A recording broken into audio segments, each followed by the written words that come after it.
we rebuild our houses and cities.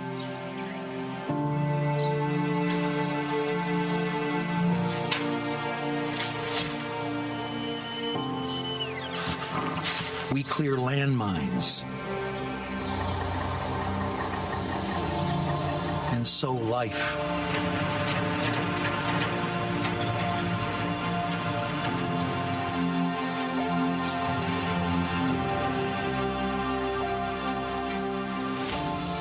We bring light back into every house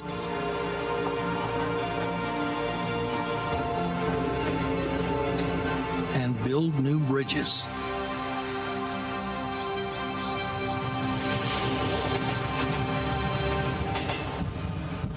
In spite of everything, we love and dream.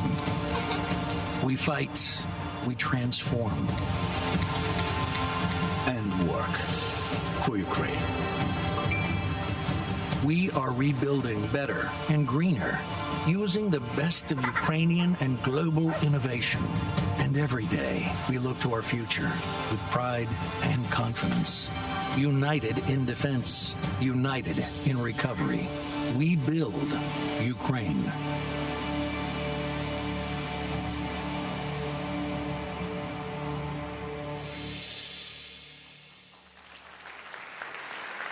Please welcome the Right Honourable James Cleverly MP, Secretary of State for Foreign, Commonwealth and Development Affairs, and Dmytro Kuleba, Minister of Foreign Affairs of Ukraine.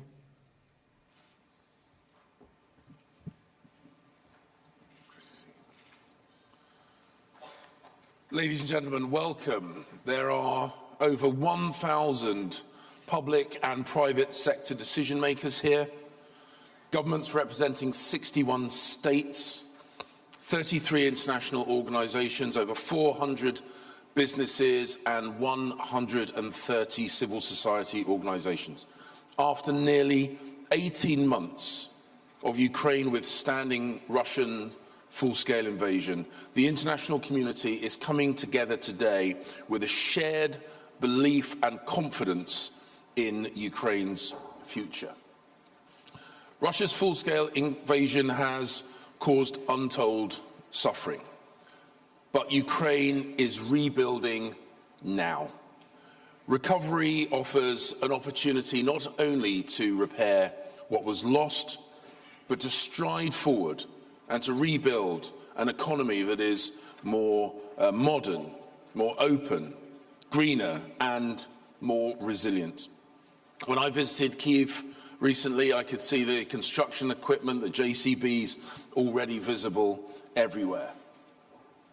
This URC is about unlocking Ukraine's potential, supporting Ukraine's immediate recovery needs and unlocking a private sector-led recovery. After the sacrifices and suffering of the war, Ukrainians are planning for a better future. And it is in the interests of the world that that country, the one that they rebuild, should be stronger than ever, integrated into global markets and self-reliant. So, ladies and gentlemen, please join me in welcoming to the stage my Prime Minister, Rishi Sunak. Thank you.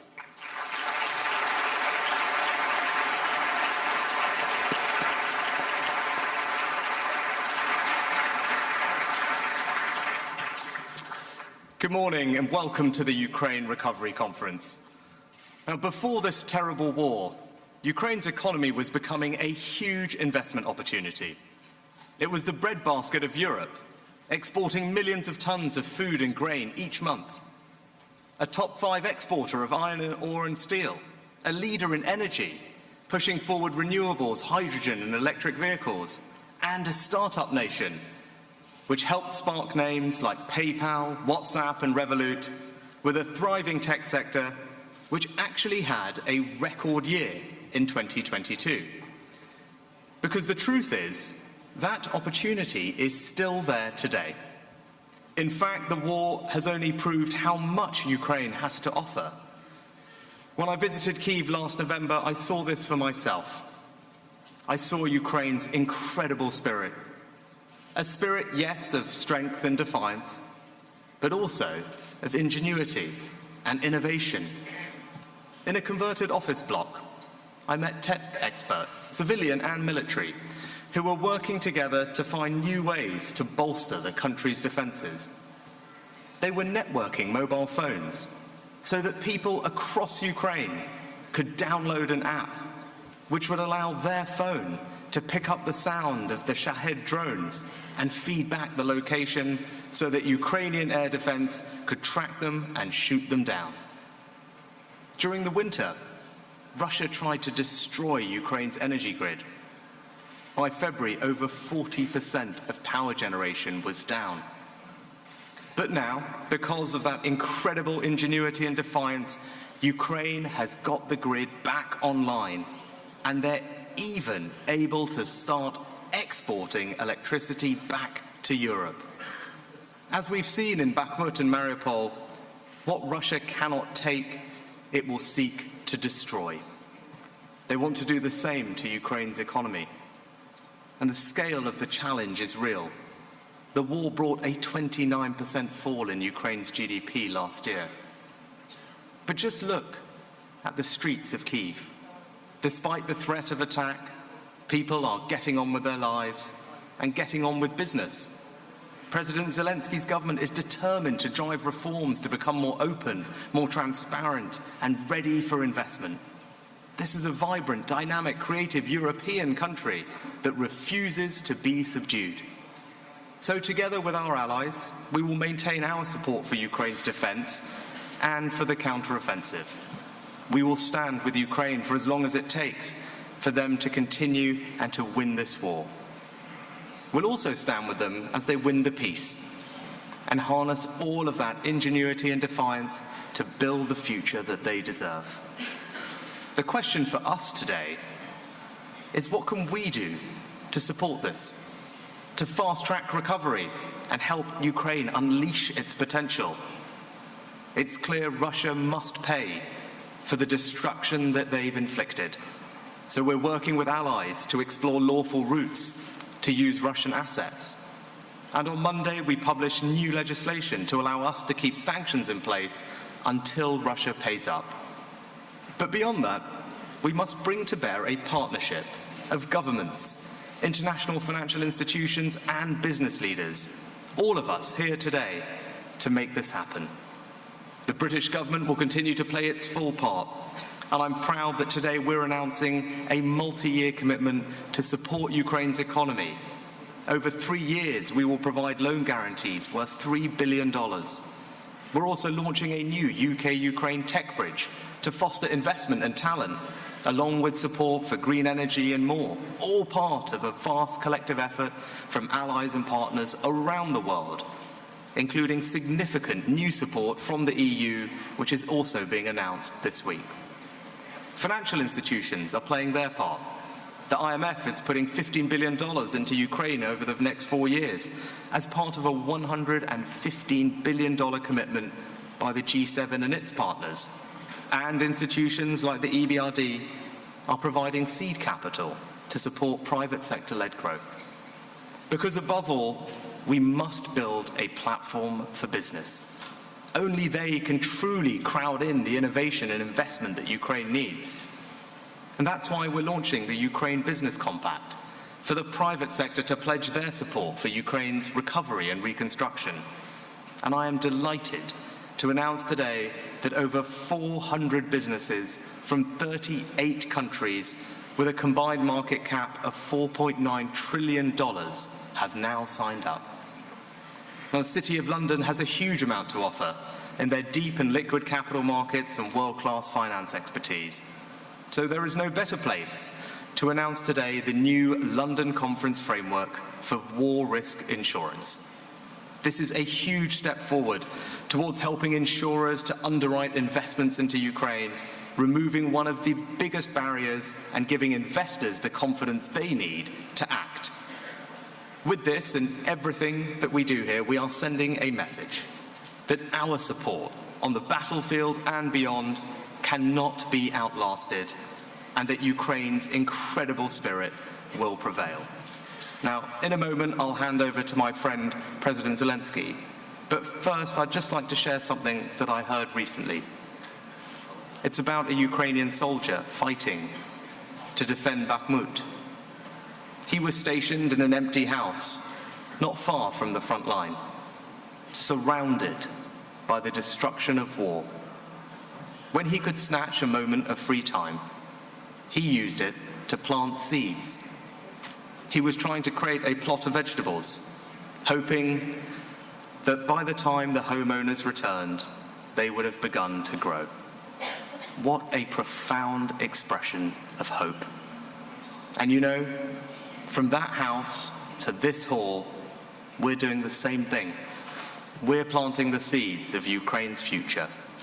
Today, we can water them, and in time, the Ukrainian people will harvest them. And now, it is my great pleasure to introduce President Zelensky. Volodymyr, you have the floor.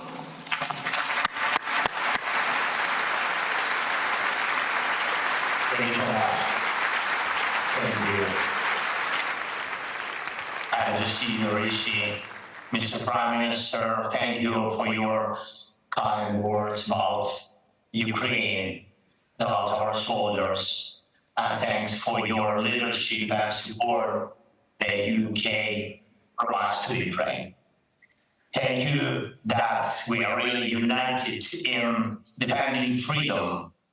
Dear leaders of politics, business, and public opinion, dear presidents, prime ministers, ministers, secretaries, CEOs, and heads of international organizations, and of course, dear journalists. When we are talking about recovery, we are talking about millions of jobs, billions in corporate profits and trillions of GDPs, and not only for Ukraine, but for all our countries, mine and yours, countries that want and will live freely despite any predatory ambitions of various Putins whose brains are poisoned by dreams of war. Growth is always based on values, just as strong investments are preceded by trust, so that growth that we are preparing must be preceded by confidence that what has been rebuilt will not fall. And it's not about bricks, but about life in general. The world is abundant with ruins reminding us of the wars of the past, and politics in different regions, unfortunately, is abundant with sick ideas of hatred and resentment, which point to possible wars in the future. And although no one has the power to cleanse the depths of human nature from the evil that sometimes rises to the surface and destroys and kills. But you and I, and right now we are able to protect life and overcome the ruins after the Russian aggression in such a way as to block the paths for evil, meaning for any new aggressions.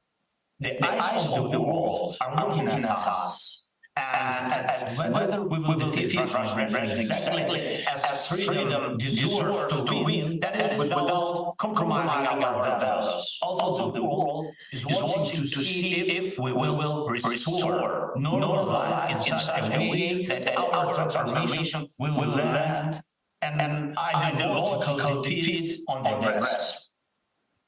We protect Ukraine, and thus we protect freedom. And when we build Ukraine, we will build freedom. Country, region, continent, world. It's a global task. And I want to thank you. And of course, I thank Switzerland, Germany, France, Italy, every country where we have agreed on key principles for recovery. At this conference, we must move from vision to agreements and from agreements to real projects.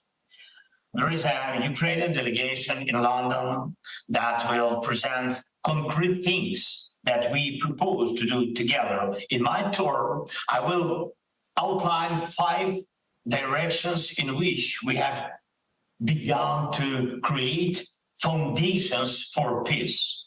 The first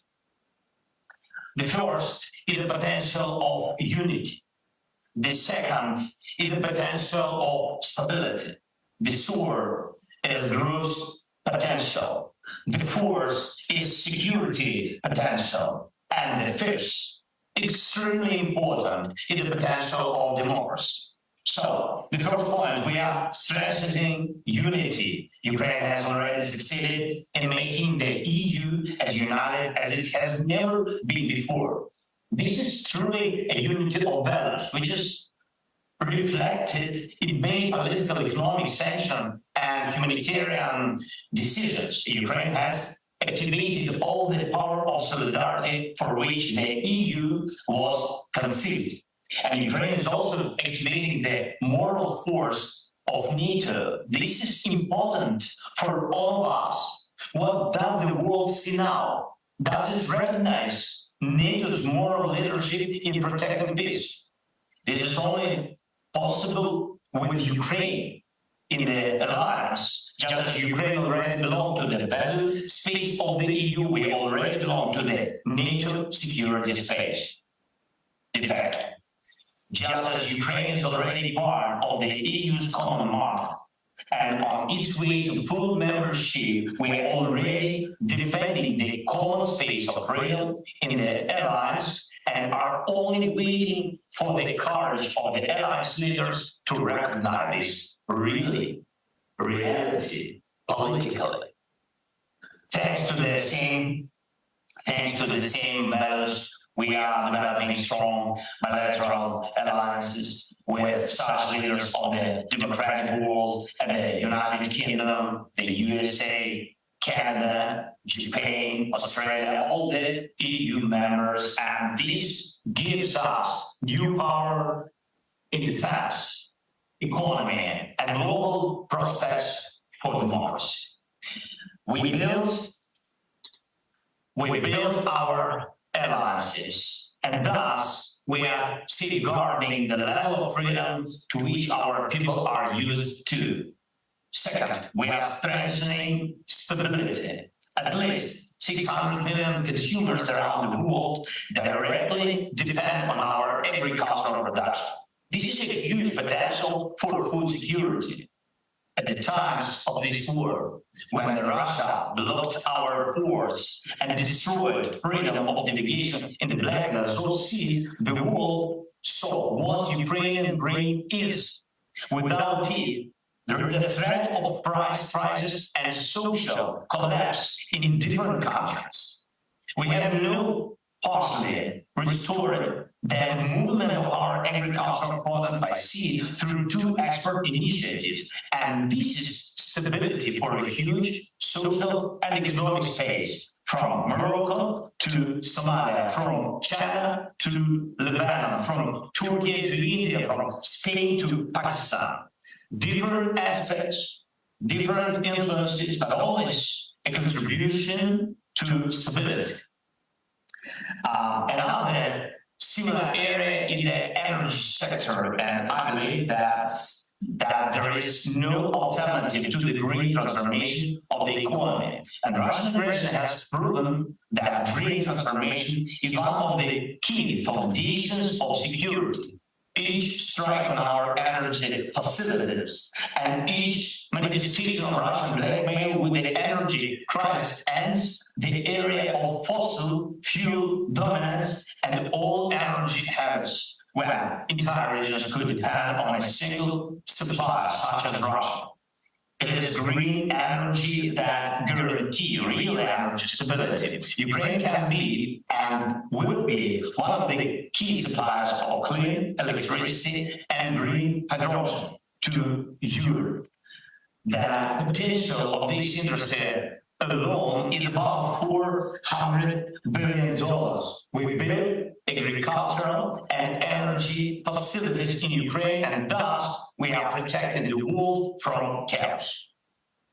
Third point, we strengthen the growth There is currently no place in the world where there is a need to construct and rebuild as many objects as in Ukraine. Every new day of Russian aggression brings new ruins. Thousands and thousands of destroyed houses, devastated industries, burned lives. Recently, Russia committed also the largest crime of ecocide in Europe by blowing up the dam and other structures of the Kakhovka hydroelectric power plant. What does all this mean? In Ukraine, there is the largest source of economic, industrial, and technological growth in Europe for decades and decades. And by the way, it's not only reconstruction.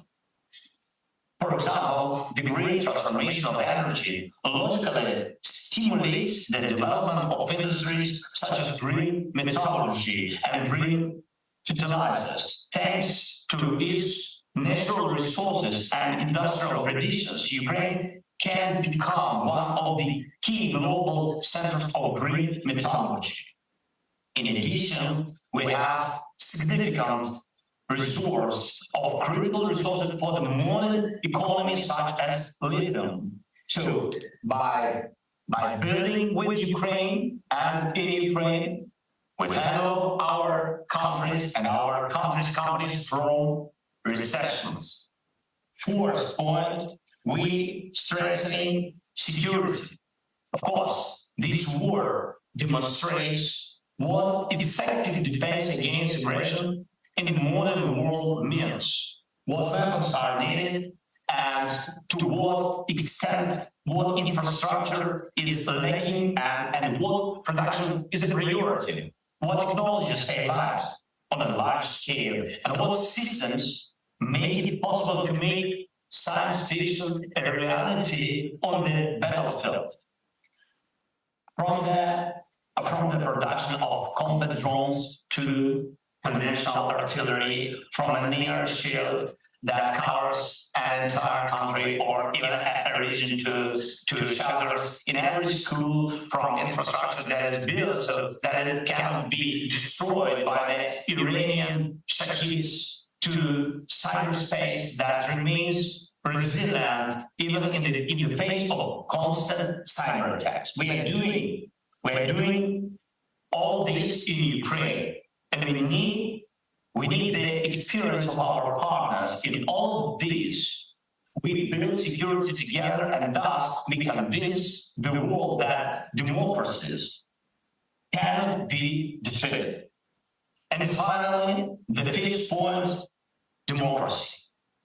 Russia invaded Ukraine not only to steal our land, resources, and people. It's obvious that without Ukraine, there can be no Russian empire. And it is equally obvious that Russian bosses are very, very afraid of our democracy.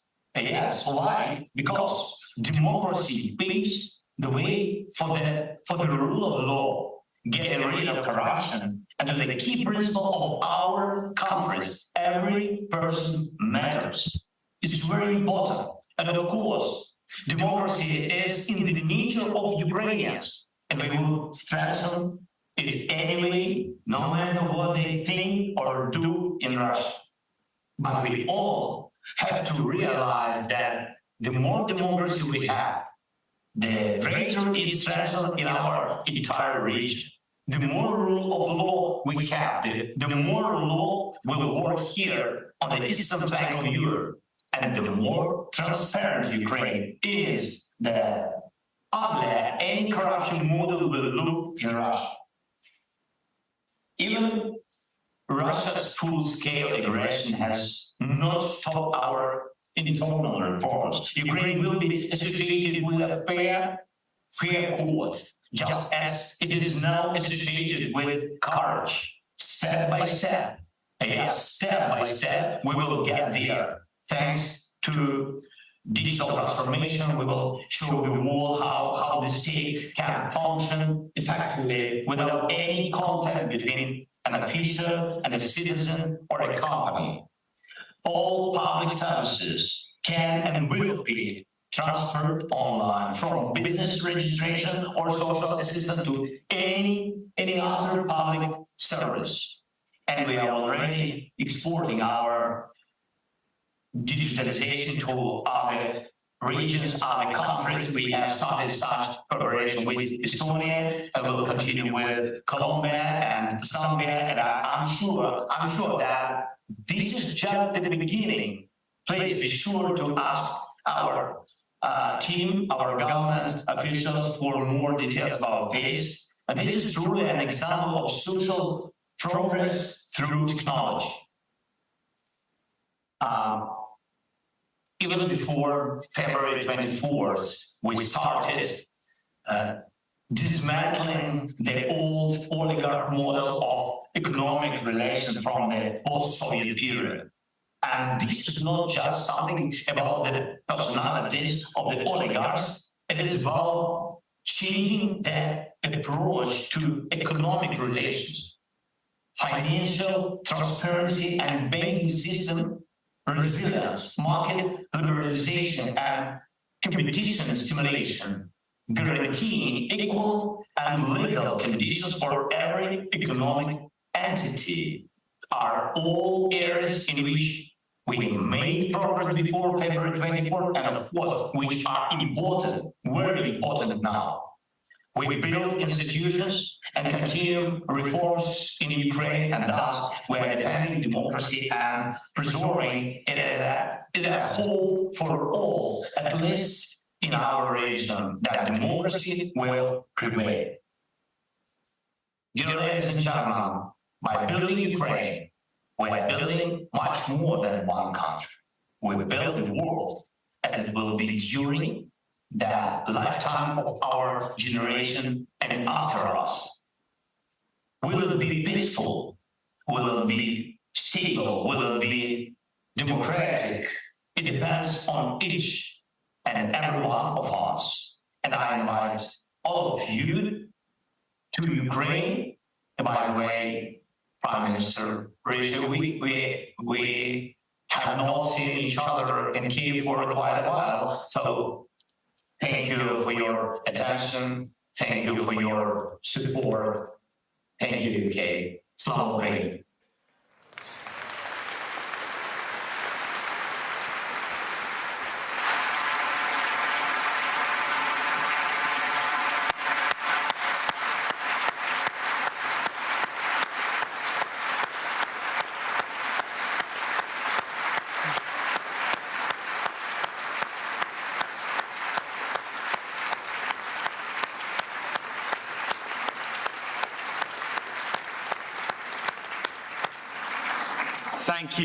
Thank you, Volodymyr, not least for providing options for my summer holiday in a couple of months. But I know I speak for everyone here when I say we are with you.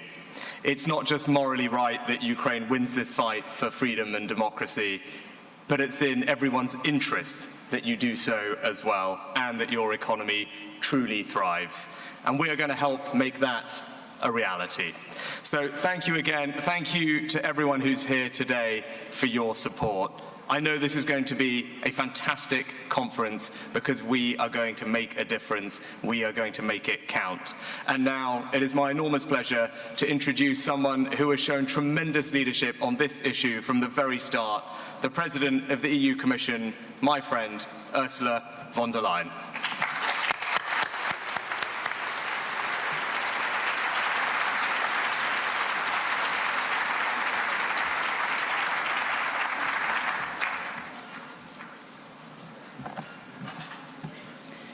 Thank you very much, Prime Minister Sunak, dear Rishi. Presidents, Prime Ministers, Ministers, Excellencies, ladies and gentlemen. What an inspiring speech. And indeed, such an inspiring speech and hope-raising speech against the backdrop that every day we see the devastation brought by Russia to Ukraine. The people of Ukraine are enduring every horror from every direction. From the sky, fire rains. From the ground, they watch their towns sink underwater. Russia fires missiles at innocent civilians for no other reason than one man's delusional attempt to restore a lost empire. But every day we see also something else. And that is what I witnessed firsthand when I last visited the country just over a month ago. I saw a country that does everything possible to rise from the ashes of the war. Every day Ukrainians show us what they are fighting for and what they are dying for. They show it on the battlefield. They show it on their streets. They show it in the classrooms. They're fighting for their future, for a Ukraine free from Russian invaders, for a Ukraine that decides its own destiny, for Ukraine rebuilt and revitalized. In just over a year, Ukrainians have cleared rubble from 2,000 kilometers of roads, rebuilt over 40 bridges, renewed 900 train stations and depots. And all of this while fighting a war for their own survival. But Ukrainians are not just restoring what used to be. They show us how they are already reshaping their country. Ukrainians are reimagining their future amidst all the loss, the pain, and the suffering. Let me tell you about Irpin School number 17. Shrapnel damaged the school's roof, destroyed its walls, broke all its windows, and destroyed the heating system. And so when children came back to their lessons, they did so in unimaginable cold, until a local NGO stepped in with a simple and creative solution. They installed solar panels on the roof so children could learn in warmth. This small but meaningful use of clean energy to revitalize everyday life is just one example of how Ukraine is not just rebuilding, but reimagining itself. Ukraine has stunned us with their bravery. They have inspired us with their ingenuity. And they have awed us with the way they are transforming their country in pursuit of their dream. And dear friends, it is this dream of a cleaner, greener, more modern Ukraine that will be the lasting legacy of this atrocious war. And it is our responsibility to make it happen. Because Ukrainians are fighting not just for their sovereignty, but we've just heard it also for us, for our values, for our freedom, for our democracies. We can never match their sacrifice, but we can, and we do all stand united, coordinated, and resolute that Ukraine must win, will win, and has our support. Not just for as long as it takes to secure peace, but for a country they are imagining, a country that attracts foreign investment, a country that is master of its future, a country that is a member of the European Union.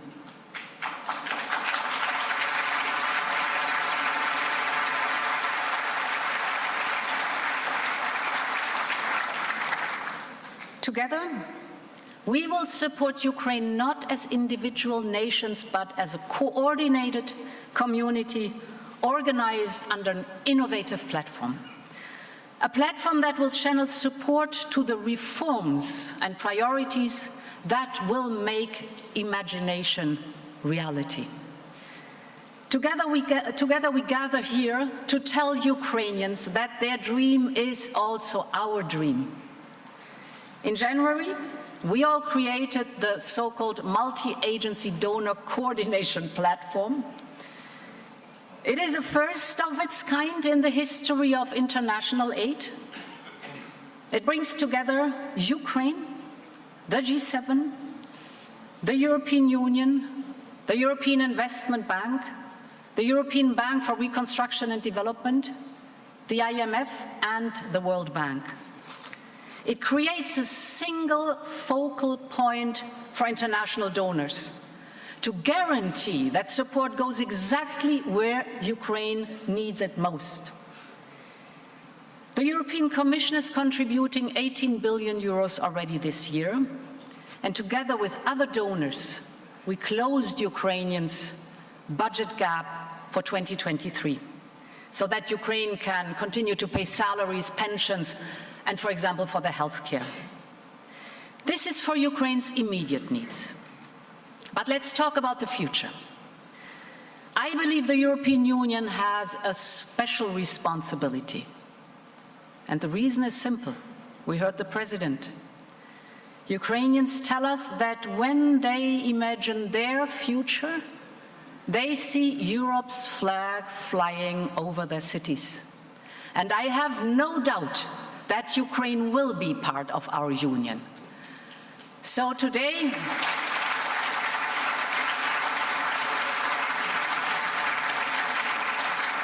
I want to announce two new steps. The first is about Ukraine's reforms and its path towards EU membership. Despite the war, Ukraine has accelerated its reform agenda with impressive speed and resolve. We in the European Union want to match efforts and dedication. And this is why today the European Commission presents a new oral update on the progress Ukraine made on judicial reform, on anti-corruption, on new laws for media freedom and international minorities, for example. With these reforms, Ukraine also sends a powerful message to private investors. They will get the transparency, the fairness, and the functioning institutions they need to invest in Ukraine. And this is especially important because we need the private sector to step into. Because it is you, the private sector, with your invaluable expertise and your financial firepower that will help Ukraine realize its dreams. You're here today at this conference, and we really need you, and we know we can rely on you. And that brings me to my last point. We want to match Ukrainian reforms with European investments. For every step Ukraine takes towards us, the European Union must take a step towards Ukraine. Yesterday, the European Commission proposed to create a new facility for Ukraine within the budget of the European Union. It will ensure constant financial support till 2027. The facility will be financed in three ways: with grants from the European budget, with loans raised on capital markets, and eventually with proceeds from the immobilized Russian assets. We will come with a proposal for these assets before the summer break because the perpetrator has to be held accountable.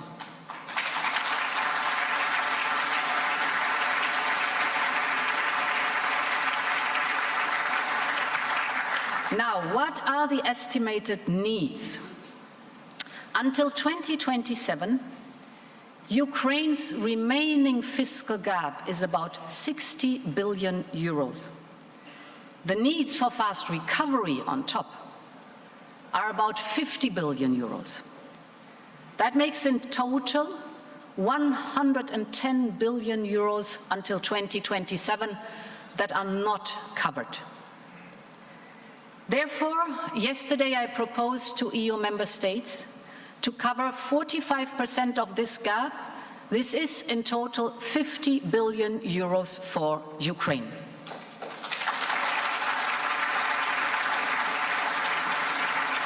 And we will work with Ukraine on a corresponding plan, and we heard the first outlines of the plan, and more details will come today, for investments and reform. This plan could become an anchor for all international donors, including the private sector. You need predictability, you need clarity, you need transparency. This will help our coordination and will maximize our impact. And this is what I mean when we say we are with Ukraine for as long as it takes. Ladies and gentlemen, Putin shattered peace on our continent on February 24th in 2022. But he triggered also Ukraine's journey towards its dream. And it's our job and our duty to the Ukrainians who've paid the ultimate sacrifice, that we ensure that this reimagined future becomes reality, brick by brick, house by house, school by school. Together we are by Ukraine's side for the long haul. Slava Ukraine.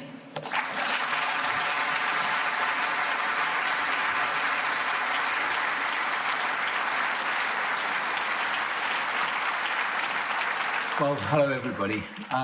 As you all know, nearly 16 months ago, Russian troops launched a brutal invasion that has brought terror, bloodshed, and anguish to Ukraine and to its people.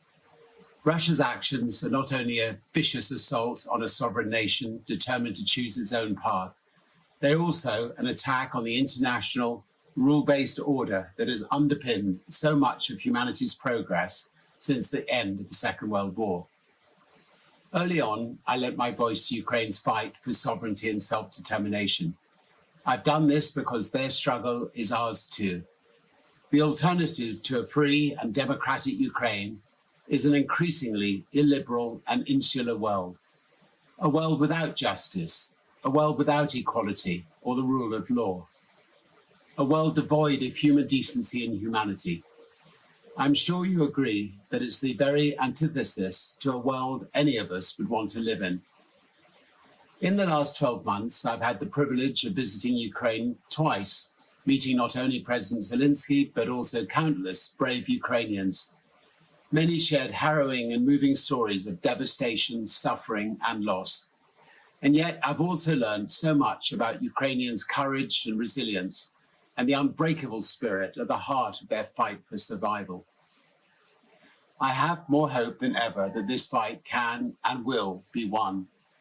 We'll have to see what the coming weeks and months hold, but the continued support of Ukraine's allies has been making a difference, and I hope this support will remain unwavering until the last Russian troops leave Ukraine's sovereign territory, from Donbass to Crimea.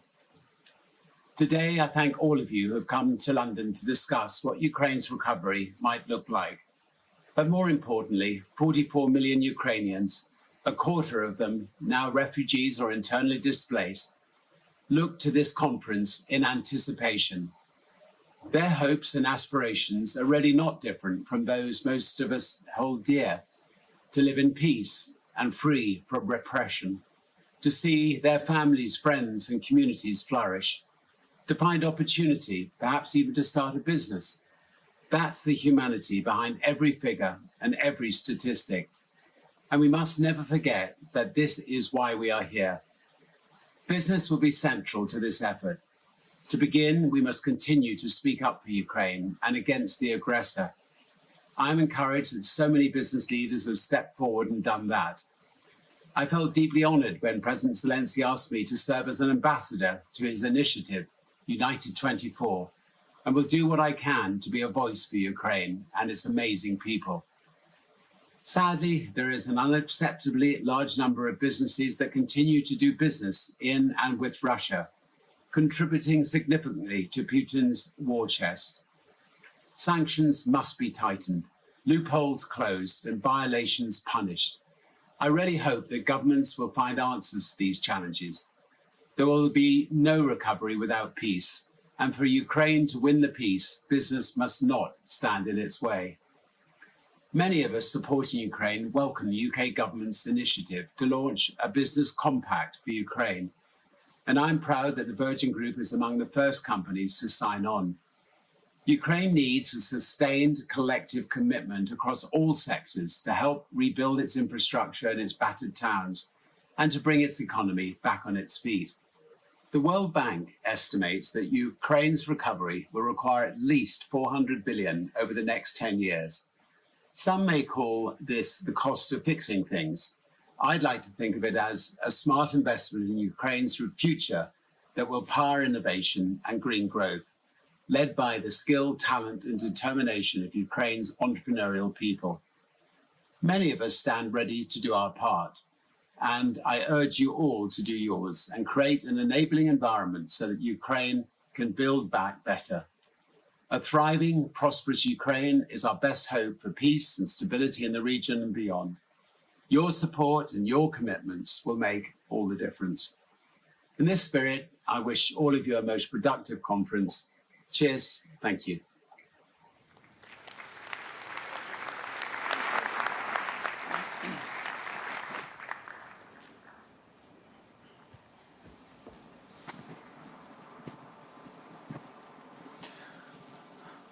I think if he did raise a glass of whiskey, it would be even a stronger message. But Richard is a good friend of Ukraine. He has been to Kyiv many times. As our brave soldiers are on the counteroffensive against Russian army in Ukraine, we are launching a counteroffensive against destruction caused by the Russian army in Ukraine. And I would like to thank all of you for gathering here. We're not starting from scratch. As President Zelensky said, time has come to move from visions to agreements. And this is why we attach great importance specifically to this event in London. And as we are about to begin the part of the conference led by my colleagues and friends, foreign ministers, I would like to thank all of them personally and their governments they represent for their leadership, commitment, and true friendship in helping Ukraine mitigate the consequences of the disaster caused by the Russian aggression and in damage inflicted, not only on us, but on Europe as a whole and Euro-Atlantic space as a whole. Thank you, and we're looking forward to very productive discussions here in London.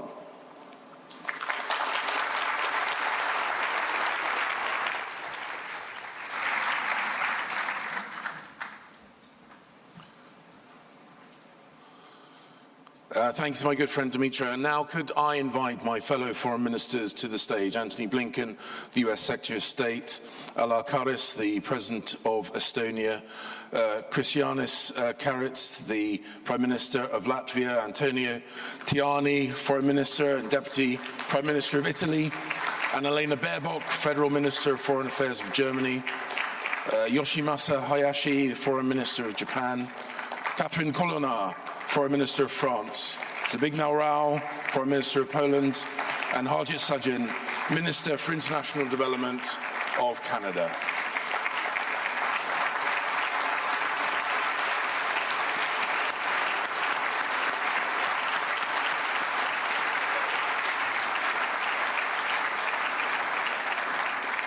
And can I invite first to speak Antony Blinken, US Secretary of State. Thank you. Thank you. Good morning, everyone. Prime Minister Sunak, Prime Minister Shmyhal, thank you for bringing us together and bringing together such a broad and diverse coalition of governments, businesses, international financial institutions, civil society groups, all dedicated to Ukraine's recovery. As President Biden has said since Russia launched its full-scale invasion of Ukraine, the United States will stand with Ukraine for as long as it takes. And that includes being by Ukraine's side as it recovers from this catastrophic Russian aggression. It's easy sometimes to be a little numbed by what is going on day in, day out in Ukraine. We see the images flash by on our TV screens. We talk about the numbers. And sometimes what gets lost is the day in, day out human devastation that Russia is inflicting on Ukraine. And I think it's so important that even as we gather here today to talk in detail about what all of us are doing together with Ukraine to help it recover, we never lose sight of that human dimension, because at the end of the day, that's what it's all about. Back in April, just one day in this devastating aggression, in the city of Uman, hundreds of miles from the front lines, another assault of Russian missiles on innocent Ukrainian civilians, on apartment buildings, hundreds of miles away. In one of those buildings, before dawn, a Russian missile struck. The father, Dmytro, in his apartment, raced to his children's room. He opened the door to the room to try to see how his children, Kirilo, 17, and Sofia, 11, were doing. He opened the door to the room. It wasn't there anymore. His children were gone. 2 of the 6 children killed that one day in April, as a result of this ongoing aggression against Ukraine. 2 of thousands killed through the course of this war. 2 lives interrupted. 2 stories stopped. That's what this is about every day. But as Russia continues to destroy, we are here to help Ukraine rebuild.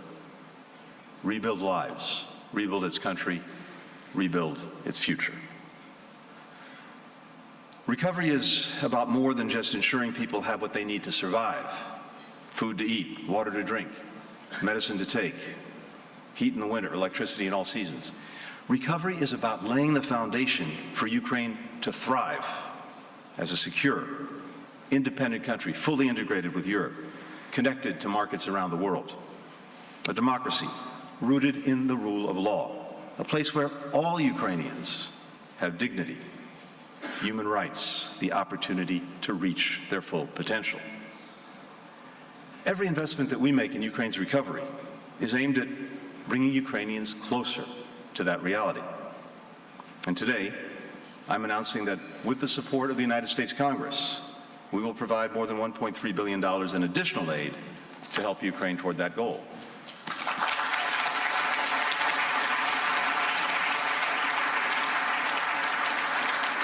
We're going to invest over $520 million to help Ukraine overhaul its energy grid, more than half of which, as you've heard, has been destroyed by Russia.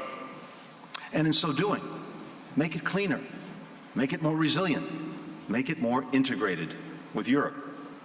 And we'll support Ukraine's energy market reforms to combat monopolies and to spur more private investment, which will enable Ukraine one day to become a major energy exporter.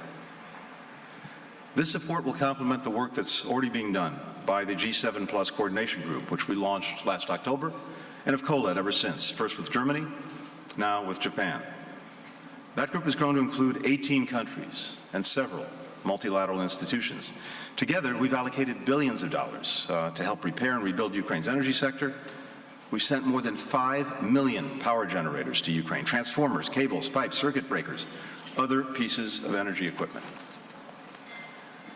The United States will also provide $657 million to help modernize Ukraine's border crossings, its rail lines, its ports, other critical infrastructure that connect the country with Europe, allowing it to exchange more goods, by more pathways, more and more efficiently. We'll direct an additional $100 million toward digitizing Ukraine's customs and other systems to boost speed and to cut corruption. And we'll commit $35 million to help Ukrainian businesses and entrepreneurs through financing and insurance that reduces risks for investors in Ukraine.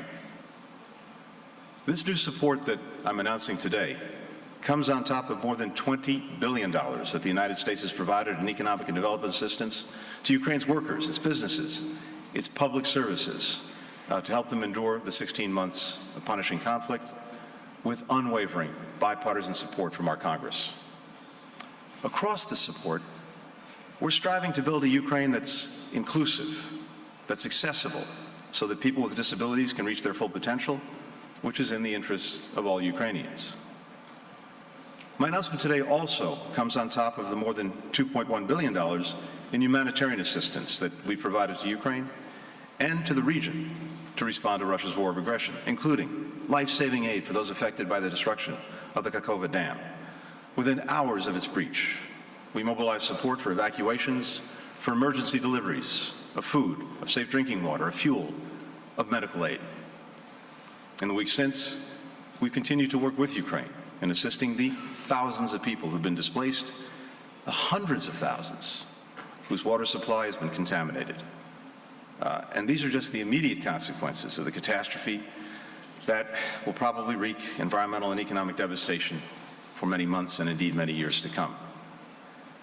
Meanwhile, the United Nations has publicly called out Moscow for blocking the UN from delivering aid to civilians in the flooded areas that Russia illegally occupies, adding to Russia's long track record of denying humanitarian access, which is a requirement under international humanitarian law. In addition to our economic development and humanitarian assistance, the United States will continue to invest in Ukraine's long-term efforts to strengthen good governance, transparency, accountability. We'll bolster its justice sector and anti-corruption institutions, strengthen its civil society and its free press. These institutions and organizations empower Ukrainians to hold their government accountable, to check the power of vested interests, and they're crucial to ensuring that the unprecedented resources that all of us are providing are managed responsibly. The Ukrainian government has made meaningful strides in bolstering these institutions, even as it fights for survival. And Kyiv has taken tangible and difficult steps to align its standards and practices with the European Union, particularly since the EU granted Ukraine candidate status a year ago.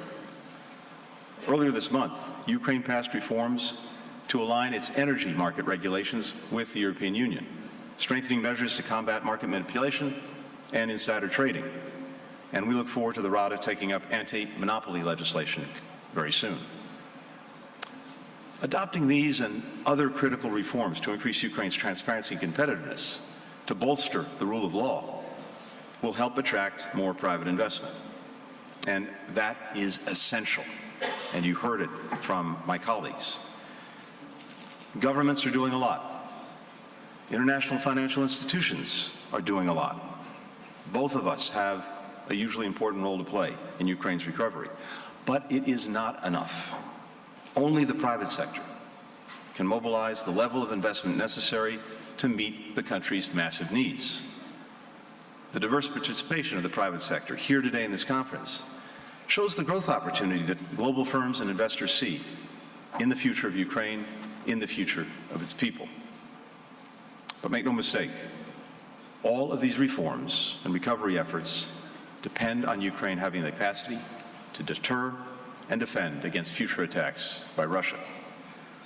That's why, even as we invest in Ukraine's immediate and long-term recovery, we also have to build a Ukrainian military that is strong enough to protect Ukraine's sovereignty, its territorial integrity, and its independence. Not just to defend Ukraine's land, but to defend all that Ukrainians are building and will build on that land. It's also why the United States is committed to working to build support for a just and lasting peace in Ukraine, the core elements of which I outlined a couple of weeks ago in Helsinki. Those include a peace that upholds the United Nations Charter and its fundamental principles, sovereignty, territorial integrity, independence, that addresses both accountability and reconciliation, that ensures Ukraine's full participation and assent, and that supports Ukraine's reconstruction and recovery. Even as we rally around Ukraine's recovery, we must not lose sight of why that is necessary in the first place. Indeed, even as we come together here in London, committed to supporting Ukraine's build-up Russia continues to try to burn it down. So, let's be clear. Russia is causing Ukraine's destruction, and Russia will eventually bear the cost of Ukraine's reconstruction.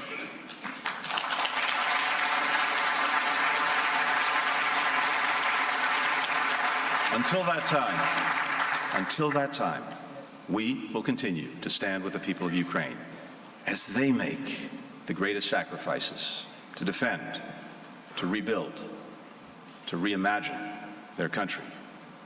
And in doing so, we will reaffirm the principle at the heart of the international order, that people in every nation can write their own future, free from aggression, free from coercion, free from intimidation. That is a recovery well worth our robust and enduring support. Thank you very much.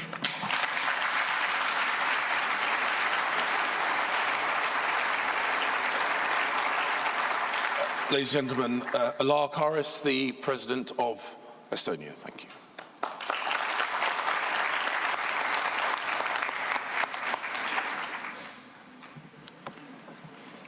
Excellencies, Ministers, ladies and gentlemen, dear friends. Our response to Russian aggressive destruction will be creation.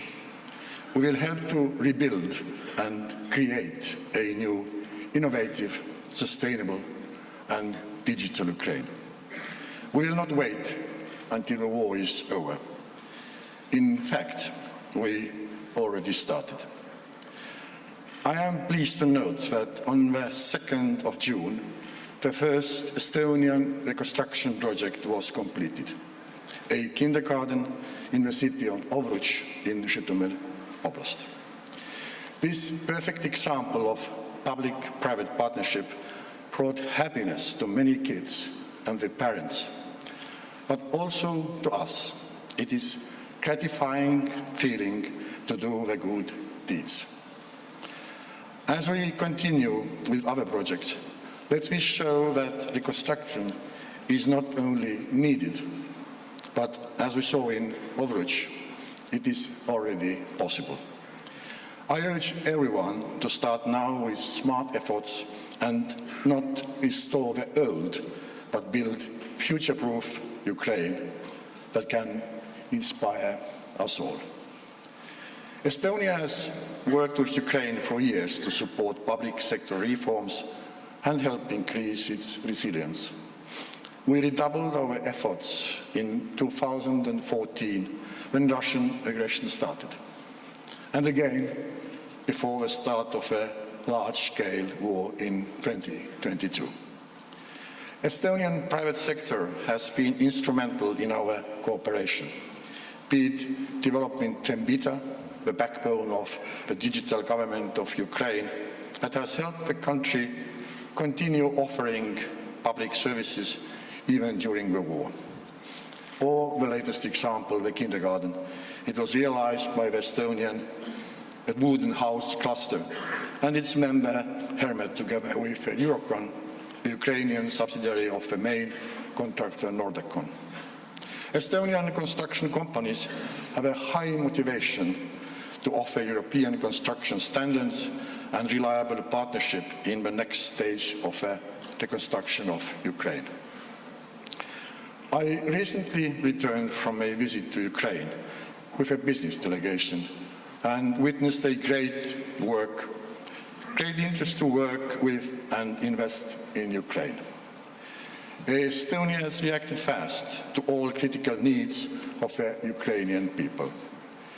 It includes cash-based support, generators, buses, and equipment of humanitarian demining. The recent example is sending necessary equipment, rubber boots, water pumps, etc., to the region after the explosion of Kakhovka Dam, another disastrous exercise caused by Russian invasion. Ukraine has the potential to become one of the most successful economies in Europe.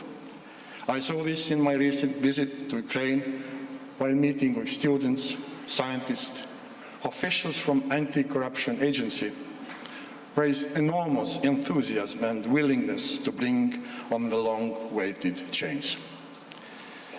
It is important to provide a comprehensive policy framework as well as funding support for skilled and educated Ukrainians, which will allow them to return to Ukraine one day. For this, investment and attention to recovery are needed.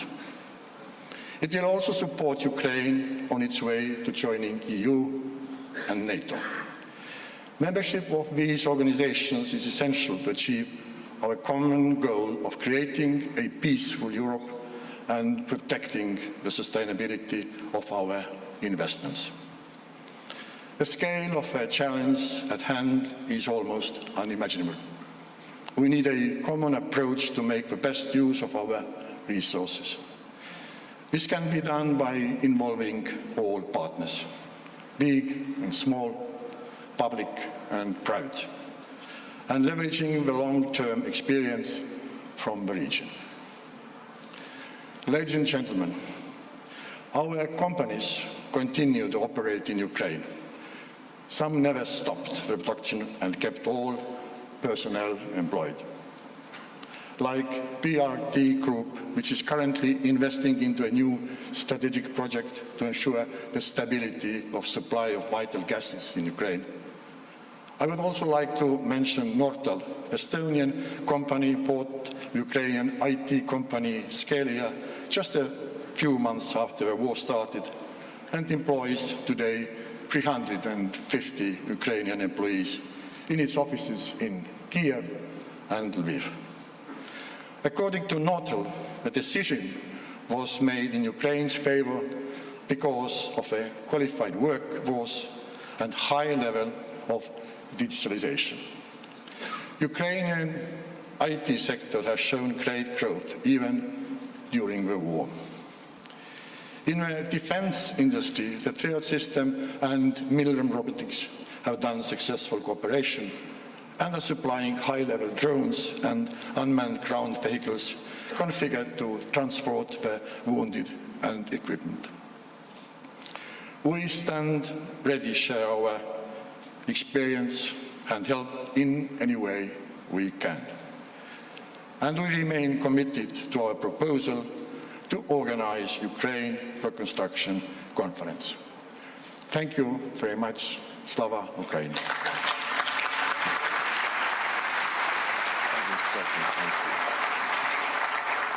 Thank you, Mr. President. Now, can I ask Krisjanis Karins, the Prime Minister of Latvia, to the stage? Thank you.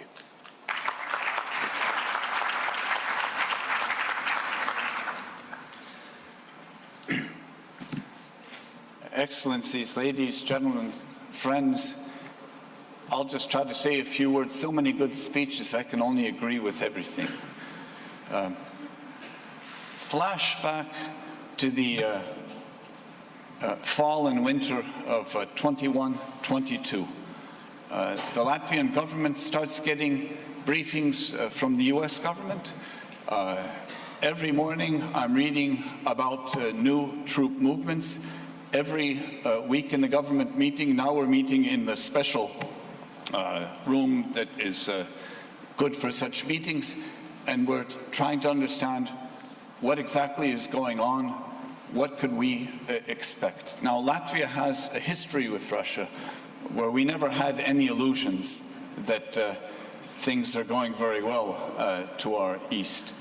And we had every indication that things are actually going in an absolutely bad direction. So we took a decision at the late fall, early November, December, that we wanted to send weapons to Ukraine. It doesn't look good. It looks like a war really could erupt. We have had now Stinger missiles in our arsenal.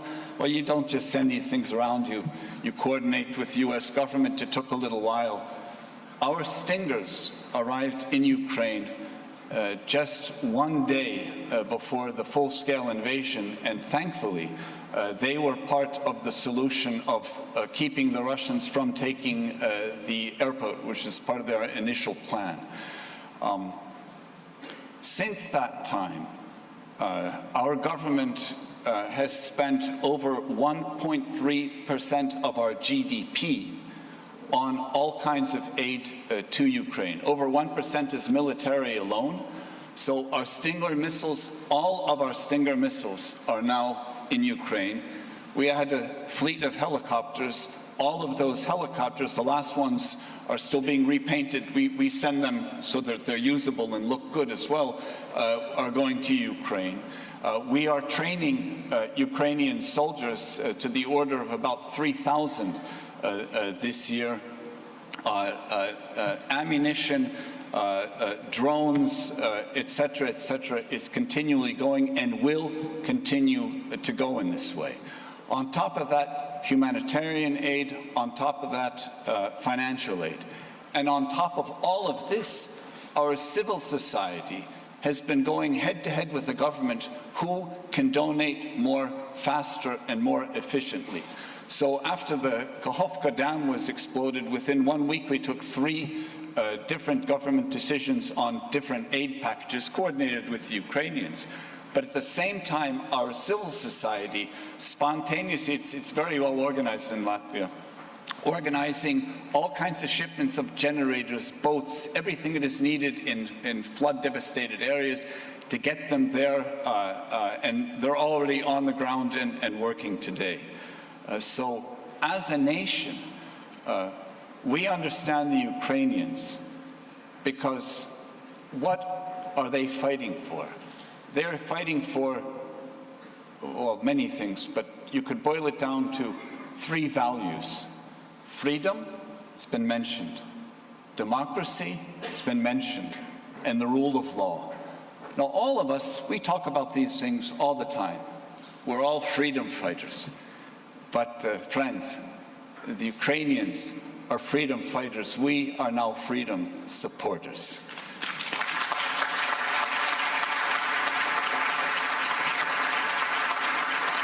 And what we need to do is to persevere. And my message to you is simple.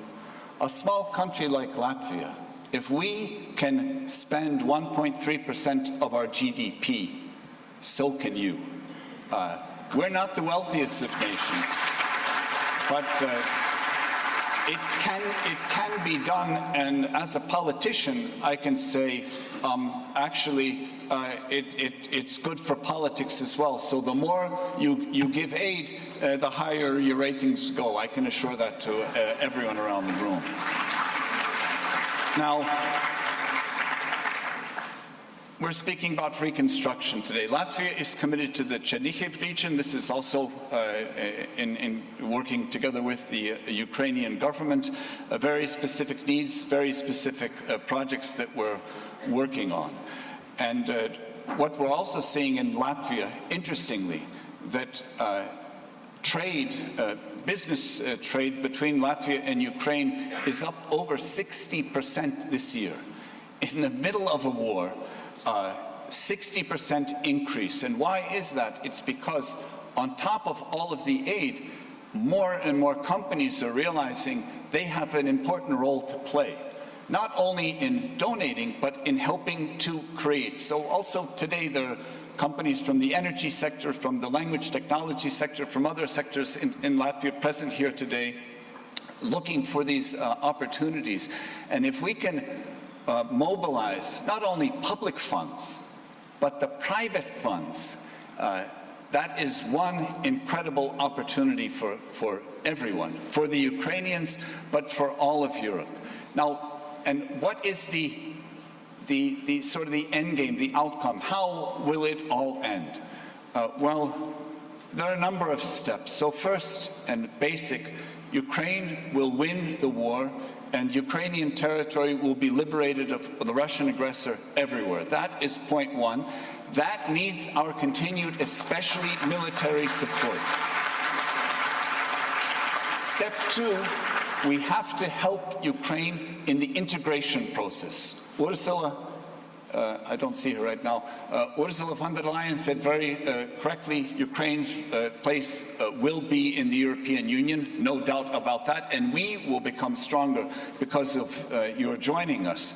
But I think it's also important to state that at the end of the day, if we want a long-standing peace in Europe, the only way to really assure that is Ukraine's also full integration into the NATO military alliance.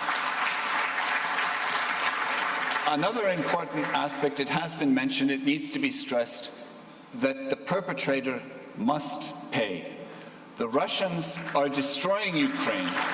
We have frozen billions, probably trillions of their assets. A way must be found to mobilize these assets to help offset the cost of the reconstruction. And finally, the Russian leadership must be held accountable, ultimately, in a tribunal for all of the atrocities and the crimes against humanity that they are perpetrating, even as we speak. So, united, we will stand with and behind Ukraine, and in the end, we will prevail. Slava Ukraini! Very good.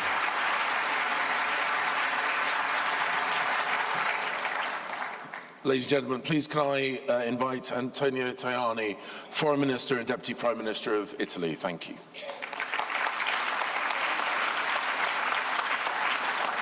Thank you. Thank you very much. Mr. Prime Minister, dear colleagues, James, thank you very much for organizing and hosting this very important event.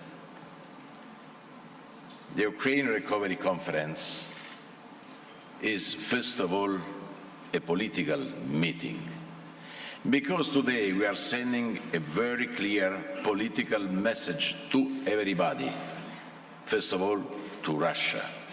We are united, Europeans, Americans, many countries, many governments, many states, many entrepreneurs, public and private sector, united in defense of the international law.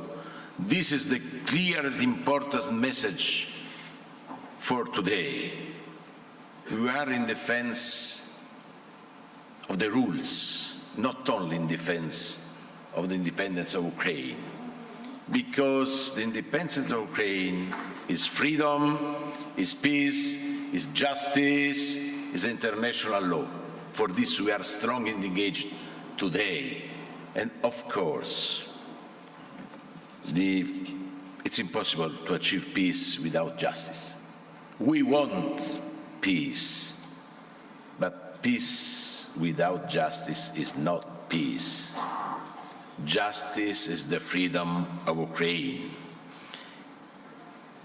And if you want to pave the way for a better future for your country, Mr. Prime Minister, if we want to pave the way for a full membership of Ukraine in the European Union, if we want to pave the way for your full membership in the NATO in the next years, we need to work for the reconstruction. We need to work all together. My country, my government, the Italian government is strongly engaged in this strategy. We want to be protagonists for helping you, in defense of the freedom, because your freedom is our freedom. As you know, dear Prime Minister, just a few weeks ago, we were with you, with your government, in Rome, in the presence more or less 1,000 Italian and Ukrainian companies to discuss the reconstruction of your country. For Italy, the bilateral reconstruction conference in Rome was the start of the process in which Italy, together with the European Union and the international community, is committed to providing Ukraine with a strong military, humanitarian, financial and economic assistance. Italy will keep playing a central role with the G7 presidency next year, and then by hosting this Ukraine Recovery Conference in 2025.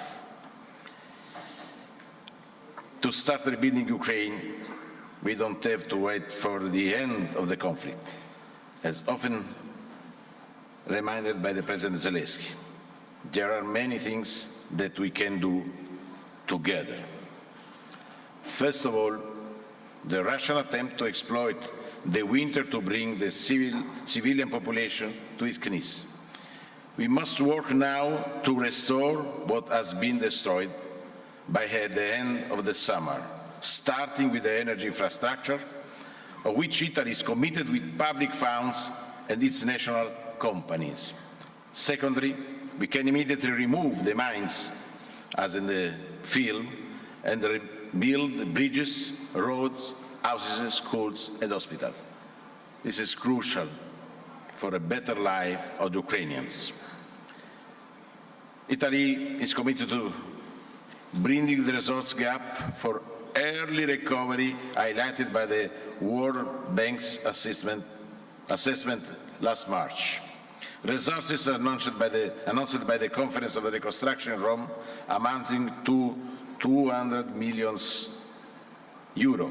will be used in this direction, in particular to support energy security and critical infrastructures.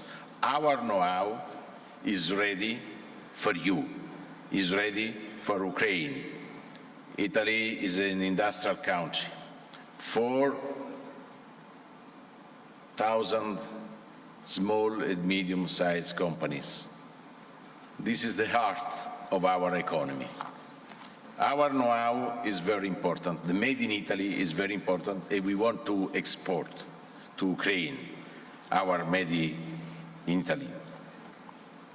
It's important to work in respect of the rules of the multilateral development banks, but this is crucial to do it. For the reconstruction to be successful, the contribution of the private investment is very important. We need your help. We need your involvement in this political strategy. The freedom, the free market is crucial for growth, is crucial for everybody, is crucial for our companies. Ukraine will be part of our internal market, of the European internal market. And to be present now is also to be present in the future, to be friends as Europeans, all together. And we want Ukraine full members, as I said, of the European Union, but also the Western Balkans countries candidate. We want to work all together. Of course, Ukraine is a country equipped with resources, space and talent, and offers great investment opportunity. This is the message we must convey to the business world. In this spirit, dear Prime Minister, I have appointed a new special envoy, the last ambassador to Kiev. That will be the Italian focal point for the reconstruction process. This is a clear message. We are strongly engaged. We want to work more. We want to work with our friends. We want our companies are ready to invest in Ukraine. It is also essential that the reform path undertaken by the country continues in the future. The reconstruction process is indeed closely linked to the accession process to the European Union, as I said. Italy has immediately supported Kyiv European aspiration and will continue to work in this direction when we will decide to start the negotiation later this year. Only Ukraine integration in the European project can guarantee to our continent a future of peace, stability and prosperity, and is therefore a strategic investment. For this, I said, today we are part of the political conference. For me, this is very, very important. They are friends. They are Ukrainian friends. They are friends of G7, the European friends, the American friends. Count on Italy. Count on Italian government.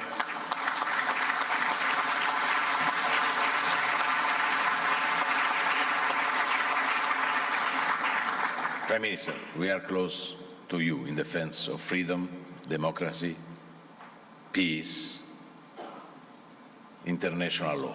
Slava Ukraini!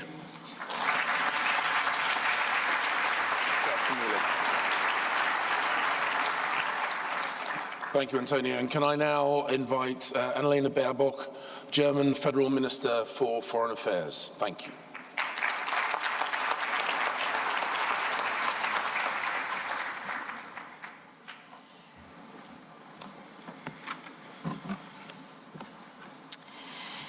Thank you, Foreign Secretary.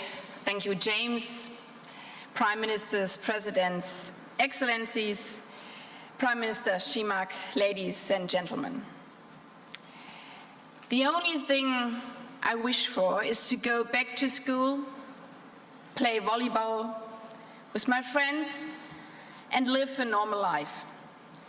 This is what a teenager, 16 years old, said to me when I met her in Kharkiv in January, at a warming center, in the midst of a city destroyed by Russian bombs at minus 15 degrees. She told me how counting to 45 had become part of her daily life since the start of the Russian war of aggression. Because it takes 45 seconds for Russian missiles to hit Kharkiv after you hear the sirens. 45 seconds, if you're lucky, is enough to get your little brother or your grandmother to safety. But 45 seconds, that is not enough for a normal life. 45 seconds is not enough to go to school. 45 seconds is not enough to play volleyball. I believe that today's conference is about these teenagers in Kharkiv, the boys and girls and their generation. It is about supporting Ukraine to build a future in which all of Ukrainians will again live in freedom, security, and peace. From the moment Russia began its ruthless war of aggression on the 24th of February last year, all of us in this room have stood resolutely by the side of Ukraine, by the Ukrainians' right to defend themselves. This commitment does not stop here. For the German government, like all the other governments, this commitment stands for as long as it takes. We counter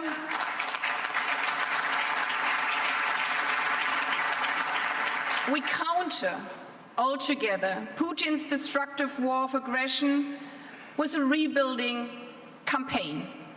United in defense, united in rebuilding. We continue to support Ukraine financially, politically, with weapons. We want Ukraine to win this war, to win peace.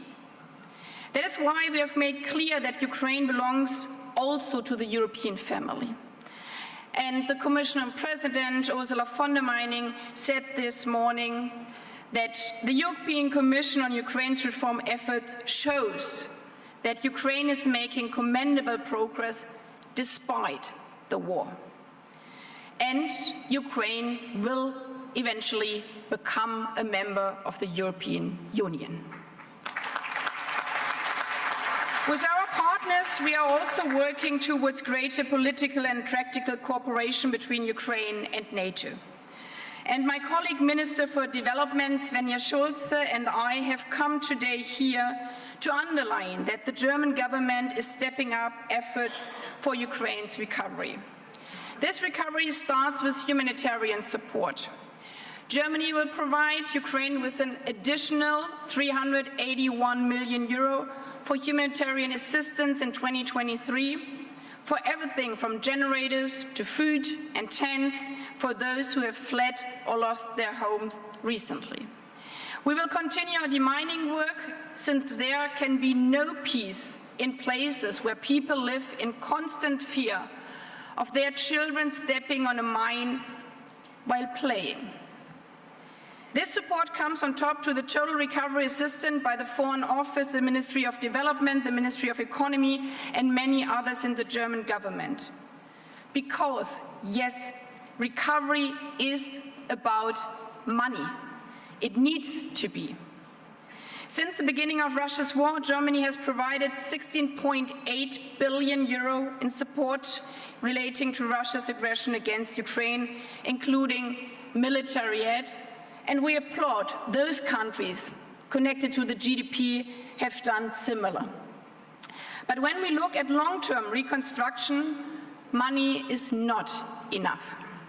We want to support Ukraine in building back better, as we called it last year's recovery conference in Lugano, Italy. This means that in rebuilding its power sector, we are helping Ukraine to invest in renewable energy and energy efficiency, in a recovery that is green and therefore longer lasting and sustainable. And reconstruction is a collective effort that will only succeed if public and private sectors work together, as you, James, have said so many times. Despite the war and its damage to Ukraine's economy, many German companies continue to operate in Ukraine, in healthcare, in energy, in food, in water. And they see reconstruction as others as an opportunity of growth. I applaud them for this. They not only provide goods, services, and jobs, they provide trust in the future of Ukraine. As German government, we therefore supporting them with national investment guarantees, because yes, this is also political. And we call on others to follow suit so that companies do not shy away from investing in Ukraine. Finally, I'm convinced that we need to further link Ukraine's recovery and the EU accession process. Our goal is to help rebuild a Ukraine that is fit for EU. We stand ready to support Ukraine in its reform efforts on the path towards membership. That's why Ukraine's accession process will have a special place at next year's recovery conference to be held in Germany, to make recovery a truly European endeavor. Ladies and gentlemen, colleagues and friends, we do not know when Russia will stop its brutal war of aggression. It's in the hand of one man who has started this war. But what we know and what we promise, we will continue supporting Ukraine's recovery, and we will continue helping Ukraine to win this war, to win peace, so that every teenage girl in Ukraine can do what teenage girls are doing in the rest of Europe every day.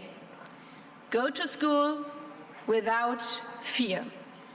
Play volleyball with their friends without counting to 45. Simply live a normal life in peace and freedom. Thank you.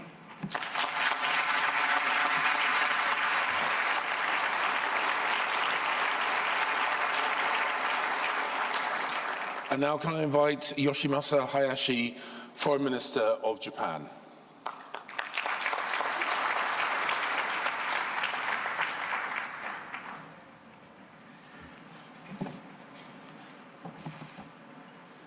Thank you, James, and Prime Ministers, Ministers, distinguished guests, ladies and gentlemen. I am Hayashi Yoshimasa, Minister for Foreign Affairs of Japan. I would like to express my respect for the efforts made by the governments of the UK and Ukraine, and with those involved in organizing this conference. I particularly commend the UK's leadership in organizing this conference. First of all, I would like to reiterate our sympathy and solidarity with the people of Ukraine, especially following the recent dam collapse at Kakhovka hydroelectric power plant, and express my strong concern about its enormous impact. Japan decided to provide $5 million in emergency humanitarian assistance to those affected by the floods in such areas as food, water, sanitation, and health.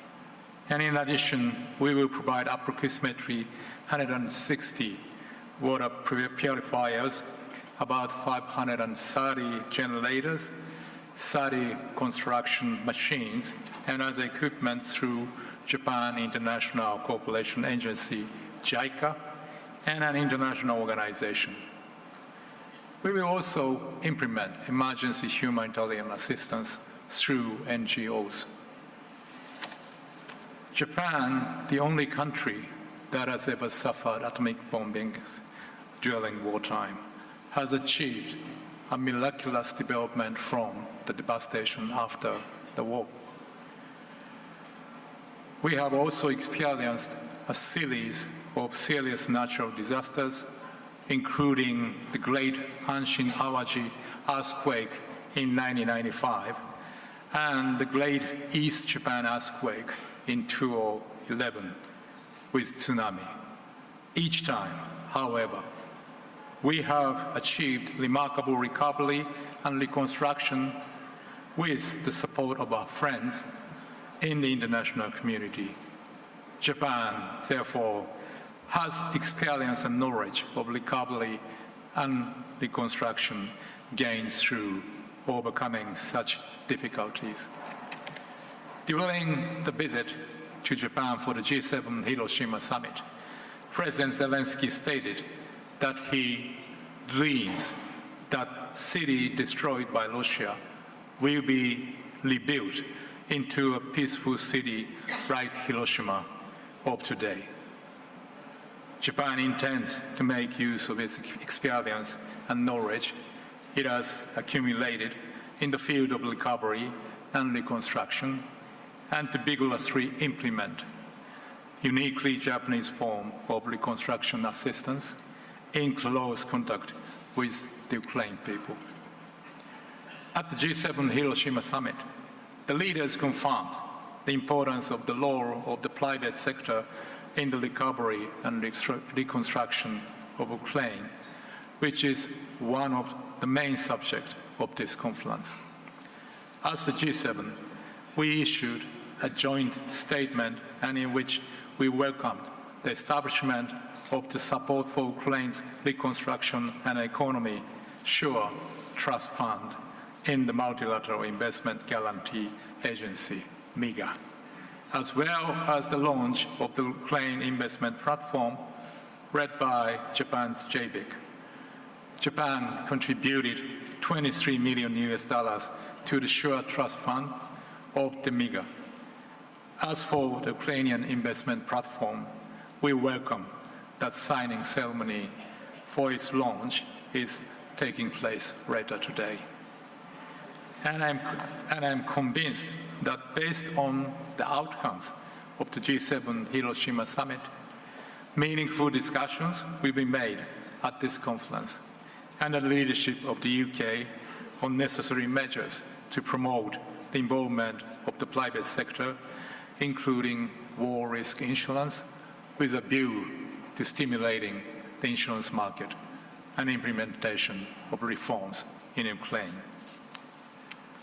In order to gain further involvement of the private sector, Japan has recently established the Council on Preparation for Promotion of Ukraine's Economic Reconstruction with the participation of all the relevant ministries and agencies.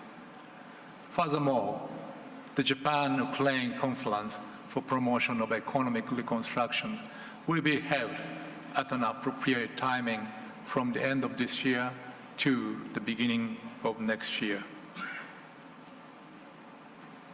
so that the Japanese public and private sectors can strongly support the recovery and reconstruction of Ukraine. Japan has so far announced over $7.6 billion in support, including humanitarian assistance and winterization assistance to vulnerable people. In the medium and long-term recovery and reconstruction of Ukraine, Japan will make use of its strengths and provide assistance mainly in the areas of number one, mine action and debris clearance, number two, in livelihood reconstruction, including the development of basic infrastructure such as electricity, number three, the recovery of agricultural production and industrial development, and number four, strengthening democracy and governance. Concrete initiatives are already underway. For example, with regard to mine action, in January this year, Japan conducted training for the personnel of the State Emergency Service of Ukraine to use mine detection equipment, which Japan is providing in cooperation with Cambodia, where Japan has long supported mine action.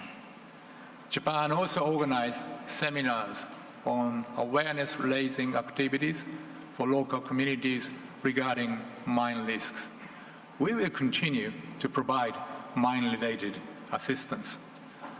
In order to give the Ukrainian people hope for a bright future, it is essential not only that the international community shows the strong commitment to the recovery and reconstruction of Ukraine, but also that efforts to restore peace to the country should be made. At the G7 Hiroshima summit, the leaders reaffirmed that the G7 is more united than ever in strong support for Ukraine in every aspect and in continuing to impose strict sanctions against Russia.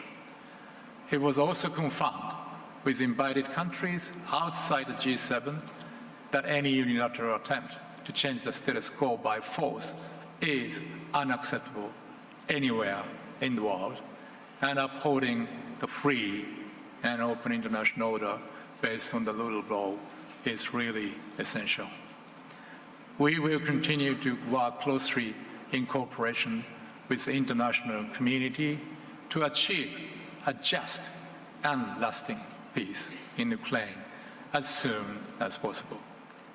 I wish that this recovery conference will be held successfully and that its outcomes will be milestones in the future reconstruction of Ukraine. Japan always stands with Ukraine. Thank you very much for listening.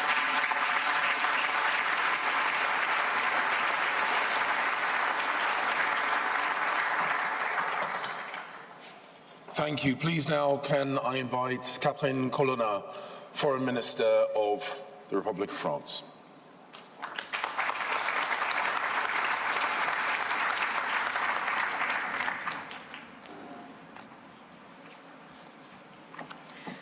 Thank you, Foreign Secretary, dear James, Heads of States and Heads of Governments, Prime Minister of Ukraine, dear Denis, good to see you here. Ministers, ladies and gentlemen, Excellencies, dear friends, I see a few in the room.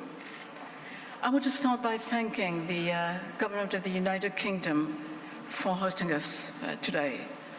Our gathering today is a symbol of our shared conviction that Ukraine will defeat the Russian aggression.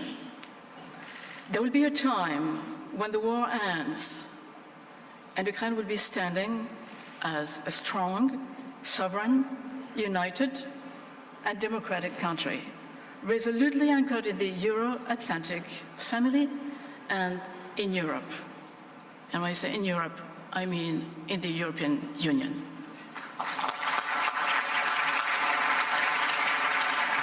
This time hasn't come yet. We know that war is raging. Russia's authorities are still denying Ukraine its right to exist as a sovereign country. Russia's soldiers are still illegally occupying parts of Ukraine's territory. Russia's missiles are still targeting the Ukrainian population and critical civilian infrastructures, which is, by international law, a war crime. Our main focus, therefore, remains on emergency-driven support. It is the case for military support, and we've been making our best efforts, all of us, to provide Ukraine with the equipment it needs and in time in order to support an ongoing counteroffensive.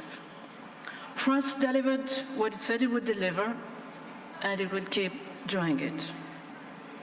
It is also the case with the humanitarian and civilian support we provide, be it to respond to disasters caused by Russia's aggression, such as the destruction of the Kakhovka Dam, to increase Ukraine's resilience, or to preserve the safety of Ukraine's civilian nuclear power plants.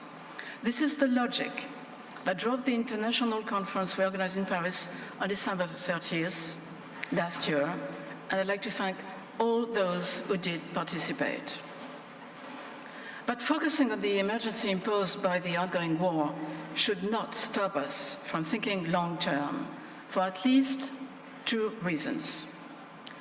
One, Ukraine is engaged on a long-term transformation effort through its EU accession process. We need to use the reconstruction phase to give Ukraine a head start in this process. Two, our commitment to support Ukraine's reconstruction is also a signal we send to Putin, a signal that tells we'll be here as long as it takes, and that he will not be able to wait us out. A signal that should convince Russia it is in a deadlock and has to end its aggression now. In order to achieve this goal, France is preparing a multi-year civilian assistance package to Ukraine that will include both humanitarian, stabilization, economic and financial support. I am pleased to add that it will mostly be comprised in grants so as to avoid increasing the pressure on Ukraine's public finances. In the meantime, I'm happy to inform that my ministry will be providing an additional 40 million euros in donations for Ukraine in 2023. This support will be used primarily for emergency reconstruction of critical infrastructure, health equipment, and, if needed, energy resilience in anticipation of the next winter. We will also take concrete steps to encourage our private sector to contribute to this effort. It is much needed. To that end, I'm announcing today the establishment of an insurance mechanism to cover investments in Ukraine against war-related risks via the French Public Investment Bank. This is totally consistent with the multilateral insurance mechanism proposed by the UK and Ukraine, which we support. Last but not least, we fully support courageous reforms President Zelenskyy has pledged to undertake in order to foster the rule of law and to improve the business climate in the country. These efforts will be key to attract private investment, without which reconstruction will not be possible. Thanks to our joint efforts, Ukraine will build back and build back better. Up until then, our support will not fade. Thank you.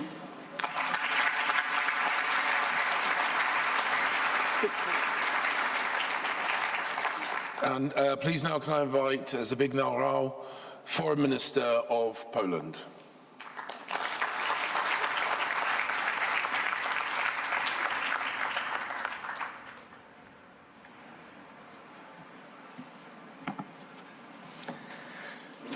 Thank you, James. Prime Ministers, Excellencies, ladies and gentlemen, friends. For the last couple of weeks, the world has been closely following the actions of the Ukrainian armed forces systematically liberating their homeland. The damage discovered in recaptured territories is staggering. It is staggering, but its barbaric nature, and it is overwhelming by scale. Recent heinous act of blowing up of a dam in Nova Kakhovka drastically adds to the complexity our long-term efforts towards reconstruction. The process of reconstruction itself will mean substantive involvement of the public as well as private sector and business to a large extent. Our task as the governments is to prepare the appropriate institutional and legal framework, political support on the spot, and financial resources. The mobilization of financial resources will be a major long-term challenge. I would like to again strongly reiterate that seized Russian assets should serve as key source in this respect. It is clear that Moscow should be kept legally accountable for the aggression, but it should also pay for the enormous damage done to Ukraine.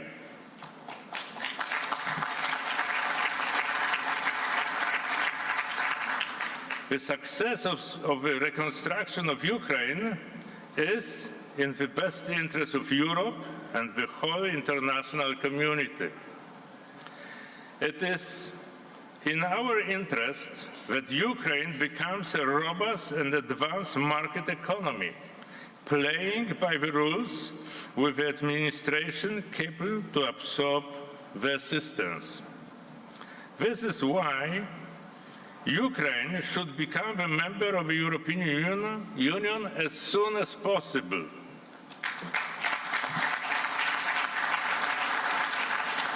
As it has been said, today in Brussels, the European Commission is presenting the informal update on the progress made by Kiev since it was given the candidate status. We all know how effective Ukraine has been in meeting the 7 criteria, despite the ongoing war, continuous missile attacks, and the flood caused by the destruction of the dam. Ukraine will be ready to start accession negotiations soon. If this is the case, the EU should also be ready by the end of this year, after the regular autumn enlargement report. The concept of a merit-based process must work both ways. Ladies and gentlemen, Poland has already proven its credibility by providing humanitarian and military aid to Ukraine during the war. We are ready to play a trustworthy and reliable partner also for its post-war reconstruction. We are equipped to play this special role as a transport, logistics, and international hub. Our key assets are the geographical proximity, the longest EU border with Ukraine, well-developed infrastructure of border crossings, long-standing experience, and the competitive business cooperation offer of Polish entrepreneurs on the Ukraine market. Let me mention a few elements which we have already done preparing for this enormous challenge. More than 2,000 Polish companies have approached the Polish Trade and Investment Agency expressing interest in cooperation with Ukrainian partners in the recovery process. We are reassuming the operation of the Polish Trade and Investment Agency office in Kiev in the end of June to give a clear signal to Polish and international companies that the Ukrainian market already provides great opportunities. Credo Bank, owned by the PKO BP, is already providing affordable credit for Ukraine small and medium-sized enterprises. The government has prepared the law enabling the extension of insurance coverage for the transport of goods to and from Ukraine, as well as investment activities. For the last year, the Polish official export credit agency was the only one ensuring trade receivables. On this basis, Poland will create a dedicated program of rebuilding Ukraine. The trade insurance to Ukraine will be provided also to foreign companies operating in Poland or willing to invest. I'm convinced that Polish companies, taking into account the meaningful relationships they have already established with Ukrainian partners, are ready to develop them further together with international partners. Thank you.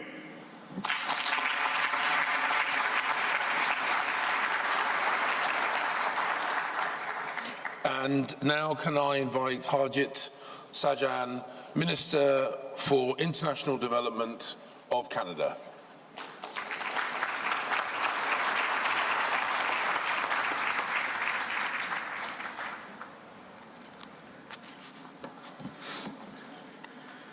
Ladies and gentlemen, I want to first take the opportunity to thank the United Kingdom and Ukraine for hosting us today.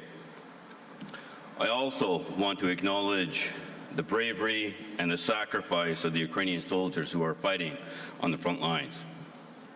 Now, it is not a secret that Canada's ties with Ukraine run extremely deep. Canada is home to 1.4 million Ukrainian Canadians, and they have made a significant mark on our national identity and values. It was Ukrainian Canadian Senator Paul Yuzek who first brought forward the vision of multiculturalism in Canada with a pivotal Senate speech. Another Ukrainian Canadian, Lawrence Decore, helped write the section of our Charter of Rights and Freedoms that entrenched multiculturalism in Canada's Constitution. These Ukrainian Canadians saw a Canada that recognized its deep connections to the wider world as an integral part of who we are. And in the spirit of an interconnected world, I join you in this resolute to show of our international solidarity with Ukraine. And just 10 days ago, our Prime Minister, Justin Trudeau, was on the ground in Kyiv. And while there, he reinforced Canada's enduring commitment to Ukraine and announced new support measures, including increased military assistance and support for mental health. Canada has committed over $8.8 billion in financial, military, humanitarian development, and immigration assistance for Ukraine. And this includes over $5 billion in direct financial assistance. With over $4.3 billion flowing through the International Monetary Fund's new administered account for Ukraine, which was championed by Canada. This also includes a $500 million stemming from the proceeds of Canada's Ukraine sovereignty bond, the first of its kind globally. Our commitments to Ukraine are especially important in the face of the evolving crisis, like the destruction of the most recent dam. Canada is allocating $10 million for humanitarian partners to support the people impacted by the floods. And I've visited Ukraine many times in my former capacity as Minister of Defense. And just a few months back, I had the opportunity to visit in my current capacity, and that trip allowed me to personally witness what the world has been seeing at a distance over the last 16 months. What I witnessed was absolute resilience. And as we gather here, the people of Ukraine continue to show the world just how strong and resilient they are in the face of unjustifiable and unwarranted Russian aggression. So today, we gather to support not only Ukraine's immediate needs, but its long-term recovery, reconstruction, and economic future. A future that is safer and greener, more open, and more resilient. To help set us on that path, 1 month ago at the G7 summit, Canada made a landmark commitment to the European Bank for Reconstruction and Development. Canada announced $283 million for the High-Impact Partnership on Climate Action to help countries build clean and climate-resilient economies. And today I'm announcing an additional $20 million to the Ukraine grant as part of this initiative. The Ukraine grant will support climate adaptation, mitigation, and resilience projects with a focus on technical assistance. Gender equality will also be factored into this work, something that is central for Canada with our Feminist International Assistance Policy. Canada has also been a leader in championing creative, innovative financial tools for Ukraine, and we will continue to look for ways to leverage innovative financial instruments to provide de-risking and concessional support to Ukraine and Canadian investors. Ukraine also continues its work to combat corruption and make progress on these reforms. And these efforts are more important than ever for European Union and OECD accession, and also to encourage more private sector investment. And during my most recent trip, during this trip, I'll be meeting with Canadian business leaders who are looking to support Ukraine's recovery and reconstruction through trade and investment. And in April, Canada and Ukraine concluded negotiations to modernize our bilateral free trade agreement. This will provide a strong legal framework for Canada's firms seeking to participate in Ukraine's reconstruction efforts. I would like to express Canada's support for the launch of the G7+ and the government of Ukraine's Clean Energy Partnership for Ukraine, as well as the launch of the Ukraine Business Compact. Canada also supports a framework on war risk insurance to support private sector input into the reconstruction activities. And Canada firmly believes in the importance of bringing our diplomatic, trade, and development work together. And we need a truly united effort on this front. Because as Prime Minister Justin Trudeau said in Kyiv, Ukraine's fight for the future stretches far beyond its borders. Ukraine fights for the future of all of us and for the values that all of us hold so dear. Canada is honored to stand shoulder to shoulder with you as we stand up for Ukraine. Thank you. Slava Ukraini.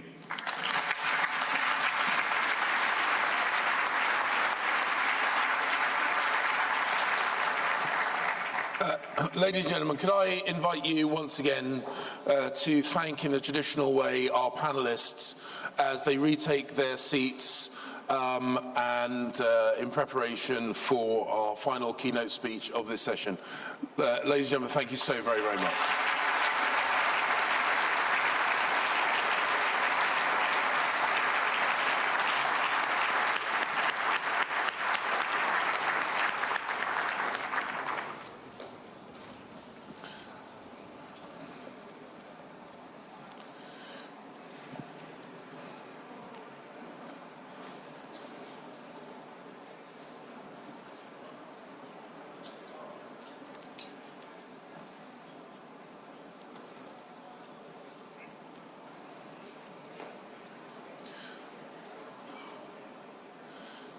Ladies and gentlemen, this session underlines our collective determination to support Ukraine, not only in its self-defense, but its subsequent rebuild, reform, and recovery.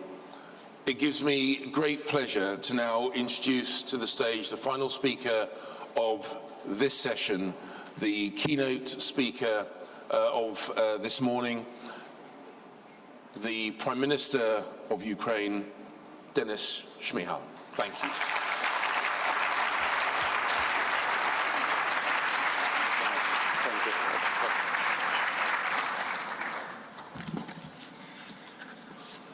Thank you so much, dear James. Dear Presidents, Prime Ministers, Secretaries, Ministers, dear heads of international organizations, dear representatives of international business, dear friends, partners, colleagues, allies, ladies and gentlemen. Today Ukraine is going through the most difficult times in the history of our independence. It is a crucial time not only for our country but also for Europe, for the civilized world, for democracy and freedom. The outcome of the war in Ukraine will determine the geopolitical landscape of Europe for many decades to come. 16 months into war, no one doubts that Russia has not achieved its goals. Ukraine withstood, thanks to the heroism of the Ukrainian army, thanks to the bravery of Ukrainian people, thanks to the leadership, thanks to the unity, thanks to the pro-Ukrainian coalition and your help. 12 months ago, Ukraine was granted the EU candidate status. We have an ambitious goal to quickly become a member of the European Union. We are already well ahead of schedule of this path. We are transforming our country. We are rapidly adopting European policies and practices, integrating into European markets and strengthening our institutions. European integration is the compass for all reforms and changes, including the implementation of Ukraine's recovery projects. I would like to express my gratitude to the European Union for its consistent military, political, financial and humanitarian support. In particular, I want to thank the European Commission and personally Madam President Ursula von der Leyen for the initiative of new Ukraine facility, which will provide medium and long-term support for our economy and recovery. The new Ukraine facility will also support our efforts to rebuild and modernize the country while implementing key reforms on EU accession track. Over the past months, we have laid the basis for winning this war. We believe that we are going to win this war and we will win the peace that follows. I say we many times because this is our common achievements, our common work, our common tasks. We need to accomplish long-term stability, security and prosperity for Ukraine and for the region. We have already begun our long and difficult journey on rebuilding Ukraine. A year ago in Lugano, we held the first major conference on Ukraine's recovery. At that conference, our discussions primarily were around plans, roadmaps, challenges and prospects. A year later, here in London, our discourse extends beyond plans, encompassing notable achievements as well. We are now addressing the 10 key aspects of Ukraine's recovery, which provide us with a competition of where we are going, and what else we need to do to win this peace. The first aspect of Ukraine's recovery, damage assessment. We have said that the first thing we need to start with is an independent, professional and transparent assessment of damage and reconstruction needs. Together with the World Bank and the European Commission and the UN, we have created such a tool. We have carried out rapid damage and needs assessment. This document provides a comprehensive overview of the impact of the war in 20 different sectors. As of 21st February this year, reconstruction needs have already reached $411 billion. This is an unprecedented figure. Unfortunately, it does not yet encompass many losses, including the damages inflicted by the horrific terrorist attack carried by Russian forces at the Kakhovka hydroelectric power station. We are grateful to the World Bank for actively assisting us and agreeing to promptly conduct an assessment of the damages resulting from this dreadful terrorist act. We appreciate World Bank support in evaluating all the losses and firmly believe in the necessity of continuing this work. Therefore, the program of large-scale recovery and transformation of Ukraine will also be unprecedented. It will be the largest reconstruction project in Europe since the Second World War. The second aspect of Ukraine's recovery is stages of recovery. The first stage is rapid recovery, which we started last year and are now actively implementing. We are talking about projects that are really necessary for the survival of the country and the people in the face of war. The World Bank estimates that we need $14.1 billion for such priority recovery projects this year. The second stage will be a long-term reconstruction which will take many years, and we are now starting to lay down a plan for its implementation. The third aspect of Ukraine's recovery, priorities for rapid recovery. Last year we also talked about the importance of setting the right priorities for recovery. For this year, our government has identified 5 key priorities.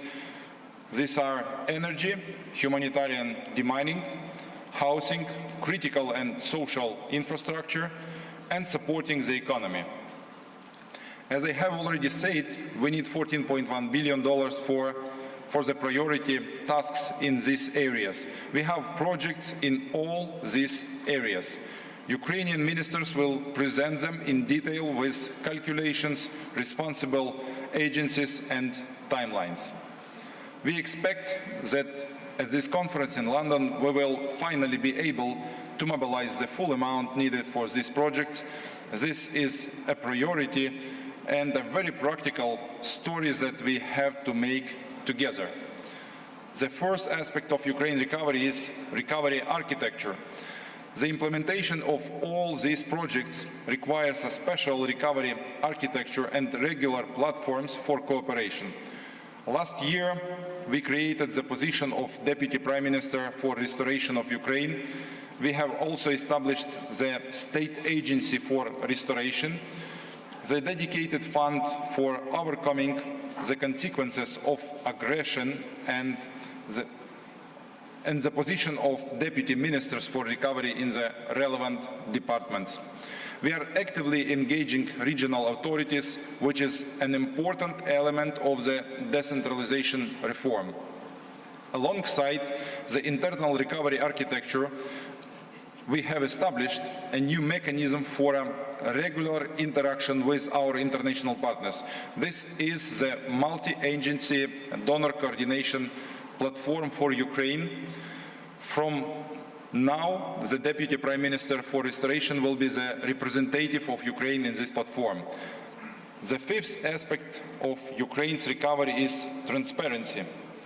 Speaking about the recovery architecture, we have mentioned many times the words transparency and accountability. We are making sure that these are not just words. Ukrainian reconstruction should become synonymous with transparency. Last month, we presented the digital restoration ecosystem for accountable management, or DREAM, as we call it. The ecosystem will allow to control every stage of any recovery project in a very short period of time. More than 5,000 sites for restoration have already been entered into the system. The sixth aspect for Ukraine's recovery is parametric approach and Build Back Better principle. At the Lugano conference, we said that we wanted to carry out recovery using 2 approaches, the parametric approach and the regional approach. The parametric approach is the principle when the government sets the general framework, the broad policies, and the general requirements. What does this mean in practice? For example, we have set new requirements at the legislative level for the construction of residential buildings, in particular that they must now have a bomb shelter. We have also developed requirements for schools and hospitals and are setting up community safety centers. Energy efficiency, green technologies, security, all this should be a mandatory part of the new infrastructure in the reconstruction. The seventh aspect of Ukraine recovery is regional approach. The regional approach is when our international partner countries take patronage of regions and communities in Ukraine and help implement recovery projects here. 30 countries have signed a declaration supporting the initiative to provide coordinating assistance to rebuild Ukrainian communities and regions. During last year, more than 300 territorial communities in Ukraine have signed 1,500 partnership agreements. Nearly 60 countries are helping our cities, towns and villages to recover. Currently, more than 200 projects are being implemented or have been implemented jointly with partner countries or international organizations. The eighth aspect of Ukraine's recovery is sources of financing the recovery. One of the key questions we are constantly facing is who will pay the hundreds of billions for the recovery. First and foremost, Russia must pay for what it has destroyed.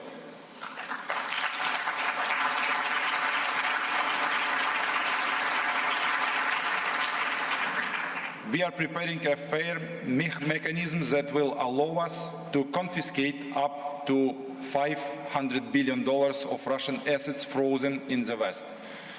In May, a historic decision was taken at a meeting of the Council of Europe to establish a register of damage caused by Russia's aggression against Ukraine. This is the first component of the international compensation mechanism. The second source of funding for reconstruction is the Ukrainian budget, including funds from confiscated Russian assets in Ukraine. The Ukrainian budget for 2023 has already earmarked $3.3 billion, and we have already started reconstruction with these funds. The third source is the assistance from our international partners, including international financial organizations. We are grateful to all of you. Our partners have already pledged $4.3 billion out of the total $14.1 billion needed for the rapid recovery for the next 12 months. But we still need another $6.55 billion. We have set an ambitious goal of securing pledges for this amount as a result of this conference. The ninth aspect of Ukraine's recovery is involvement of the private sector. No large-scale, effective and rapid recovery is possible without the involvement of private capital and private investment. We believe that it is business and entrepreneurs who can make our recovery truly effective. We are already offering projects and investment opportunities to international capital. Together with the World Bank, the US International Development Financial Corporation and other partners, we are working on an effective war risk insurance model for investment in Ukraine. We have identified 5 key segments that will form the basis for the recovery and transformation of our economy. The first sector is energy. There is a huge potential in the electricity sector, gas production and storage, and also hydrogen energy. President of Ukraine emphasized today in his speech on this sector especially. The second sector is a military-industrial complex. Many Ukrainian weapons and developments are proving their effectiveness on the battlefield right now. European and global defense companies are increasingly considering options for building new production facilities in Ukraine. After the war, we expect a great boost in the development of this sector in Ukraine. The third sector is agriculture. Ukraine is already world leader in the production of many crops. With government incentives and private foreign investments, we believe that post-war growth in this sector could be in double digits. The fourth sector is infrastructure. The recorded losses of this sector now exceed over $100 billion. Colossal destruction. So for many years, it will be the market that is worth tens of billions of euros. We will actively offer public-private partnership and concession projects. The fifth sector is IT. We have ambitions to become a digital hub in Europe. We offer IT companies some of the most favorable tax and regulatory conditions in the world. In general, we are telling the private sector that those who invest in Ukraine today will have extraordinary opportunities and prospects in coming years. The 10th aspect of Ukraine recovery, Ukraine is changing. Recovery of Ukraine is not just about rebuilding a power plant, a road, a house or a hospital. Recovery of Ukraine is also about the transformation of our country, a new quality of institutions and a new living space, a new European Ukraine. The planned changes and reforms are clearly in line with our aspirations to become a member of the EU. We understand that Ukraine must change, and Ukraine is transforming right now. For this year, our government has identified 10 priority reforms and transformation projects: European integration, security and defense, new veterans policy, human capital development in the face of extraordinary challenges, new economic model, logistic development, and of course, rapid recovery. In addition, we have fully established the anti-corruptional infrastructure, the National Anti-Corruption Bureau, the Specialized Anti-Corruption Prosecutor's Office, the High Anti-Corruption Court, the National Agency on Corruption Prevention. These are important institutions that allow us to ensure the principle of inevitability in punishment and the rule of law. At the same time, our government is carrying out a major digitalization reform, a large-scale deregulation for doing business, the corporatization and the privatization of state-owned enterprises. These are the necessary changes that will allow us to prevent corruption. Dear friends, dear partners, Ukraine is changing and Ukraine is winning. Our victory will be the beginning of a renewed and stronger Europe. We are united in defense and we will be united in recovery. We are grateful to everyone who is helping us fight for our freedom and independence today. I would also like to express my gratitude to the government of the United Kingdom, personally to Prime Minister Rishi Sunak and Secretary of State James Cleverly, for co-organizing this conference, this perfect conference. Such events enable us to synchronize our efforts and work together towards the victory and recovery of Ukraine. Thank you for your attention. Thank you for your tremendous support. Thank you so much. Slava Ukraini!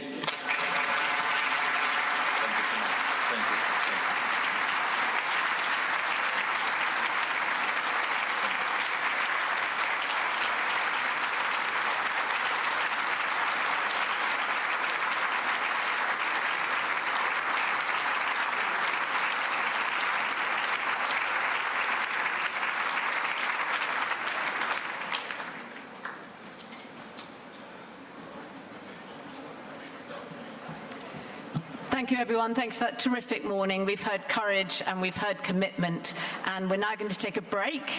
We're going to be back here for a hard start at 11:40 so that we can run a session on those immediate needs that we've been discussing. So if you could all be seated again at 11:40, thank you very much.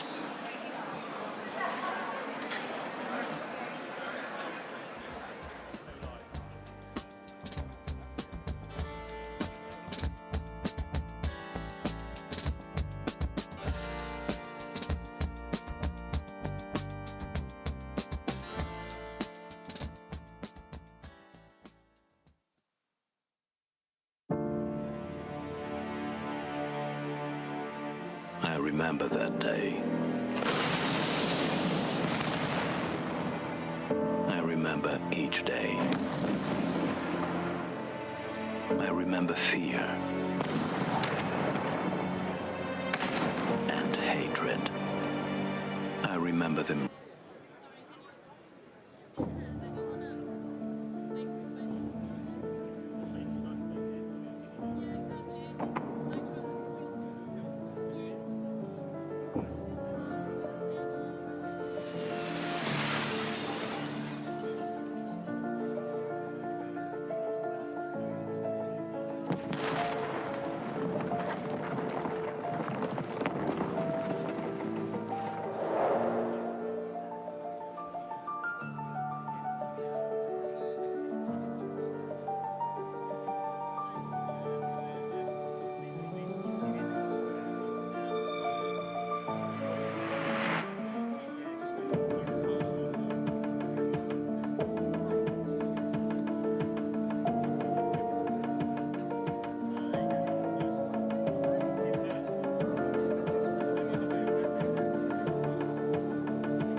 Please, take your seats.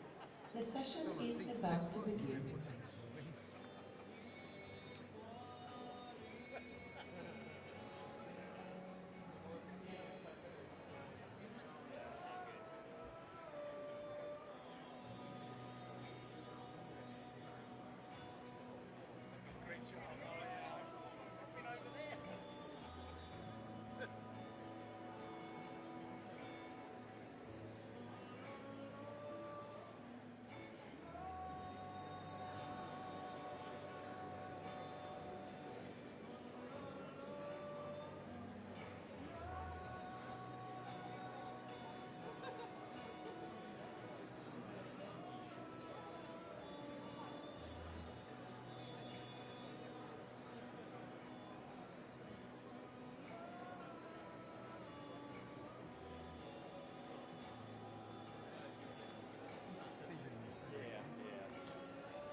Just checking that you guys are all happy with everything you need.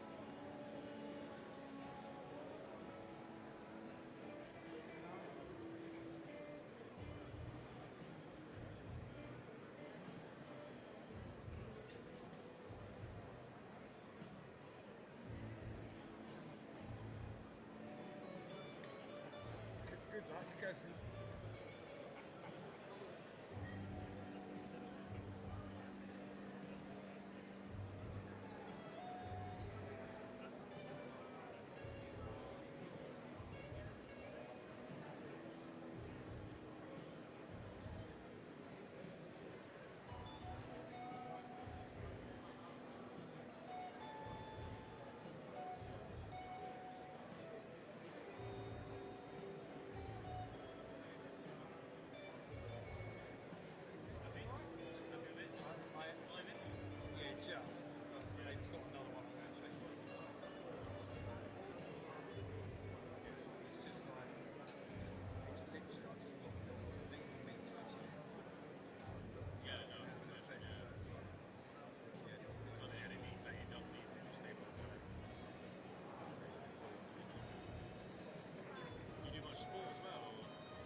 Especially when it's in the air, I cannot be so naked. It's good to do that. How do you find one out of all? Trust me, once you've done it, you spend years doing it. Yeah, really. Yeah, how do you get that morning of free hits? That's the thing. You don't have to miss it. That's the thing. So, but they... White board and white sky, I don't know. If you're the opposite blue sky, if it's cloudy, that's the hardest one. Very reliant when you're practicing it is. So basically, you frame it. So they're in players in the bottom third frame. Literally just in their backswing, you start going up. You don't change the size of the frame. Then you keep, once you've got the ball, then you go in. Because they never cut to you until you're mid-air. And it's, if you're against a cloudy sky, if you lose that ball in the first frame, you're very, very top. Yeah. So you've got to just need to have it. Yeah, it's better to start wider. Like I say, I normally have it so that the players in the bottom third. And then we're okay. So there we go. Sorry. This one keeps fiddling with the mic. Can somebody not tell her to stop fiddling with those mics? I'm only here for certain people, so that's why my whole family's here. Excuse me.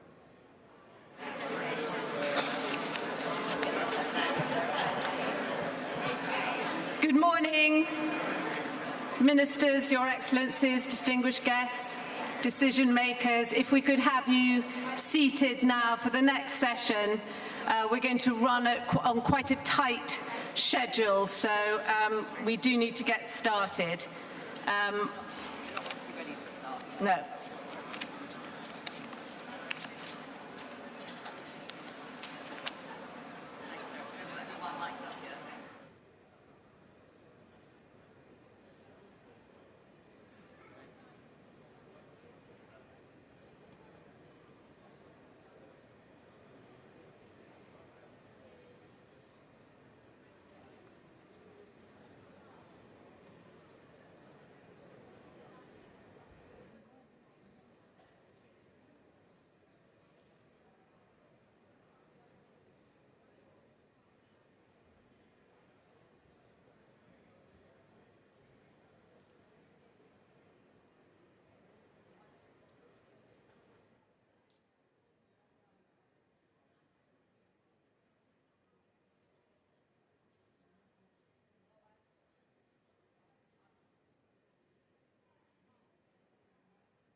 Yes.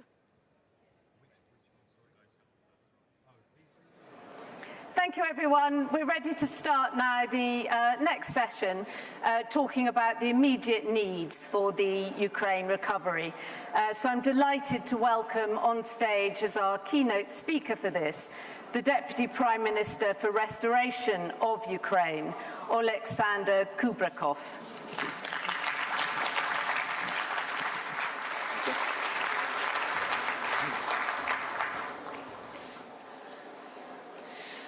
Good afternoon, colleagues. Good afternoon, friends. First of all, I would like to say thank you to UK side for organizing this great event. I hope that we will all see, like as soon as possible, practical results of our conference. If I may just start from presentation, I have a few slides.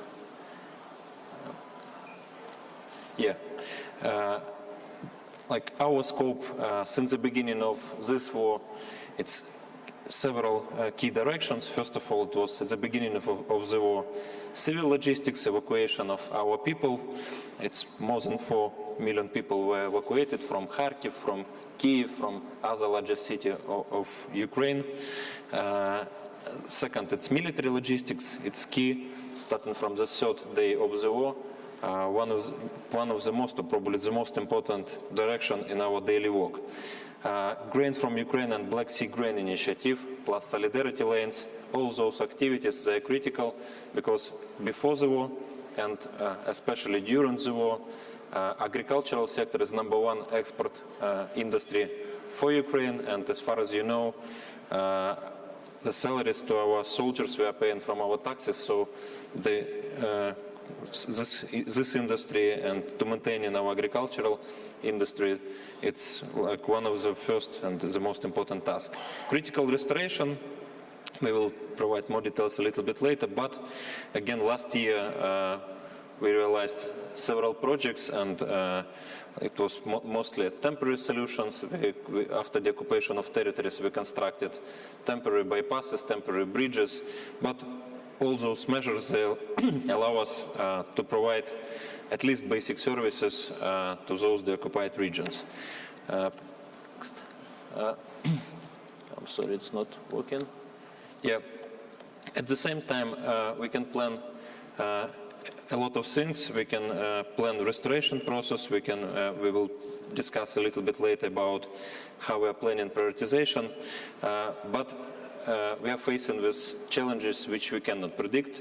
First of all, it was attacks on civilian infrastructure. Last year, we faced with blackouts, real blackouts during winter period, and it was like, again, everybody expecting something that it will happen, but like you cannot believe that Russians, they can do this, but they are doing this. And then it was Kakhovka dispersion, and you see that like the next challenge will be to provide water supply for 1 million people in Dnipro region, and this, like at this moment, probably one of the key problems. We are not talking about agricultural sector, which in Kherson region and in southern part of Ukraine will historically use water from Kakhovka water reserves. And trade blockade, each time we are inventing something, like again, thanks again to our partners. Black Sea Grain Initiative was established with help of United Nations, with the help of Turkey and our allies, G7 countries. Solidarity lines, it was established in cooperation with the EU. All those measures, they allow us to increase exports through alternative channels, but again, without Black Sea corridors, for us, it will be a huge challenge to export new harvest to our traditional markets, and to provide more confidence for our partners and to decrease risk of global food security. Again, some figures just to provide you what is happening, what we are trying to cover, what's already covered.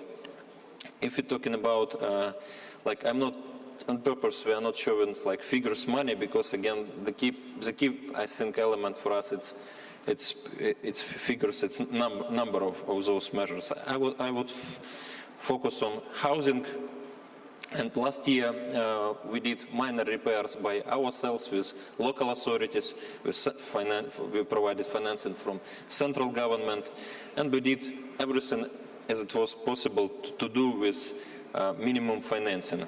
But you see apartment buildings, I mean, the number is huge, destroyed. It's about 18,000 from the beginning of the war. Significant part of those buildings, they're located on territories which we are now temporarily not under Ukrainian control, but still number is huge. Private houses, and what is good, we recently launched e-recovery program. Again, we are using a very transparent mechanism. It's application DIA, which each Ukrainian citizen has. And we already started providing direct financial support only on minor repairments for our citizens. They are using so-called marked money only for building materials and for construction works. As a first source for this project, we are using arrested money of Sberbank Russia in Ukraine. It's about $500 million US, and again, I hope that we will structure new project with cooperation with World Bank.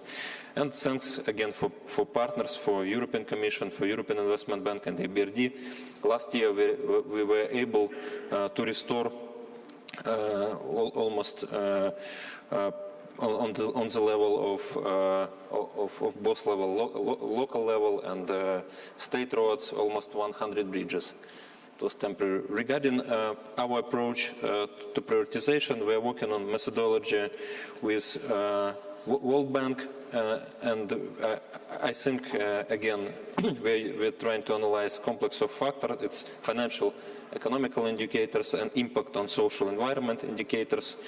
Again, the most critical right now, we understand that both directions is important.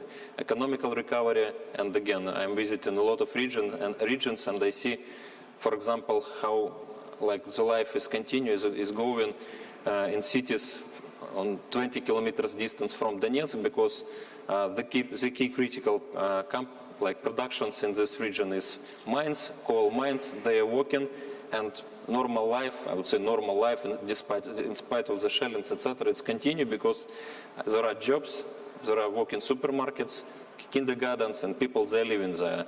And vice versa. We have the occupied territories, we can repair everything, but in case if we won't have production there, in case if we won't have jobs here, people won't come back there. Data-driven policy, again, I will just mention a few things already mentioned by Prime Minister. Digital restoration ecosystem for accountable management, system DREAM. We will provide more details. Geoinformation system for regional development, the unified state electronic system in the construction sector, e-construction. Actually, we implement all projects with this system on national level for the most complicated construction projects, and feedback from before that it was one of the most corrupted institutions in our country. But during the last 2 years, we're receiving only positive feedback from our business, from all business associations, and definitely we need to expand this system into the local level. And for this, the bill of the law 5655 is critical. And register of damaged and destroyed property. Again, we are using on a daily basis this register. And again, Prime Minister mentioned international register. It will be linked for this register because we're already fulfilling on a daily basis this register of damaged property in cooperation with local authorities. Without this, we are not providing any services for local authorities. We are not providing financing for restoration. DREAM system.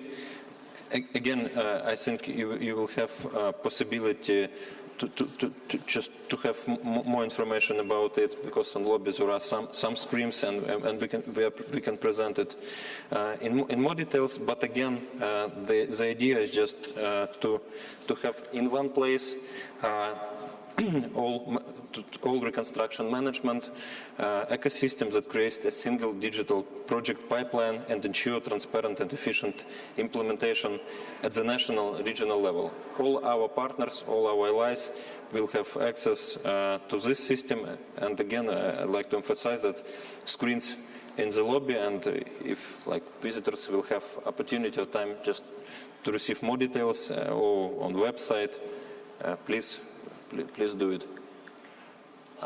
Core needs for restoration, again, as we mentioned, it's critical and social infrastructure, transportation, humanitarian and demining, it's critical, but again, we can compare, in some cases, business doing demining much faster than state institutions.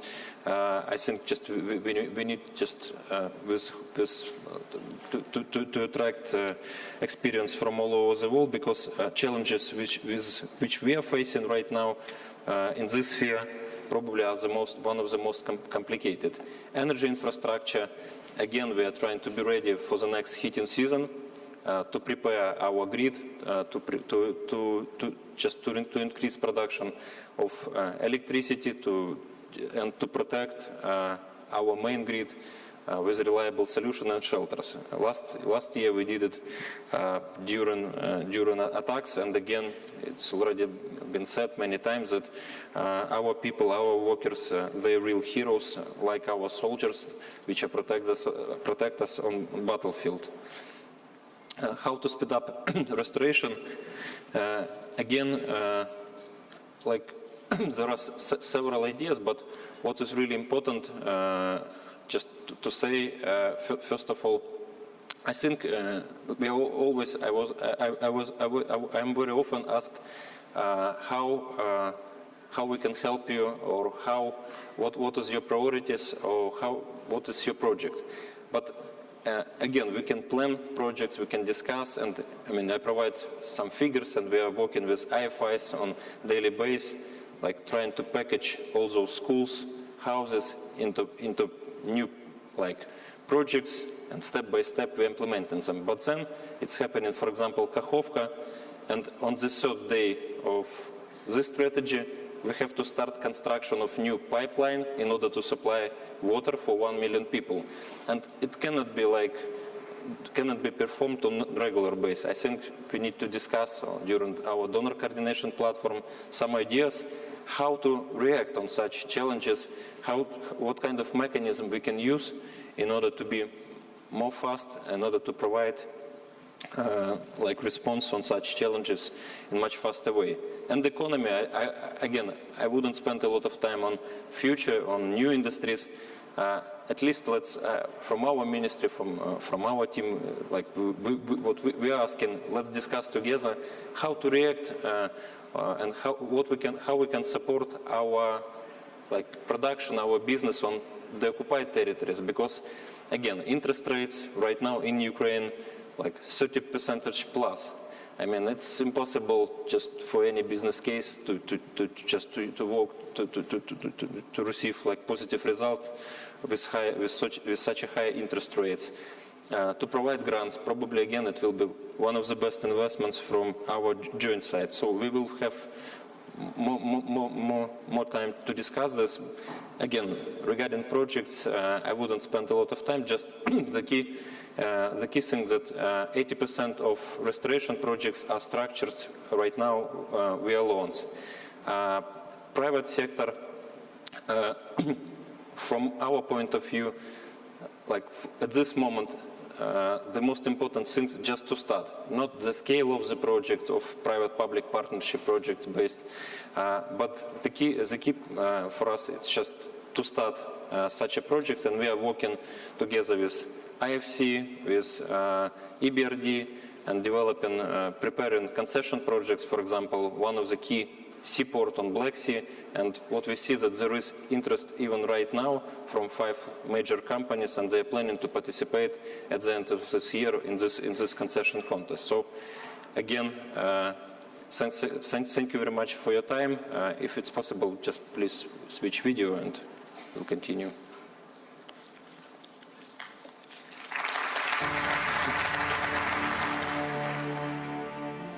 remember that day. I remember each day. I remember fear and hatred. I remember the Mriya. I remember Kharkiv, Chernihiv, Dnipro, Mariupol, Kakhovka.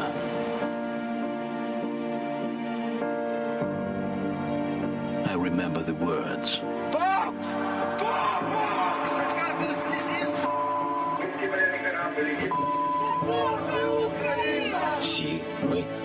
And that's why I'm here today.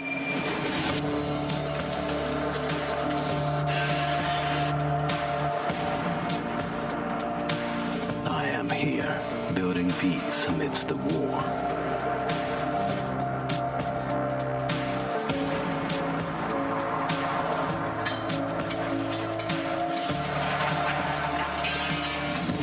I'm here for you to come back.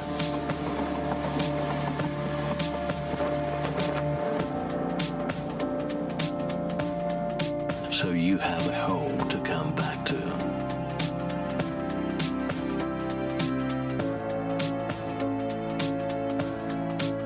I'm here for you to love.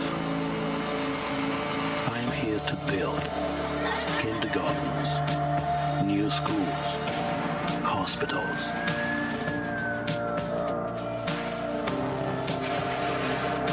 I'm building a lot of roads.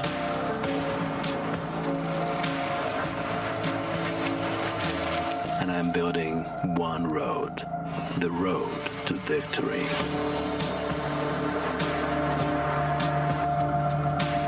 I'm here, and when I'm asked what I'm doing here in Ukraine, I answer, we built Ukraine. We are all here.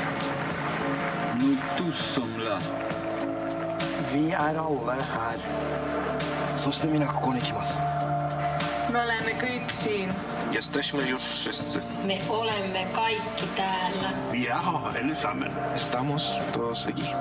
Vi sind alle da. Siamo tutti qui. Všichni jsme tady. We build Ukraine.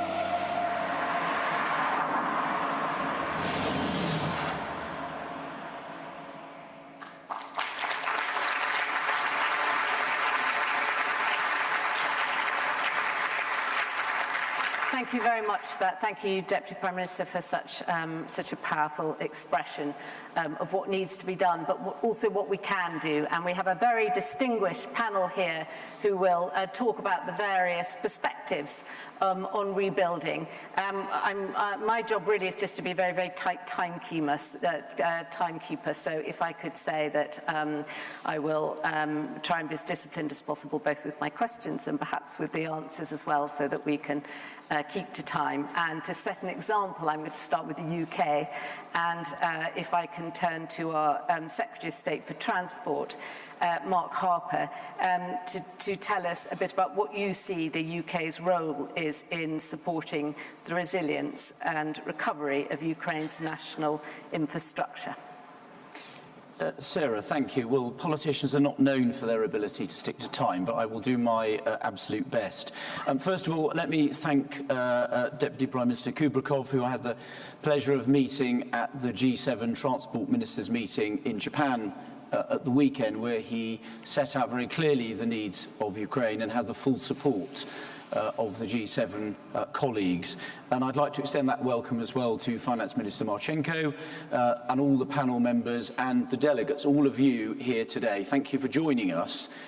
Everyone here and people right across the world admire the bravery of the Ukrainian people in standing up to the murderous invasion of their country. Everyone here admires the heroism of farmers turned soldiers, housewives turned snipers, and web designers turned drone pilots. And actually we saw a lot of that in the video, actually ordinary people defending their country. And the transformation of an actor, not just into a peacetime president, but a war leader standing up to tyranny. And it's in his government and the Ukrainian people's honour that the UK has convened this meeting today and tomorrow, and we're very proud to do so. But there's another form of bravery in Ukraine, a form of bravery not immediately as clear. When I met with Deputy Prime Minister Kubrakov's colleague in Leipzig last month, Minister Derkach, he didn't only want to talk about how Ukraine is going to defeat Putin, nor just about rebuilding his country after the cowardly attacks of Russia, but he wanted to talk about Ukraine's future, the plans for clean energy, integrated, sustainable and resilient transport, and their plans for 2030 and beyond. The Ukrainian people don't just have the will to fight, they don't just have the certainty that they will win, but they have the courage to plan for a better tomorrow. And while Russia remains mired in the past, with lying generals, a war criminal army and a thieving president, Ukraine looks to a bright future. And we stand with them now, providing arms, ammunition and training, but will continue to stand with them as they build that bright future for the Ukrainian people. The UK government sees measures to rebuild Ukraine as no less important than our diplomatic and military campaigns. Transport, of course, will be a crucial part of this recovery, which is why, following on from the significant financial support package announced earlier by the Prime Minister, I can announce new commitments to ensure Ukraine's transport workers are primed to drive the country's economic recovery once this conflict is over. We will be funding virtual reality training for seafarers within Ukraine, maritime training for Ukrainians here in the UK, and also working to train Ukrainian air traffic controllers so that we can get the civil aviation sector to rebound quickly after the conflict to enable us to rebuild Ukraine's economy. And that builds on previous support, such as the rail aid package, which we supplied earlier this year, which I think you saw a bit of in the video, which I had the honour accompanying my own constituency, and men and women that I represent in Parliament are part of the effort enabling the reconstruction of the Ukrainian railway system, which is essential to enable their economy to function. But with the World Bank estimating the reconstruction cost to top $400 billion, we must mobilise wider international support, including the private sector. That's why this conference is vital, to match Ukraine's recovery needs with private sector investment and expertise, to unlock private capital and reassure investors by de-risking projects and showing that Ukraine is open for business, and our announcements about the London Risk Insurance Forum framework are going to be important for that, and to support Ukraine as it reorientates its economy west rather than east towards an open, democratic Europe rather than a closed, illiberal Russia, towards the new rather than the old. Throughout, Britain will lead by example, as we've done today, convening like-minded partners to join this noble effort. Doing so will be part of the historic work of rebuilding a free Ukraine, one where its citizens can enjoy not only a hard-fought peace, but also a more prosperous future. Thank you all very much indeed for your support. I look forward to coming back here tomorrow to talk about the further work we're doing in the transport sector. But for now, thank you very much indeed for what we're all going to do to support Ukraine in rebuilding its country. Thank you very much indeed. Thank you for that. And if I can now turn to the Minister of Finance for Ukraine, Sergei Marchenko, and I would welcome you perhaps to talk about what you see as the priorities in rebuilding and modernising, and how you envision the post-war structure of Ukraine's economy. Thank you. Dear ladies and gentlemen, dear friends, colleagues, it's a pleasure for me to be here and to join such a discussion on rebuilding and reconstruction of Ukraine. First of all, it's a great opportunity for us to reiterate deep gratitude for all of our partnering countries which help us to finance our budget needs. At this moment, we fully financed for this year, and we managed to attract only for this year $20 billion. And if we're talking about starting the war, we managed to attract $51 billion. I think it's a great success of negotiation. It's a key message of our partnering countries to deliver that we are not alone, and we are not alone not only for budget needs, but we are not alone when we are talking about reconstruction. Also, government of Ukraine continues to hold overall macroeconomic and financial stability. We managed to decrease level of inflation from 26.6 last year to 15.3 this year. We managed to give necessary incentive for our economy to strive and to revitalize, if I may say so. Even our partner in IMF estimation improve our forecast for this year. Our GDP will be at least 3%. We have growth at least 3%. Also, our budget in quite stable situation. We managed to meet our plans. We also managed to meet our pre-war revenues target. If we are talking about reconstruction, the key question we should ask ourselves and discuss, how come we can manage to bring people of Ukraine back? And when we are discussing different projects, different incentives, this should be on our minds. It's a first message. How come we can bring our people back? Because creating favorable conditions in Ukraine help us to survive, help us to bring our future rather sooner than later. Another question we should ask ourselves when we are thinking about different project restoration, repairment, and other kind of reconstruction, how come we can manage to increase and to Ukraine's economic growth? It's a very important question. We want to restore our jobs. We want to restore our business to operate in Ukraine. We want to attract investment. We want to attract investment not only for surveillance, but also for a future. And the last question we should ask ourselves, is this all of projects, all of investment can help us to create better security in place?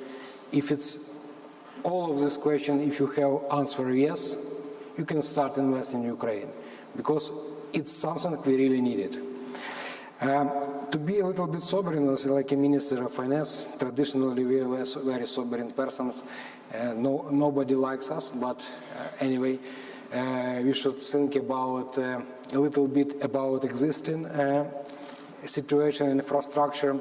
We did, together with Deputy Prime Minister Kubrakov, very crucial stuff, trying to match our priorities with possible donors' money with our priorities, because it's something very unusual in previous lives, because we traditionally were very welcoming for any money we receiving. Now we are not.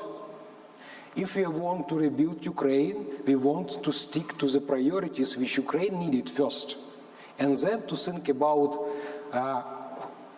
opportunities of other countries. We want to have Ukraine, made in Ukraine, in place first.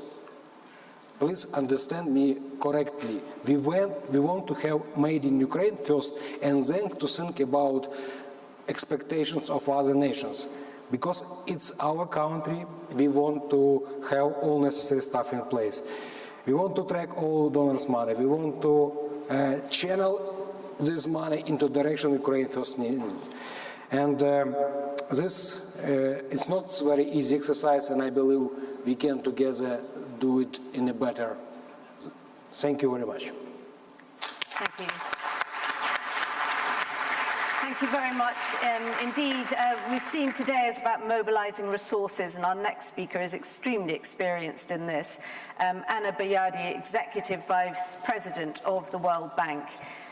The World Bank's been working with partners and has assessed Ukraine's recovery needs over the coming years. What are the most striking things for you? Well, thank you so very much. And let me just start by saying how pleased I am to be here at this important event. Let me thank the government of Ukraine and also thank the government of the United Kingdom for convening us.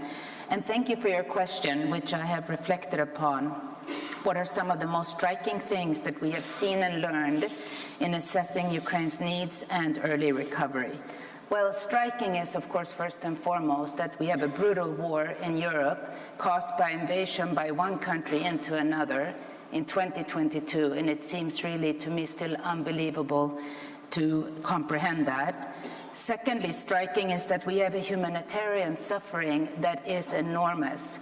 Just to put it in perspective, the World Bank estimates that Ukraine's poverty has gone from about 5% before the war to about 25% now. The other striking fact is, and it was mentioned, that the reconstruction needs of Ukraine after 1 year of war, and of course now we are 1.5 years into war, was estimated by us, the European Commission, UN, and government of Ukraine at $411 billion. That is 2 times GDP of Ukraine in 2021. That's striking. And the final issue, of course, is that the impacts of Russia's war on Ukraine are felt in Ukraine, but also globally in the form of inflation, tighter financial conditions, and great uncertainty. But what is also striking is Ukraine's resilience, and we hear about it. And of course, what we see is government and services are ongoing, infrastructure services are restored, budget is well managed and executed, reforms are even being designed and implemented, and the most recent remit law is something the World Bank really supports. And I wanted to just illustrate a few findings from 2 surveys that we have undertaken recently that also shows the resilience. The first one is a monthly Listening to Ukraine survey that looks at the monitoring of delivery of essential social services that are delivered with the support of our peace project in Ukraine. And this is results from April and May.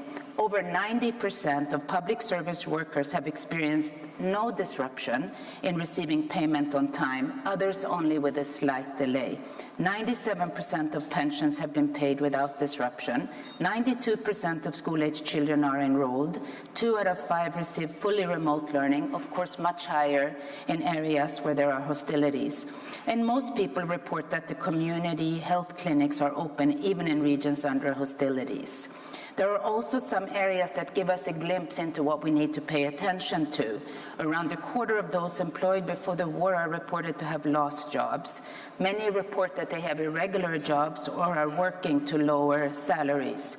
And 6 out of 10 surveyed report that their household is receiving a pension. This means that there are a lot of elderly in Ukraine. And we can also expect learning losses because in the areas that are suffering from the hostilities, there are a lot of children online. We also did a survey of firms that looked at 2,000 domestic firms and 80 multinational firms. And again, of course, firms have suffered revenue loss and employment reduction, but 4 out of 5 firms, 80%, have continued to stay open. Only 4% have permanently closed. And this is because firms have adapted product mix, market, ICT, location. The other very encouraging fact is that international companies have remained committed to working in Ukraine. Ukraine and the World Bank have a very long-standing partnership. We adjusted very quickly to support the war context. At this point in time, we have mobilized $30 billion for Ukraine. A lot of this is coming through partners through the World Bank, and about 23 of this has been dispersed. We provide support to all essential social services through the budget and are now also working on critical projects in areas such as health, transport, energy, agriculture, and housing. And what I'd like to maybe just finish with is, what do we see as most essential now? Well, we really need to focus on tangible results. We heard it this morning, and I'm really impressed. The 2023 budget is in much better shape, actually, than the 2022 budget was. This is very good news, and it's really thanks to the good execution of the Ministry of Finance and, of course, international development partners. But we also really need to focus now on the investment projects. They also need funding, they need execution, and they need support. We also need to make sure we stay coordinated among us and, of course, also Ukraine within Ukraine. And we need to make sure we think creatively with the private sector. I was encouraged to hear about war insurance. We need to think about leveraging, and we need to think about guarantees. And we need to stay united as a community for Ukraine and with Ukraine. And for this, I really welcome this conference. And I will finally say that we must always remember that our steadfast support to Ukraine is vital for Ukraine, but it's also an investment in global prosperity. Thank you. Thank you. Thank you very much indeed.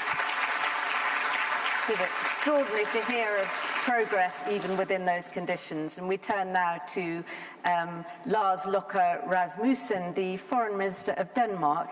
And if I could ask you, how do you think we engage the private sector and secure a long-term whole-of-society engagement in the support of Ukraine? Thank you, and thank you for that question. First of all, I would also like to echo a warm thank you to UK for hosting this year's Ukraine Recovery Conference, and I also want to emphasize our strong commitment and support to Ukraine, which cannot lose momentum. And that's perhaps a bridge builder to answering your question, because engaging the private sector and civil society is also about ensuring long-term commitment to Ukraine, because our strongest stronghold, our democracy, is potentially also our weakness. I mean, it's very clear that the strategy in Kremlin these days is to wait and see whether Western, the allies, the friends to Ukraine, will lose our patience. So we need domestically strong support. And by engaging civil society and private sector, we can do more in Ukraine, and we can engage more voters, honestly speaking, which will ensure long-term commitment. So a few reflections about our concrete experiences. First, about how to make an inclusive process in line with what I just said. In Denmark, we have created a Ukraine fund with strong political support in the parliament. Everybody is on board. This year alone, it is around 2 billion euro. Most of it, of course, military support, because that is the most important thing right now. But we can't wait for the last bullet to be fired before we start reconstruction. So we have allocated around 100 million euros to reconstruction efforts. And we have established a sounding board or advisory board or whatever you would like to call it to ensure a whole of society effort. And we have brought a variety of actors to the table to discuss the Danish support to Ukraine. So that's one important thing. And secondly, you could ask how to ensure the essential engagement of the private sector, both short-term and long-term. And we have found, and this is not rocket science, but we have found that companies face two significant challenges in their efforts to engage in Ukraine. And first, of course, a major risk of losses in connection with exports to and investments in Ukraine. And secondly, and I think equally important, a lack of information about projects, market opportunities, and relevant Ukrainian partners. It's not easy, I mean, to do business with Ukraine these days. And to help to overcome these challenges, we have launched a loan and guarantee scheme in Denmark's Export and Investment Fund. And with this fund, we have engaged right now more than 150 Danish companies and private funds in concrete projects in Ukraine. It is, of course, still early days, but so far newly funded private sector projects are supporting more than 1,000 jobs in Ukraine, Short-term credits, loans and guarantees are important tools to sustain economic activities here and now. And of course, this is just, the very first small steps towards more transformative efforts. We will need massive investments from international financial institutions and support for the Ukrainian banking and insurance sectors. But we are on our way. And then finally, I would say just a few words about the regional approach, which I also think is important to keep the private sector and the civil society on board, because we responded positively and accepted the invitation from President Zelenskyy last year to take a special responsibility for reconstruction Mykolaiv. And it have led to a situation where it's much more visible. I mean, with that approach, it comes with many advantages. It contributes to a broad public ownership, and it allows for direct coordination with national and local authorities in Ukraine. We have had the mayor in Mykolaiv in Denmark on several occasions already. We have had business communities in Mykolaiv. We are planning to establish a representation, a kind of satellite from our embassy in Kiev in Mykolaiv. So this regional approach is also, I think, an important stepping stone to actually do something. So, I mean, that could be perhaps 3 takeaways from the Danish experience. And then finally, on a personal note, I mean, I must say, and we discussed it here in the panel, I am so impressed about the Ukrainian leadership. I mean, I have been minister for like 15 years altogether, prime minister, finance minister. It's a tough job. But bearing in mind that you are fighting a war and you are making, progress and reforms, and we are pushing for transparency and anti-corruption and sound fiscal policy, and then this huge challenge linked to reconstruction, it is amazing. And I just want to say that on a personal note. Thank you. Amazing is the right word, and it's a potent point that democracy is proving its worth just now. So we take our place in that, and also the sort of innovative approaches that we can take, and that Denmark is already doing. So we turn now to Werner Hoyer, President of the European Investment Bank. And the question for you is really, how can Ukraine evolve its economic structure to attract investment and pave the way for immediate and sustained growth, drawing on relevant lessons from earlier EU enlargement support? Well, thank you very much, and thanks to the organizers for having us here in London. It's a privilege and a great opportunity, and I would like to thank the Ukrainian colleagues. And I would like to underline what Lars Løkke Rasmussen has just said. It's amazing what these people in Ukraine are presently doing, their perseverance, their resolve, but this is also true for the leaders, and without them it wouldn't work. So congratulations on this. What is key, and this is obvious, it is not only weapons which will decide whether this war will be won or not. It will also be the economic resilience, which is presently shown in a remarkable way, all the way from tax collection to continuous production under difficult circumstances. So what we do today to support investment will make Ukraine stronger within the EU tomorrow, and I underline within the EU, because I see this guy over there as my future governor. As the finance minister of Ukraine, he would be the governor of the European Investment Bank nowadays. But what we do now will lower the bill tomorrow. The more we wait, the higher the bill for reconstruction will be one day. So that we better get started now and not wait until the ink under a peace treaty is dry. That might take some time. So let's not underestimate the Ukrainians like Vladimir Vladimirovich did, because he thought he could do it easily. That is obviously not the case, and he has made the other miscalculation that he thought the West would fall apart immediately once he has crossed the border. Our institution, the European Investment Bank, stopped our business in Ukraine, in Russia in 2014 because we said he will not stop on Crimea. This will go on. And this is why we were pretty well prepared to do our job there.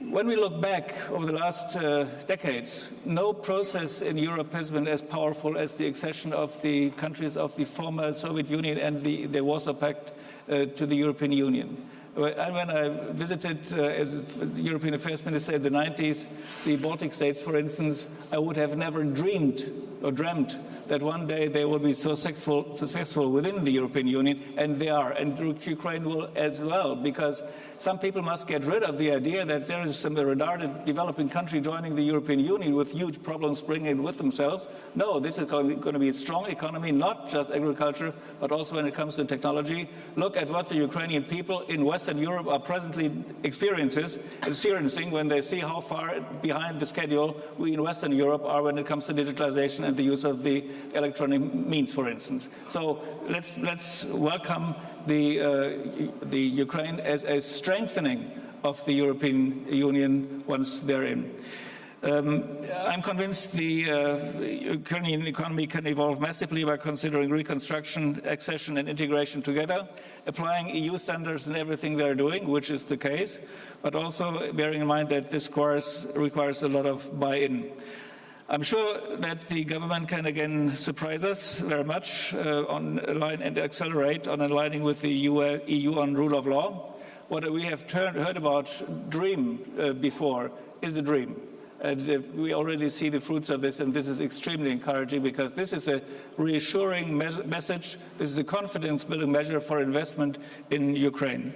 So through lending and technical assistance, we as EU Bank are working in close partnership with all partners, but of course, particularly with the European Commission.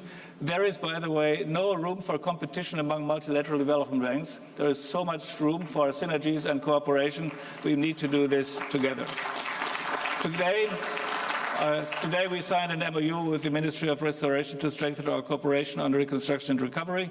We have a huge pipeline of projects. If we get the guarantees in order to bring this into place, we can do much, much more. And last but not least, we will later sign an important agreement with the European Commission to launch the EU for Business Guarantee Facility to improve access to finance for SMEs in Ukraine and other countries of the European Union's Eastern Partnership. Thank you very much. Thank you very much indeed for that reminder that economic resilience as well as weapons, how much that matters, and also the excellent example of the Baltic states in EU accession and how we can look forward beyond that. So we've been talking about the recovery of Ukraine being sort of visibly about infrastructure. Troy Rudd is the CEO of AECOM, best acronym of the day, which is a major global infrastructure consulting firm. And I wonder if you could tell us how you are engaging the private sector to help address Ukraine's immediate recovery needs. And from your experience, how can we make support to Ukraine's early recovery even more targeted and impactful for the long term? Great, thank you very much. And first, before I start, I would like to thank the organizers, the government of the UK and the government of the Ukraine for bringing us together and having this discussion.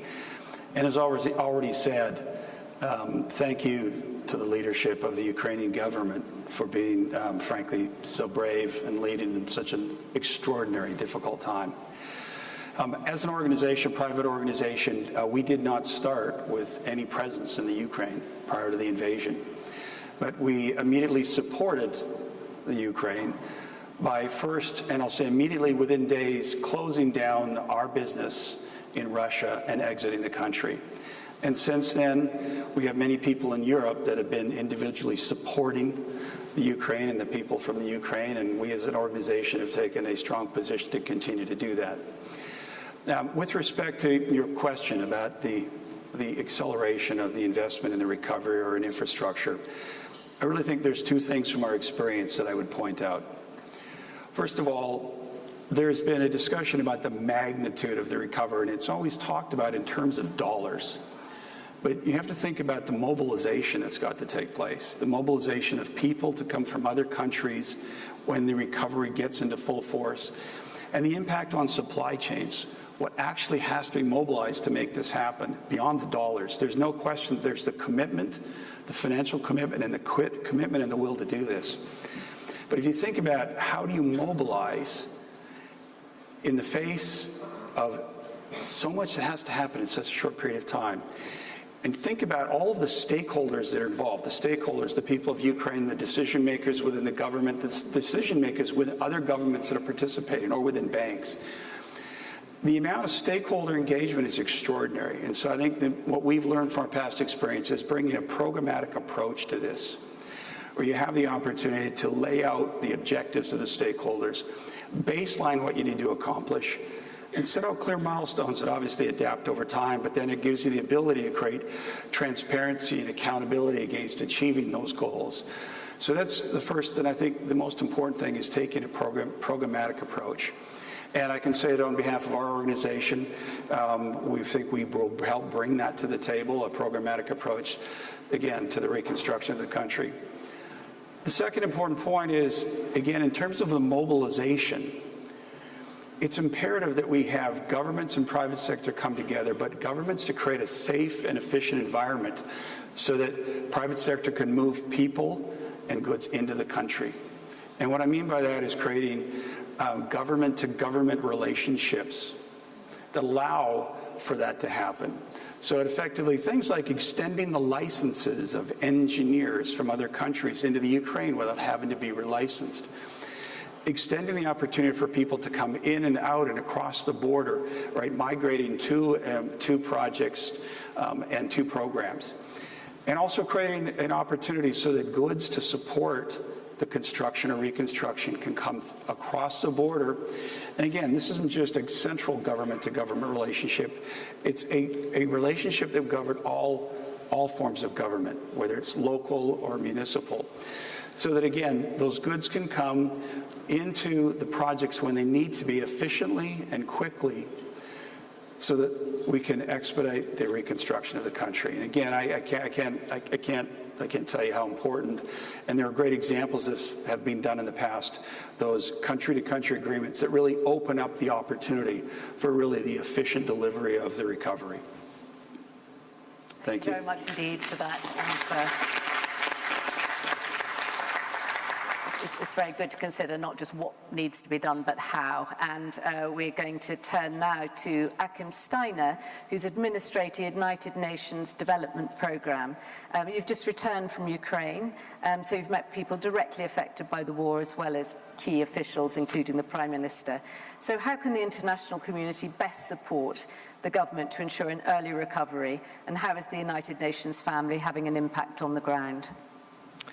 Thank you very much, Sarah, and thank you also to our co-hosts. Thank you for bringing us together. And indeed, talking about recovery can take many forms. You just alluded to another one. I think we heard a lot about systems and ecosystems that you are building, Deputy Prime Minister. I think the first challenge that you have faced in thinking about recovery in the midst of a crisis is that precisely you have to take a systemic approach, which is not easy given the daily survival challenges that are faced. But let me just say, having spent some days in traveling across Ukraine last week, I met your senior officials, I met mayors, I met the men and women who basically had to flee at a few hours' notice and are now trying to go back to the places they call home, but what they find is shattered homes.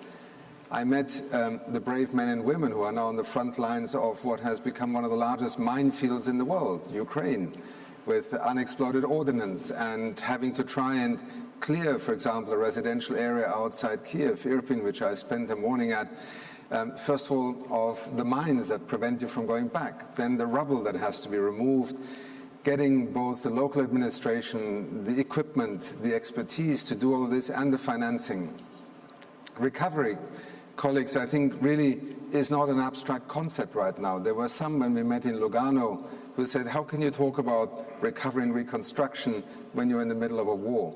If you speak to those tenants that I met, if you meet the small and medium-scale entrepreneurs, the men and women who are actually the backbone of Ukraine's economy right now, and you speak to them and you hear how they lost everything, became internally displaced people, live in another part of the country right now, have to rebuild their businesses, how little money can actually make an absolute difference in starting again.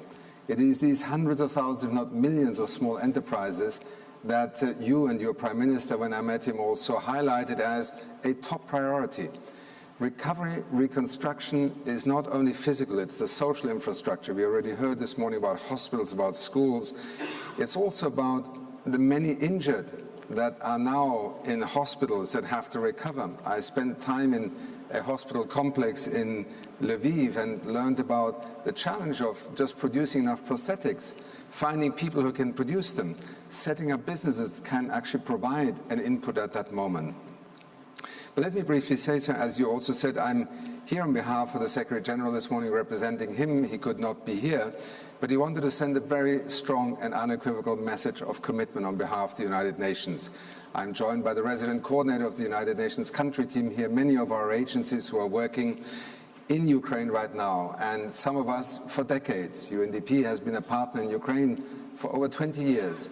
Others were mobilized, for example, through the humanitarian response immediately after those attacks began. Just this year, 5.4 million people have already been supported by the humanitarian response that the United Nations, its NGO partners, are rolling out. Our challenge, however, remains that saving lives is something you have to do as part of also thinking about recovery, but the humanitarian appeal right now is only 25% funded. We do emergency responses, for example, to the Kakhovka Dam. The difficulty of trying to bring immediate support in such a catastrophic event was a challenge, but humanitarian agencies, local NGOs, local authorities joined forces. Many people were struggling to survive the immediate disaster. The question now is, can we quickly help the government also to rebuild and help the people to recover? And thirdly, the UN development system with 24 agencies and over 3,000 staff invested in virtually all oblasts that are currently not occupied by Russia, helping local authorities to plan, to do assessments. Anna spoke about the damage assessments that we do together with the World Bank, the European Union to support the government. The human impact assessment that was just published last week to also draw attention to what is happening to people's livelihoods, the loss of income, the food insecurity that is being faced, the challenge for government to mount the kind of social safety nets. This is the United Nations commitment to working with our colleagues in Ukraine and as a partner with many of those who have you just heard speaking and on whom we also rely to bring the resources that allow us to be truly a voice for recovery while lives are being saved, livelihoods are being created. Thank you. Thank you. Thank you very much indeed. Such an important discussion. We're also, as I said, on a tight time scale, and I know that Mr. Rasmussen, you will have to leave. There's going to be a great rush from the stage at 1, but if you need to leave between speakers, do. And in the meantime, we're going to turn next for a valuable perspective on the Baltic states and the EU response to maintaining economic stability in the region. To Valdis Dombrovskis, who is the Executive Vice President for an Economy, Commissioner for Trade at the European Commission. And I wonder if I can ask you that the Ukraine and the EU have been clear on its future as a member state. What is the EU's view of the private sector's role in recovery, and how will the reform linked to membership status galvanize this? Good afternoon, everyone. Well, first of all, thank you for this opportunity to speak at the Ukraine Recovery Conference on the future of Ukraine, as it has been stated also by President von der Leyen earlier today. The future of Ukraine is in European Union. And just yesterday, European Commission put forward a Ukraine facility worth 50 billion euros to cover the time period from 2024 to 2027. And this facility has three main pillars. One is, of course, public financing, which we are going to provide for Ukraine, both to maintain macrofinancial stability, but also for Ukraine's recovery needs. And there we, of course, hope that this EU's initiative, coming with a sizable medium-term package, will also help other donors to mobilize their support. But another important aspect of this package is how to mobilize private sector to support Ukraine's recovery, and that's actually one of the topics of today's conference, including the question of war insurance, because clearly in current circumstances for businesses to go to Ukraine, to invest, to do different kind of economic activities. The question is about covering the country risk and covering the war insurance, and that's why it's important that EBRD is now coming with this initiative on pilot scheme concerning war insurance. We are going to sign the agreement to work on this pilot scheme later today to cover the estimated finance needs. So European Union is going to be one of the supporters of this initiative.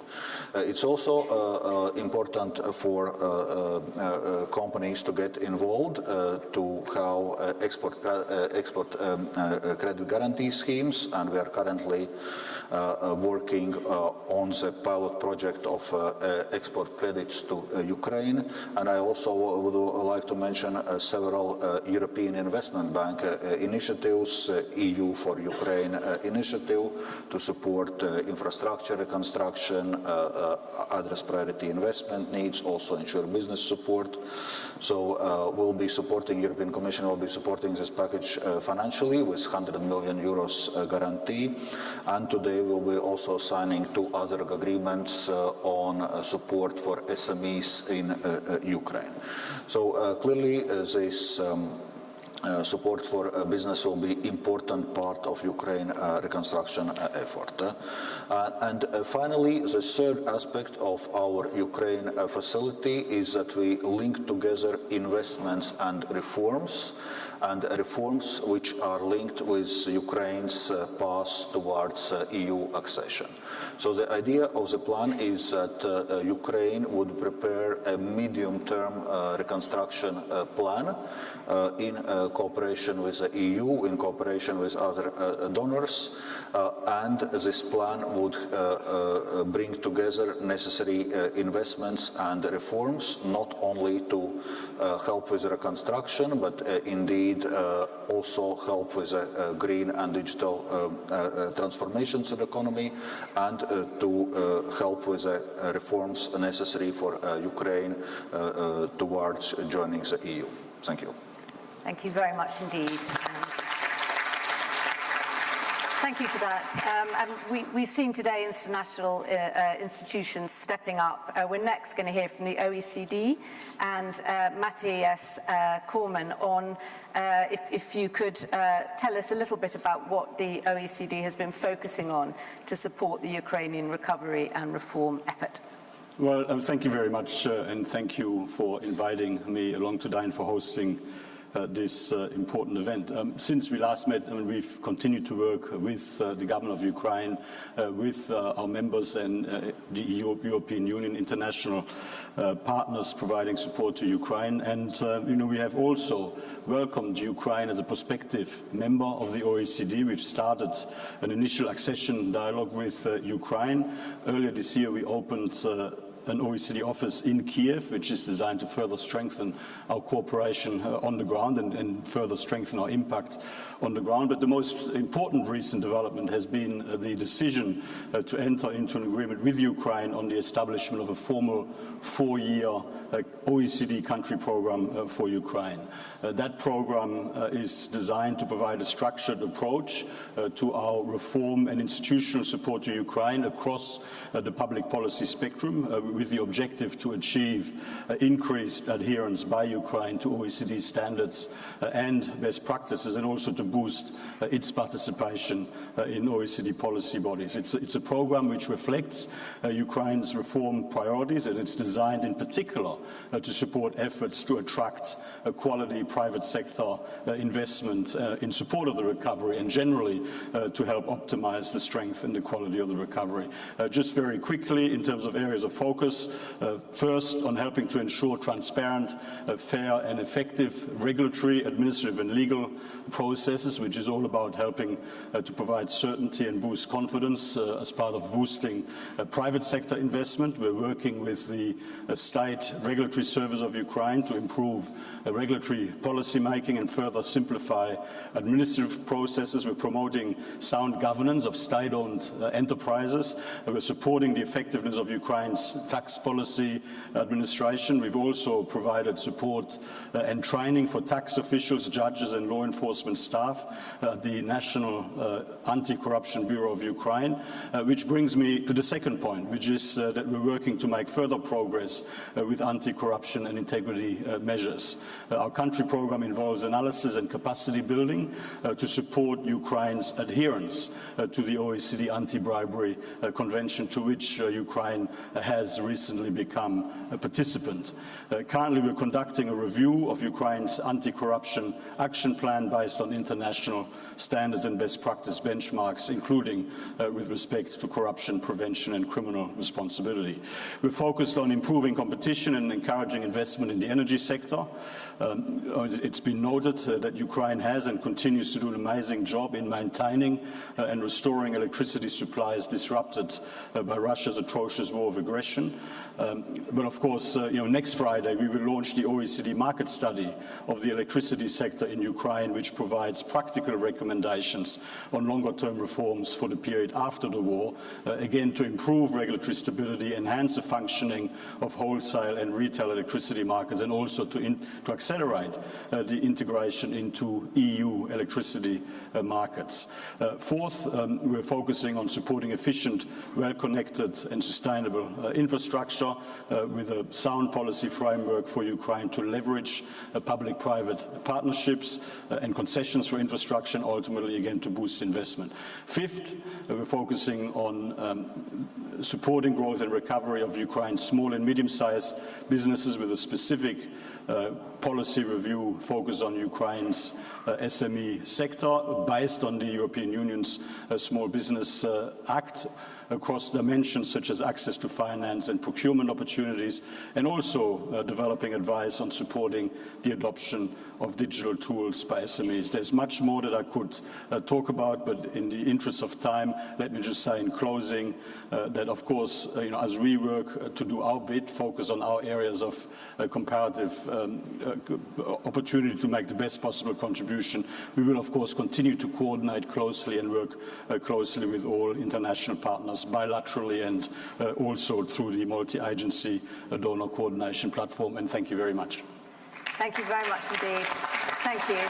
It's a great accent to hear in the coalition of the committed. I'm afraid we're going to have to lose, I think, two ministers now, Minister Tymoshenko and Minister Kubrakov, to other meetings. But we still have some key speakers left. So we're going to move on to the Minister for Foreign Affairs of Norway, Anniken Huitfeldt. And the question for you would be that this year, £6 billion Ukraine support programme announced by Norway shows the long-term commitment made by your country to Ukraine. Are you able to say something about the focus on early recovery? Yes, thank you, Sarah. Some weeks ago, I participated in a recovery conference in Odessa, together with my colleagues, my Nordic-Baltic colleagues, and also Kuleba, and all those local politicians elected by their own people in free elections in Ukraine really inspired us all, I think, to look ahead, to build a stronger and more resilient Ukrainian democracy and a stronger Ukrainian economy.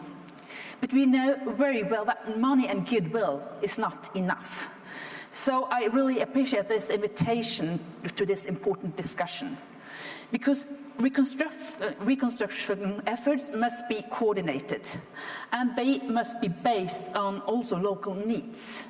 There are numerous examples on humanitarian efforts not based on local demands, but rather on the individual donors' country and what they are willing to provide from their own storages, and how the recipients are forced to buy goods from the donors.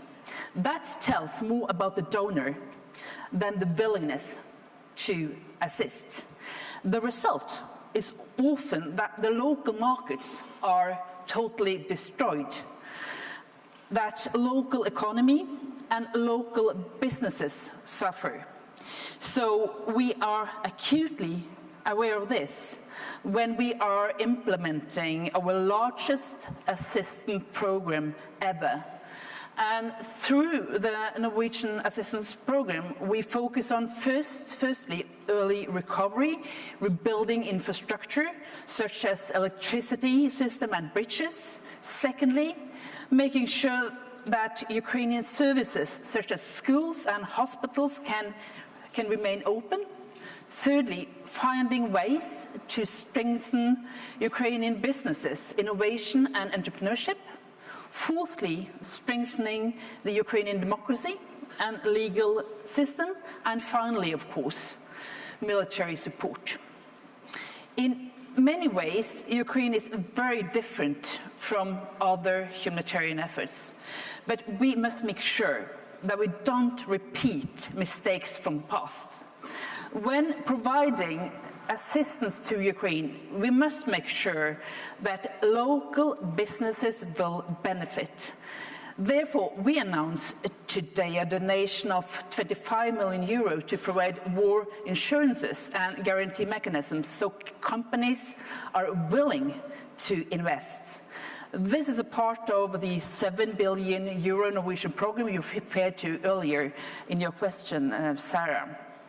Because we know what businesses are asking for: a reliable legal system, commitment to anti-corruption, and burden sharing when it comes to investment risks. And Ukraine has already accomplished a lot. The willingness to fight corruption and the decentralization reforms, I think, are positive steps. And I will also thank the EBRD and the World Bank, Anna, for the very good cooperation and also the coordination with the EU civilian mechanisms. And I'm very pleased to see so many Norwegian companies here today, because I think that private companies really demonstrate that we are in there, all of us, for the long haul. Thank you. Thank you very much indeed. Thank you for underlining it's both the ambition and the values in your commitment. So our final panelist is a former officer in the US Navy Civil Engineer Corps, so understands both logistics and urgency.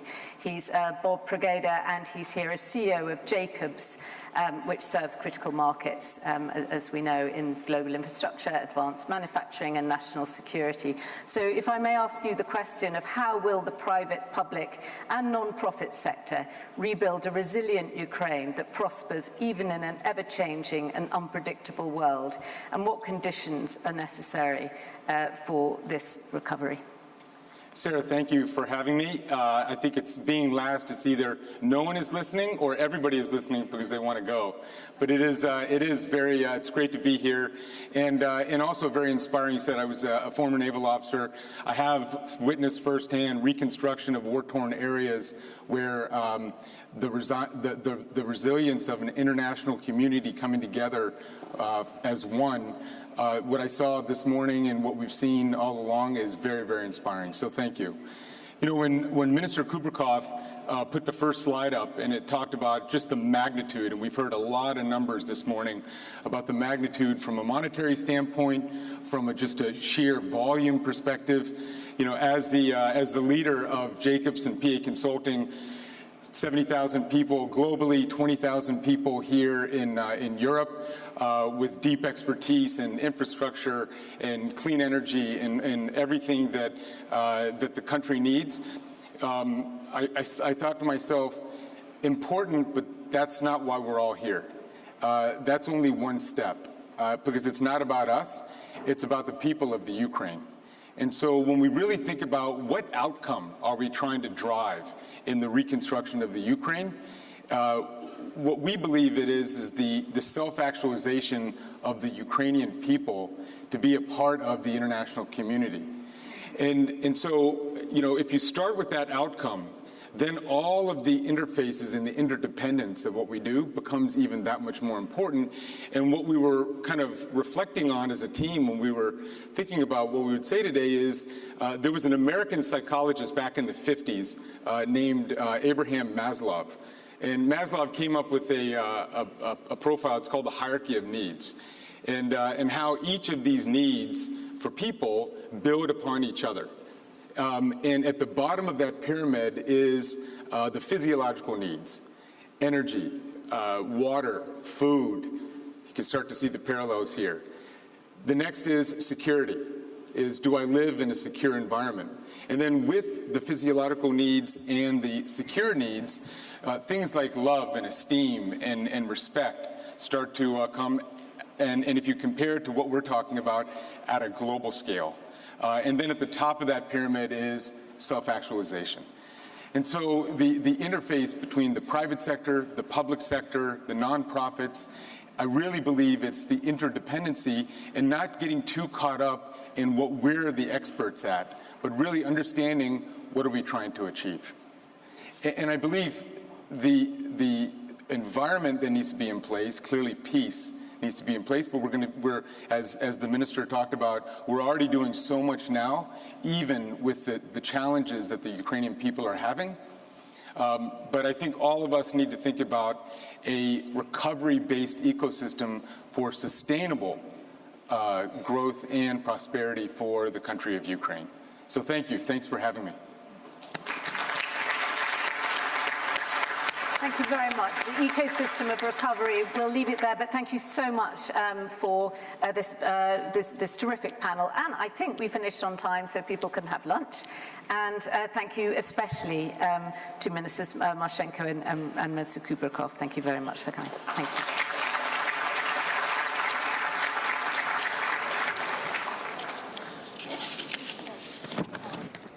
And it's a 2 p.m. start.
frequency thing, right? It's a rapid frequency. Right, that's off, isn't it? Right, that's now all off. So it's maybe it's more this one, I think. So that's off. Standard. So that's brand new lens.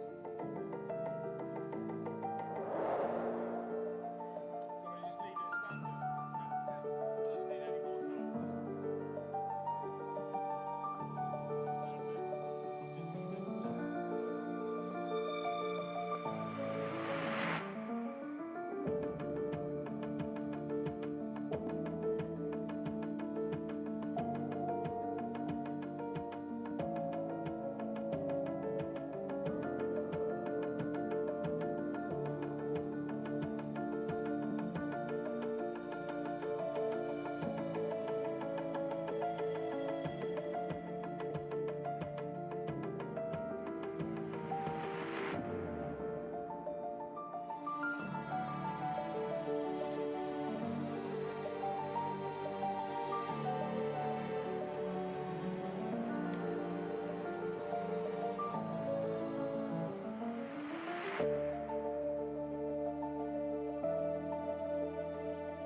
Так, доброго дня. Це Вікторія. Зараз вони будуть проводити чек.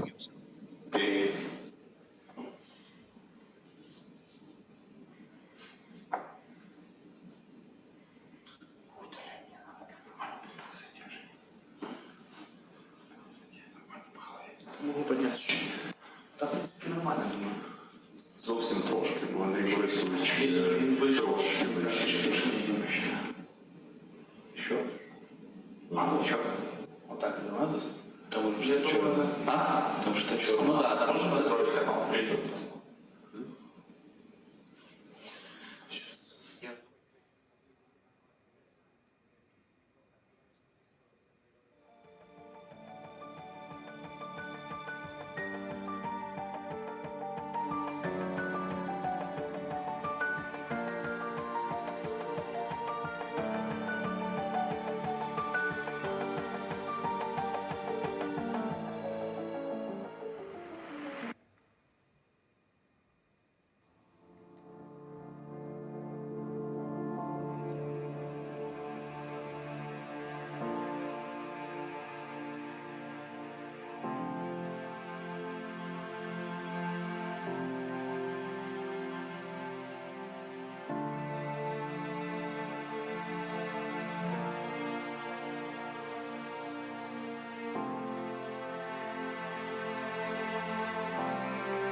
Yeah, that's as tight as I can do it. Yep, that's good.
session is about to begin.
I can hear him fine, and obviously I can speak to you. It's only him looking and hear me.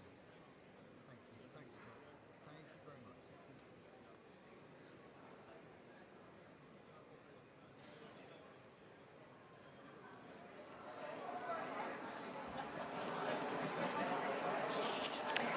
Welcome back, everyone, ministers, your excellencies, delegations, all distinguished guests. We're now going to move to a plenary 3. We talked earlier about the immediate recovery needs of Ukraine. This session is going to turn its focus on building the foundations for Ukraine's longer-term recovery, the actions needed to support Ukraine's ambition to modernize its economy, and the critical role that private finance will play in order to deliver this. And I'm delighted that this session is going to be introduced via a live link from Kiev by Andriy Yermak, Ukrainian President Zelensky's Chief of Staff. Thank you.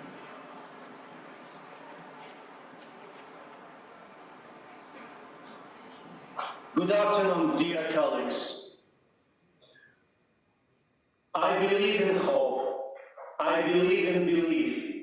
This is the word of the fiction's character of the famous TV series Ted Lasso, that became a symbol of faith and a happy future. And the world lacks real people ready to share this principle. I'm very glad that such people are increasing every day. And this is the people gathered here today. The people who believe in Ukraine, and I thank everyone. I would like to personally thank the government and the people of Great Britain. From the first day of the large-scale invasion, your country has been a leader in supporting Ukraine. Your government's decisions will push other partners to take more decisive actions. Ukrainian people will always remember this, and I will explain why this is important. As our presidents noted, we intend to implement a 5-level concept for the building sustainable peace through unity, stability, growth, security, and democracy. This is the answer to the questions of that we plan to do together with our partners. What is the answer to the questions of how it should be done? Fast, timely, and efficient. 3 criteria we should pursue while considering our actions. In the short term, we plan to rebuild huge volumes of transport, energy, and social infrastructure, and housing for the lives of our people. However, the purpose of today's conference is not only to discuss the urgent needs for the recovery of Ukraine. We have to focus both on general long-term tasks on this specific project. As a result, we should get a package of steps to create the most attractive conditions for the private investors. We set ourselves ambitious task. We need a new economy and a powerful economic jump that will be a positive driver for the while of the euro. So our strategic goal is to build a new modern industry. We need new complex productions in every different industry, in very different industries. What is why we invite business from all continents to Ukraine. For example, international corporations, what we take their productions out of Russia or China, will be able to restart them in Ukraine. This industrial cooperation, with no doubt to be mutually beneficial. The rules we plan to live by can be put into 2 words, European standards.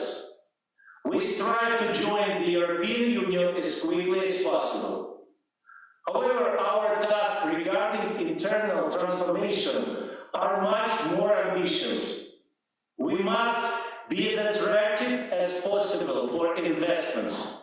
So we plan the development of logistics, transit, financial, scientific and educational infrastructure. Just we want to expel we occupied from our land, where the same determine the systemic internal changes. We have already made significant progress. We are going on despite the war. This war entails a wide set of reforms, from strengthening with the judiciaries, demonopolizations and de-oligarchizations of economy to simplifications of the tax system. Transparency and corruption zero tolerance are key priorities. One is strong Ukrainian economy will be able to support a strong army to prevent similar large-scale aggressions in Europe. So it is a common interest of our partners and us. On the other hand, we need security for rapid economic development. Investors from all of the world should confidentially come to Ukraine. To ensure this, Ukraine must become a NATO, and it must get reliable security guarantees on the way to alliance membership. We understand the challenges we face are understanding, so we have to work with the same unprecedented speed and quality. And over the past year, and they have Ukrainians have proven their ability to deal with such challenges effectively. Russia is dragging the world into and Ukrainians are focused on the future. So together with the ally countries, we must build a safe and comfortable world for ourselves and the future generations. Glory to Ukraine. Thank you for your attention.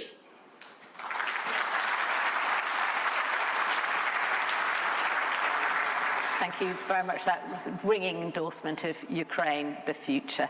And I'm delighted to welcome onto the stage now the first Deputy Prime Minister of Ukraine, Minister of the Economy, Yuliya Svyrydenko. Thank you.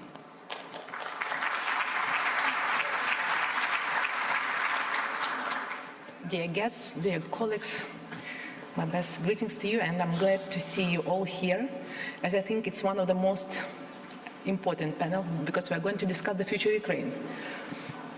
And today we all stand on the right side of the history. I'm absolutely sure in this, and together we stand for the better future, and not only for the better future of Ukraine, but for the better future of Europe and the whole world in general.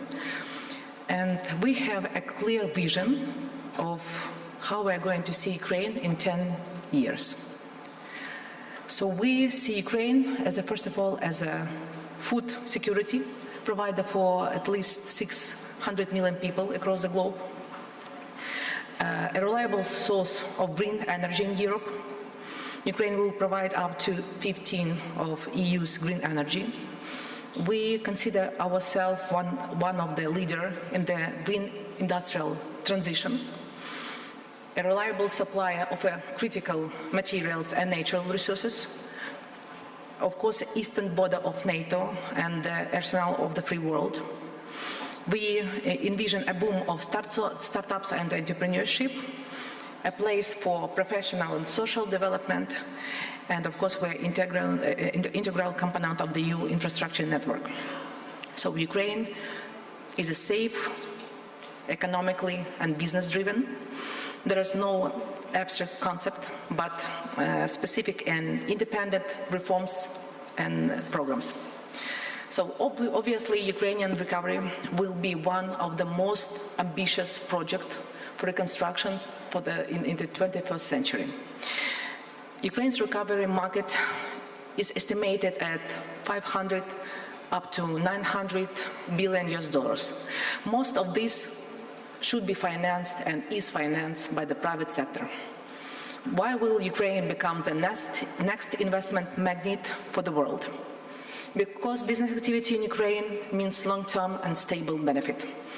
Access to the EU and G7 markets, optimal location for production and headquarters, and freedom to foster economic development and digitalization.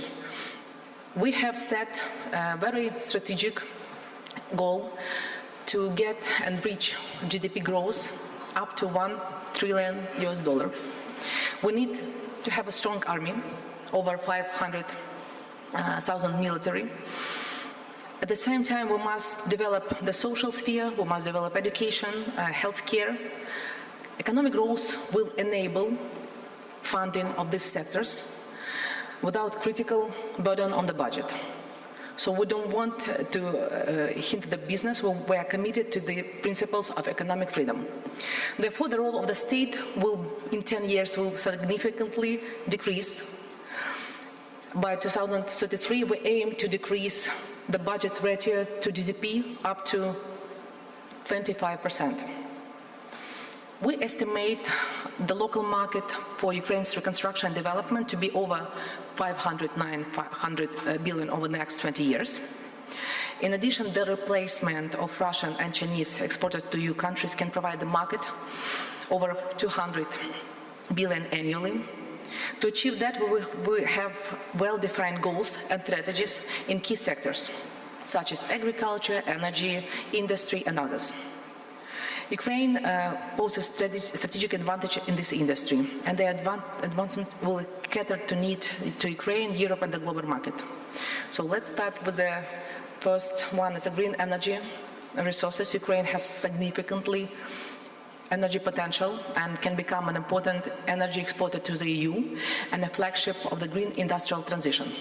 We need to produce 700 terawatt hours of electricity to meet our domestic needs and external demand. In addition to electricity, Ukraine will become a reliable supplier of green hydrogen and as well as biomethane produced from agricultural waste. Green industrial transition. Alongside the development of green generation, we will also ensure green transition of other industrial sectors.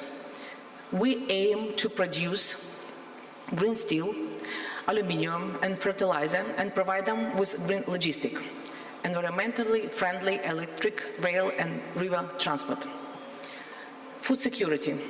Food security provider for 600 million people on the planet, becoming the largest private label supplier in EU trade networks and contributing to global food security. Critical materials. Ukraine can become the center of Europe for mining and production of materials necessary for the development of innovative technologies. Ukraine has reserves of 12 priority strategic minerals. Our goal is to set up a full production cycle, not just expand the extraction of raw materials, but to be able to become a supplier of lithium batteries, fuel elements for nuclear power plants and other end products. Of course, EU infrastructure integration.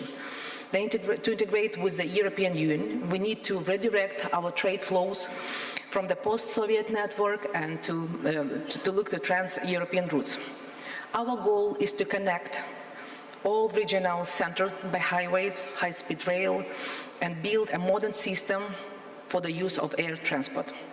The main green logistic will be rail and river transport. All urban transport will be switched to electricity transport. During the following panels, you will see the sector discussed in more details. This is how we see economic development for the next 10 years. Of course, we will do whatever it takes us to make this vision a reality. And if we do not succeed, we can lose our sovereignty.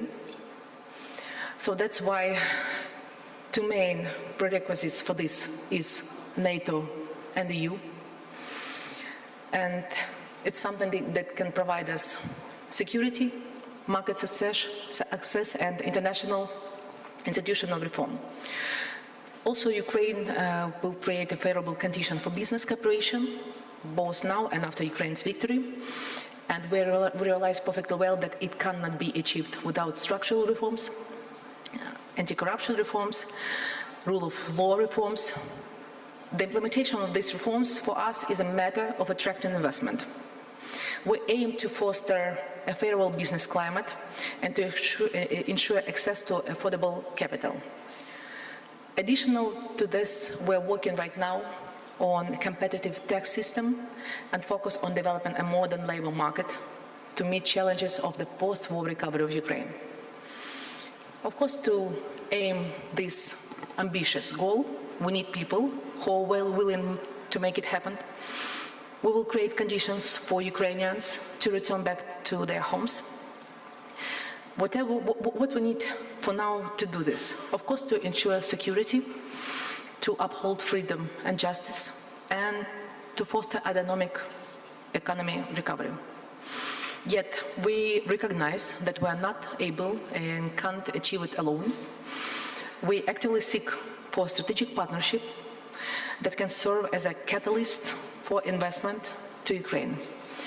We invite Ukrainians to return home and the global community to join our transformative journey, investing in our resilient nation and sharing in its prosperity. This is more than a national task. It's our global call to action, demonstrating that democracy and freedom triumph over totalitarianism and corruption. So thank you and slava to Ukraine.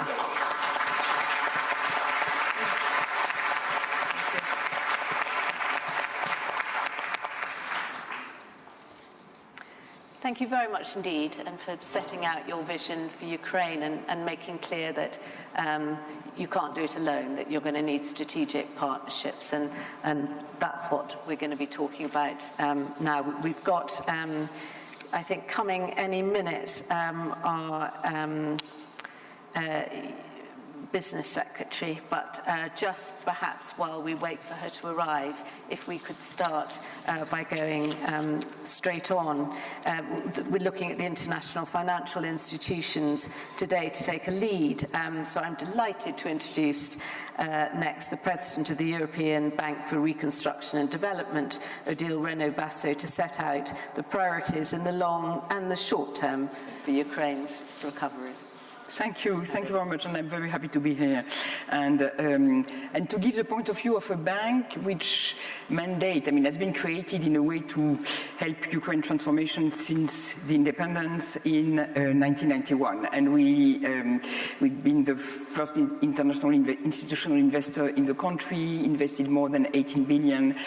So I will talk from this perspective and also how we see what we are doing now, what we can do now, and what we see as a challenge and opportunities ahead.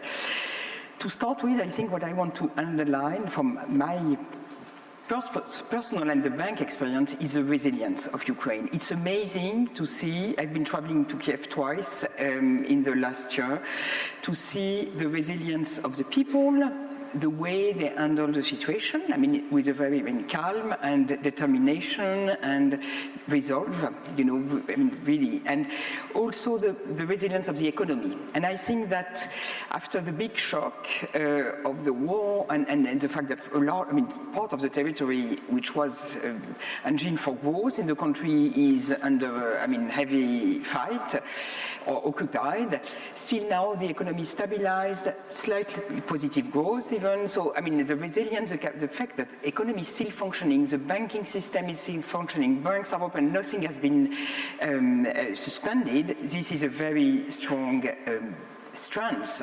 And I think that we can build on this resilience to develop investment. Based on this diagnosis, what is my message today is that we are very much open for business. So we decided very quickly, after a bit of, the shock of the war, very early on, we decided to continue to invest in the country and to continue to support both key infrastructure. We shifted a bit our activity in order to, because the priority was at some point of time to support key infrastructure, electricity network, railway network, access to gas, but also continue working with the private sector through the banking system and directly, and also with trade finance. So we've continuing to do that. We get some donor support and shareholder support, and I want to thank all countries, including the UK, Germany, and so forth, who help us to share the risk, because of course for the bank it's a challenge. But I think now, this worked very well, and we see a lot of demands, of needs, and of opportunities. Overall, since the beginning of the war, we have invested 2.5 billion. Our objective is by the end of the year to have invested at least 3 billion, and we see an inflow of projects, and we have, there is really important needs. As I was saying, our objective is really to support the real economy, not the budget support. There have been a lot, the international community has provided a lot of budget support, which is key also to sustain, for the government to continue to function, people to have, civil servants to be paid, people to receive their pension, but supporting the real economy and access to electricity, to heating, to transport, and so forth is also very important for the economy to continue going. For the government, it will provide tax revenues for the government and so forth. So I think it's very much part of the short-term response, and it's there, echoing the notion of resilience. It's amazing how all these key infrastructure have been adjusting to the challenges created by the war and the destruction and the repeated destruction with the Russian bombing. So I think moving forward, in order to be equipped to be able to enhance, to sustain our investment in Ukraine and to enhance, we are now discussing with our shareholders some capital increase. So this will give us more margin of maneuver and capacity to plan also.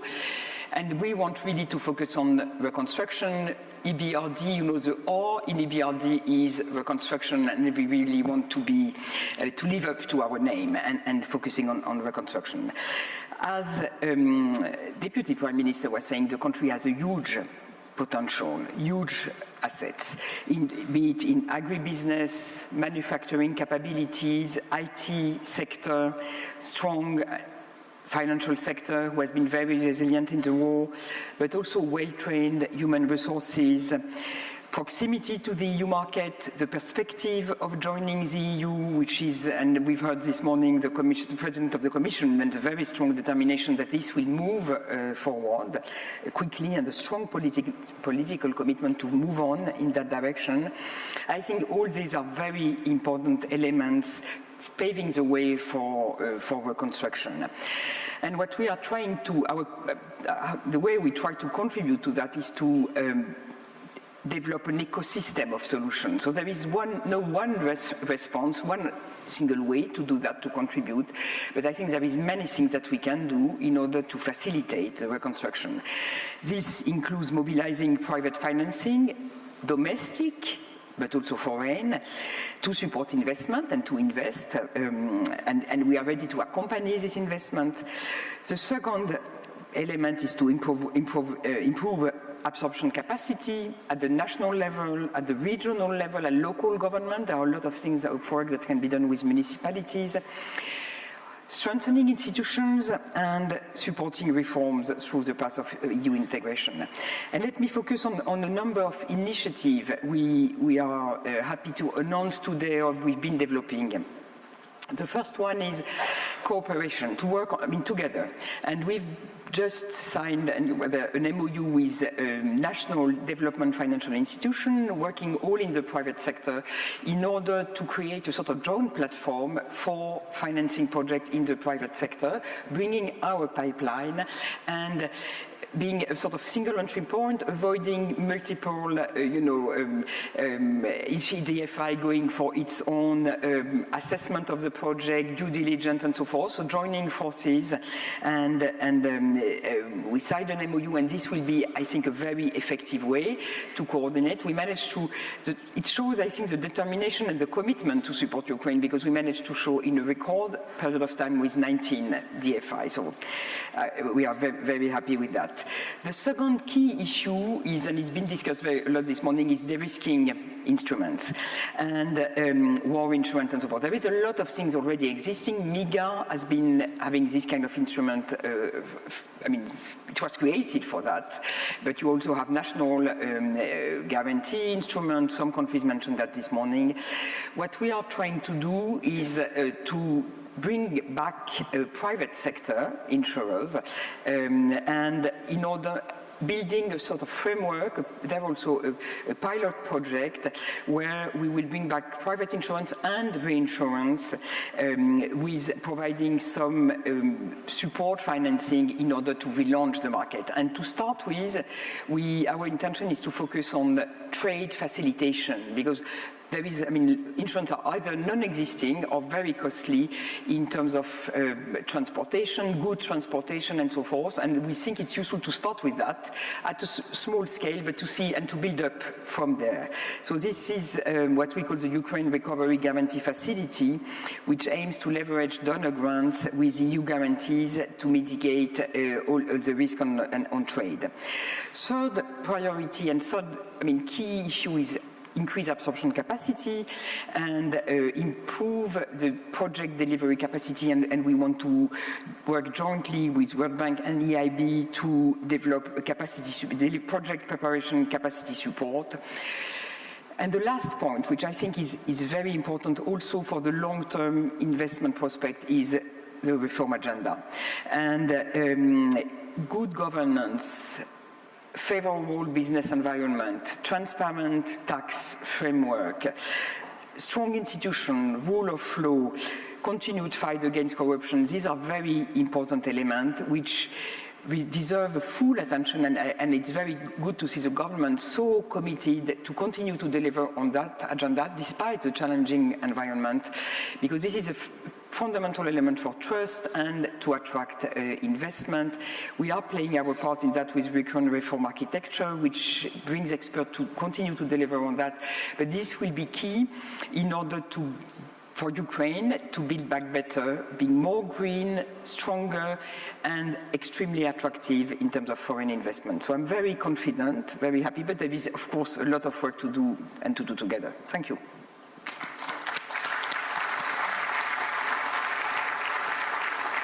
Thank you very much indeed, and I think we can welcome at this point the UK Secretary of State for the Department of Business and Trade, who can perhaps respond to first of all, the Deputy Prime Minister's vision over the next 10 years, and you talked about the European standards, and I think we've heard some of those. But it would be great to hear about the UK's view of strategic partnerships. Well, thank you very much, Sarah, and thank you everyone for being at this plenary today. And in particular, I'm really happy to be sitting here next to my friend Yuliya, who we've had multiple interactions with, not least of all the recent digital free trade agreement, which we signed together. I think broadly, if we take a step back and look at what it is we're trying to do, given the conversations that we've had, we want to make sure that Ukraine is in a better place than it was before this war began. We don't want the country, certainly the Ukrainian government doesn't want the country to just pick up where it left off, let alone further back.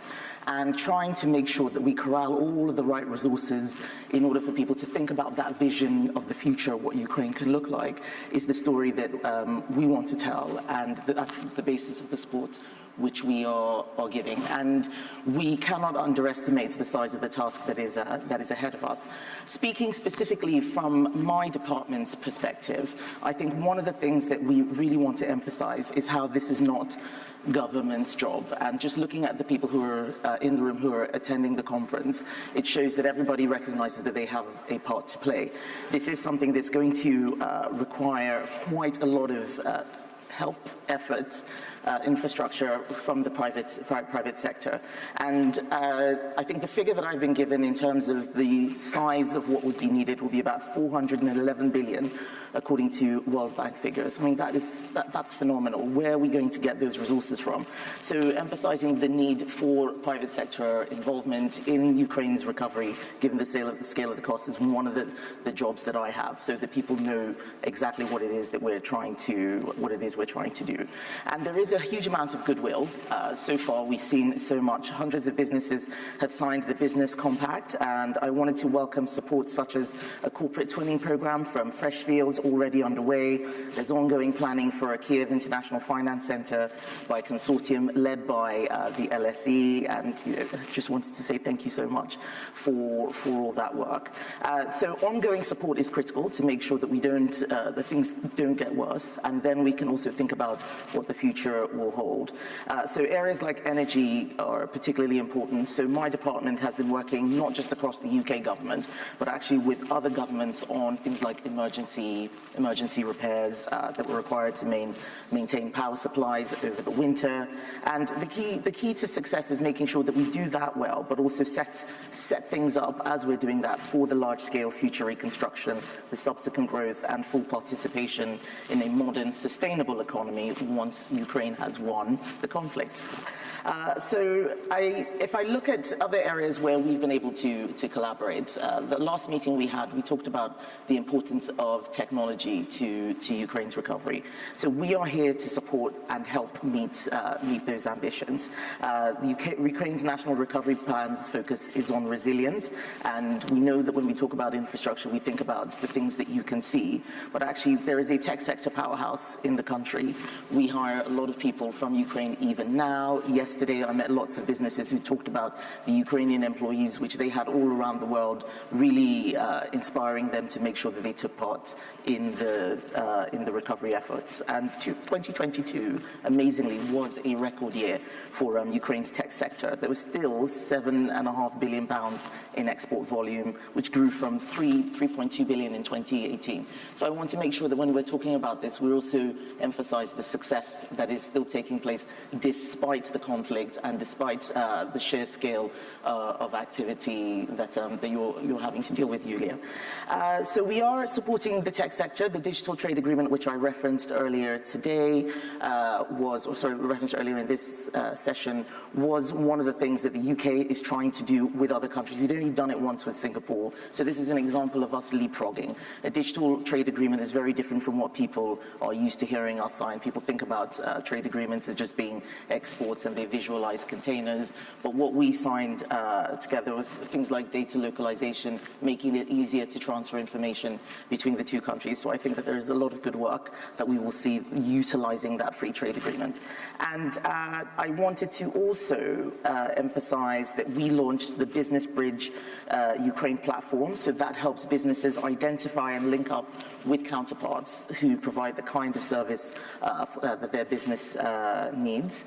And there are a few other government initiatives which I think we've been announcing throughout this conference. We connected businesses to priority projects. We've produced a guide to doing business with Ukraine. That's one of the things that my department did. And what we're really trying to do is show international leadership. We think that we have a role to play in shining a light on what everyone else can do. The UK can do that very, very well. And we're working with multilaterals. Odile has been talking about the work that she's doing, working with multilaterals, with other governments to highlight, emphasize, and provide as much support, not just to the Ukrainian people, but also to the government to ensure that we end up in a much better place than where we started. Thank you. Thank you very much indeed. It's terrific to hear Ukraine as the tech sector powerhouse in that sense of leapfrogging that you mentioned, and just that what everyone can do if people are galvanized. And we heard earlier today from Germany, particularly about how it's rising to the challenge of humanitarian aid, particularly for those displaced. But we're now going to hear from Svenja Schulze, who is Minister for Economic Cooperation and Development of Germany, on Germany's contribution. Yeah, first of all, I would like to underline what Yuliya, what Odile, what Kemi said, that is an immense task for generations to rebuild Ukraine. And we need to be aware of that we need everybody on board. We need different actors. We need a smart, a well-coordinated approach.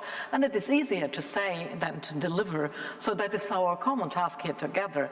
And it is important that we ensure that we set now the right course, that we set now the right priorities. That needs to be achieved by all partners. It's not finger-pointing on each other's. We need to work together here to help Ukraine to build back better, as it was announced before. So it is not enough that we have the public sector on board. We need private engagement. We need the private sector, and you know that thriving local companies, they create jobs, they increase tax revenue that's needed.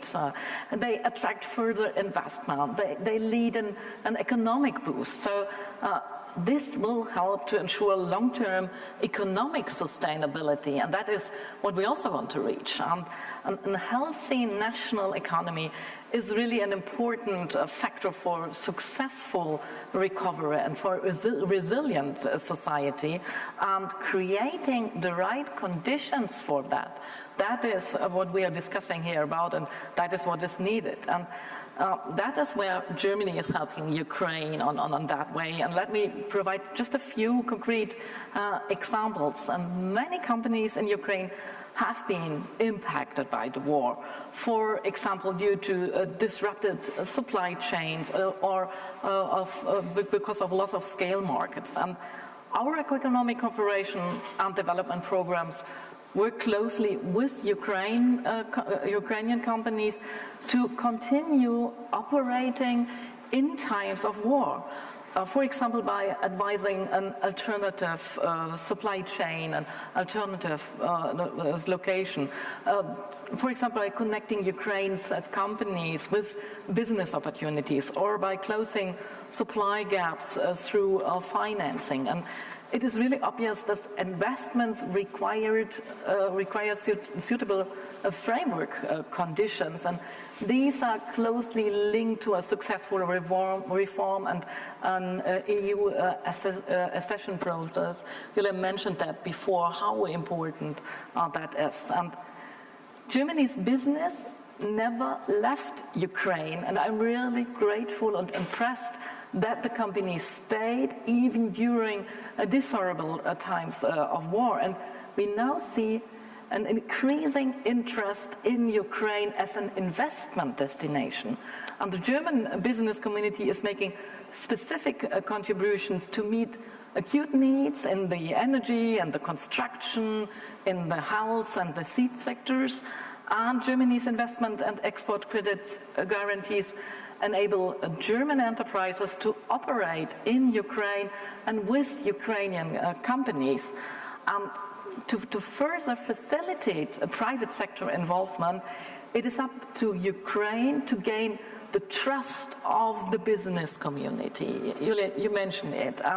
It is crucial that a conducive environment is created for foreign direct investment and for the Ukraine economy, and that means comprehensive reforms, anti-corruption measures, transparent tendering procedures, legal certainty, as a part of a broader pathway to Europe. And Germany also supports Ukraine on this way, providing government advisory services and by strengthening Ukrainian administrative bodies and at both on national and municipal level. It's also important to look at the municipal and the local level, because that is also important.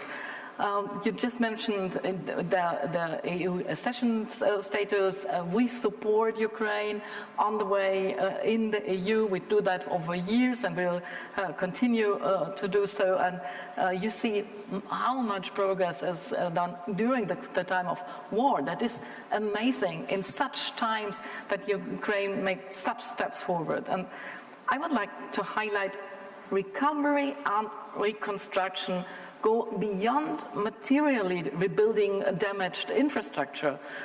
Let us build bridges from humanitarian aid that is needed now to reconstruction, to long-term sustainable recovery. That means also social cohesion, the promotion of social participation and inclusivity are key factors for success in this regard. And Germany is also providing comprehensive support in that. Since February last year, Germany has allocated as much as 3.6 billion euros in total for civil support in Ukraine.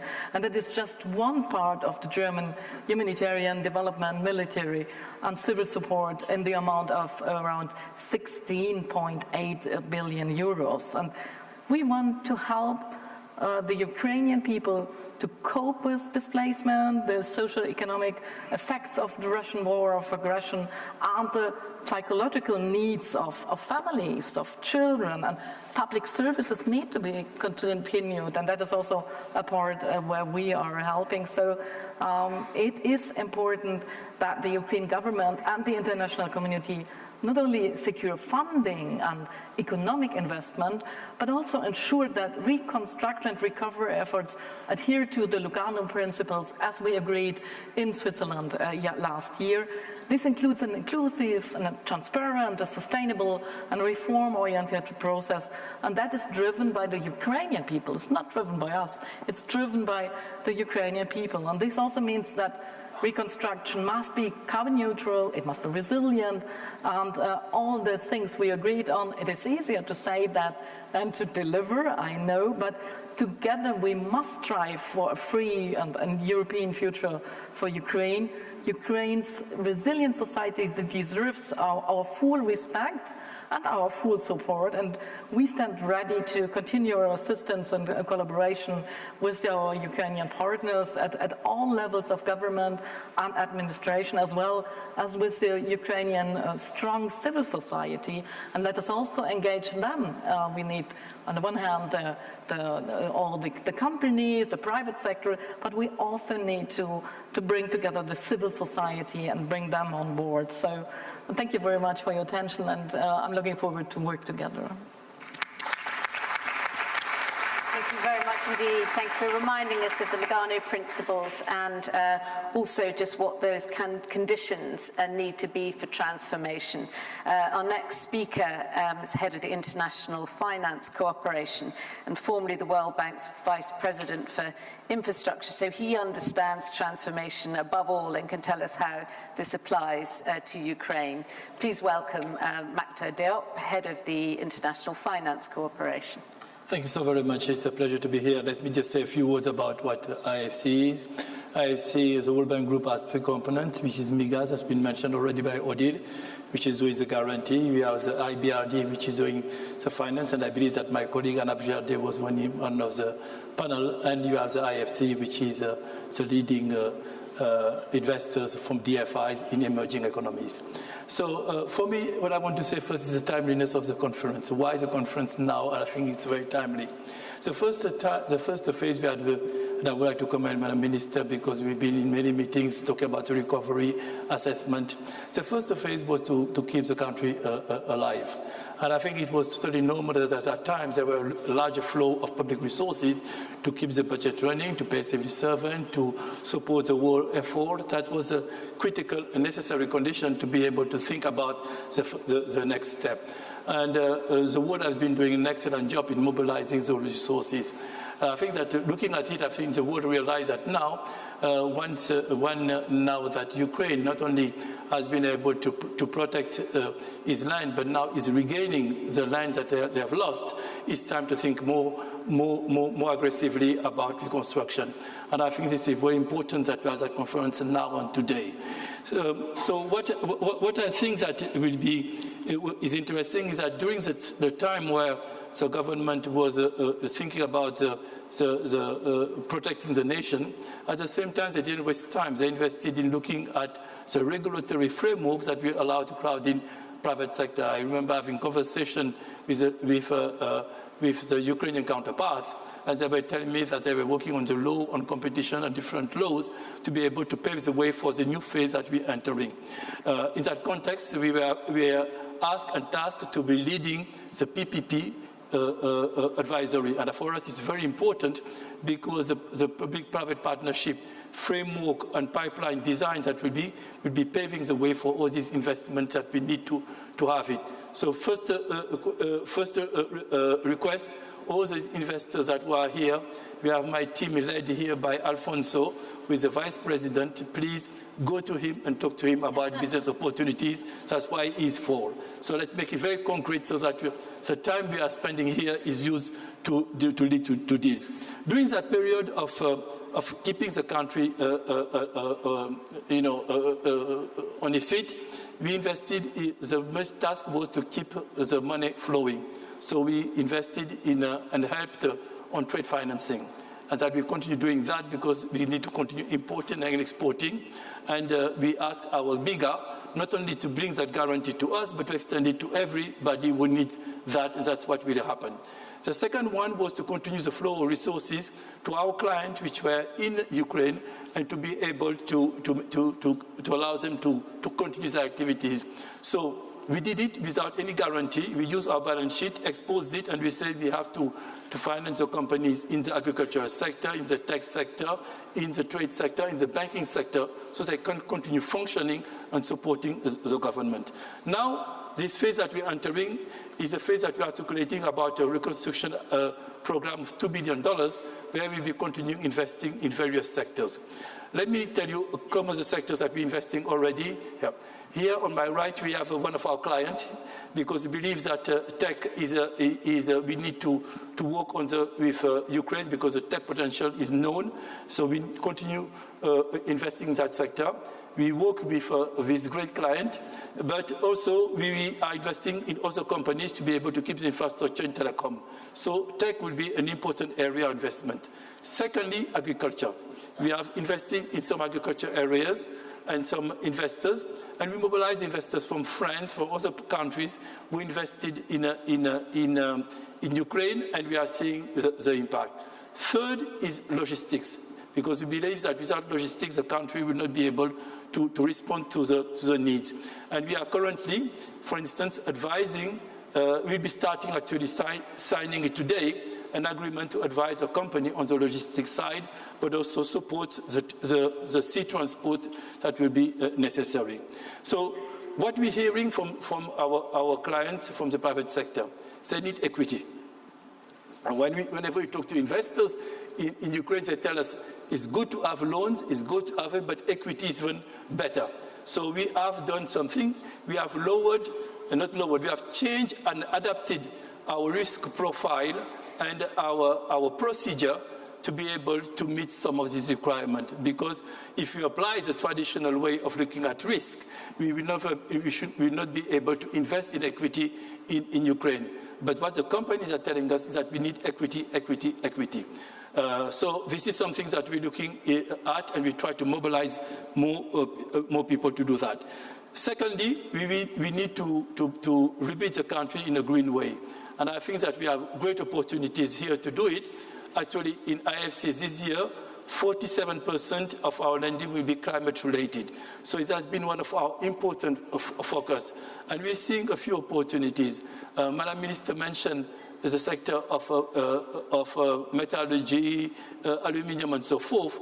We believe that the hard-to-abate sectors, as we call them in our jargon, are sectors that will require a lot of our support. And we will be working very closely with investors in this area. Why? Because it's usually the sectors that are not looked at. People are investing more in a generation of green electricity, but not enough in helping the aluminium sector, the industrial sector, to have a much less carbon content in their production. If you don't want to rebuild Ukraine different from what Ukraine used to be, it will be a Ukraine which have a manufacturing sector with a much lower content on carbon, because it was a very intensive carbon production. So how we work with the companies to help them on that path will be a second priority. But let's not forget some things, that we cannot do that without also being an inclusive society. For us, gender will be an important part of what we are doing. If we don't ensure that all women in Ukraine, we have shown the resilience and the leadership that they're showing today, are not included as they should be included in the productive sector, and we are lucky to have great example, we will not be able to help the government of Ukraine with our intervention in the private sector to build the society that they're aspiring to apply. So these are a few elements of what at IFC we will be doing, and we will be doing it by trying to de-risk also some of the investment, and I will be making a big mistake if I don't thank some of our partners who have provided us with grant money. Netherlands, Switzerland, the UK, and the European Commission, and BRI, and we are supporting us with providing us grant money, which help us to de-risk some of investment. But the more we get of grant money, the more we can invest in equity, the more we can take risk, and the more we can help the government of Ukraine to move in the directions that I said. So I will stop here because I know that we are running out of time, but I just wanted to say that it's a very timely conference, and we hope that there will be a mechanism to follow up on the implementation of what has been discussed today, so that all of us who are here can be accountable of what we are committed for. Thank you. Thank you very much. Well, I've seen a lot of business cards exchanged, so I'm hoping that, as you say, this is timely, and it's a call for investors and investment now. Talking of investment, our next speaker, Elena Kozhanova, CEO of Horizon Capital, a leading US private equity firm that has raised the largest fund for Ukraine since the invasion. It was also the first, so it'd be interesting to hear the benefits of First Mover and about risks and about resilience. Thank you very much. Thank you so much. It's such a pleasure to be here.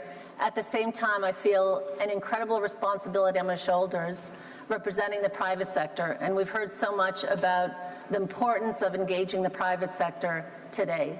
So first, I want to set the context. I've lived 30 years in Ukraine. Ukraine is my home. And we've raised $1.4 billion over the years, invested $1 billion, and through the funds that we've managed, we have employed 77,000 people in over 160 companies. And today on the ground, through the equity that we've provided to our partners, and often we're the only investor alongside the founders, we have 26,000 people across the country who are providing essential services, who are in e-commerce, in retail, in tech, in consumer companies, which we see are contributing to the resilience that we see on the ground in the country. So I'm very passionate about this. I'm very passionate about the private sector being engaged. And I'll start with this. Today we heard from President Zelenskyy, we heard about vision, agreements, and real projects. And for us, I mean, when we put out the vision of $250 million fund raised during the time of war to give equity, growth equity, to entrepreneurs right now, not when the war is over. When we had that vision, of course, that was before the war, the full-fledged invasion. We were on track to pull that off in March 2022. And of course, we took a pause, we had to focus on safety, security, on business models, on the companies, on all the people that I've talked about. But I have to say, when we restarted in May, it's because of the folks sitting beside me. It's because of Makhtar at IFC, Odile at EBRD, Western NAS, DEG, FMO, Rockefeller Foundation, others, CFEM, who backed us at our first closing. By September, we had 125 million. By April, we had brought together, in addition to IFC and EBRD, 8 governments, 8 DFIs that are government-backed, from countries from US, DFC, from Sweden, Swedfund, FinFund, I already mentioned FMO, DG, IFU from Denmark. We had brought all of those together and exceeded our target in April. So in April 28th, we exceeded our 250 million target, and now we're investing. We're not only talking about investing, but in fact, we've closed a transaction. We will close 2 more in the next quarter, and we are putting that money to work now in Ukraine, in the private sector, with entrepreneurs who have a great deal of difficulty raising capital elsewhere. I just want you to appreciate the magnitude of the problem here. Imagine if you're an entrepreneur and you can barely attract a loan at 25%. You're lucky if you get a local currency loan at 25%. Equity is almost undreamable. If you are a tech company, if you're an export-oriented company, you are being told quietly, if you move your people out of Ukraine or if you fire your Ukrainian team, we'll give you capital. We're saying the opposite, and that's what we should all be saying. Build your business in Ukraine, expand your footprint, add jobs, make sure that you're investing in a gender-smart way, and make sure that you've got 50-50 women and men on your teams. I mean, that's what we're saying to our companies that we're investing in right now. So I guess my message, first and foremost, is this, is that we had the vision, thanks to all of these wonderful institutions, and I can't even tell you the outsized role that EBRD and IFC playing in Ukraine, and I hope that everyone who they've asked for grants or backing has filled their coffers, because we need them, and we need their coffers to be full in Ukraine. They are the first that folks are going to. And then the second thing is, I hope that all countries who have a development finance institution have ensured that they have a mandate for Ukraine. We're seeing that happen over this year. Some are there, some are not, but everyone should have their mandates open for Ukraine already. And in terms of the private sector, look, these are the folks that are driving resilience. I can't tell you enough. I could spend the whole day telling you about amazing stories about people on the ground. I'm going to share 3 very quickly. I know but I want to leave these with you. I want to share the story of, in February 2022, Sasha Konotopsky won Forbes Entrepreneur of the Year. He leads Ajax Systems, which is the ring of Ukraine. When the full-fledged invasion happened, he moved 160 20-ton trucks of production equipment to safer location. In April, he was already 4 times daily output, back on track, producing, and it opened up a platform outside of Ukraine as well. I look at Aurora, which is like a discount retailer that was present through South and Eastern Ukraine. 863 stores before the full-fledged invasion, dropped to 636. They're at 970 stores. They're opening a store every 17 hours. Why? Because they know that the communities that they are operating in need those stores. They need that access to goods. They're prioritizing South, East, the deoccupied territories. And the last thing, I was so impressed by what Prime Minister of UK, Rishi Sunak, said today about this profound hope about the soldier who planted seeds, knowing that those homeowners will come back and maybe they will have given root.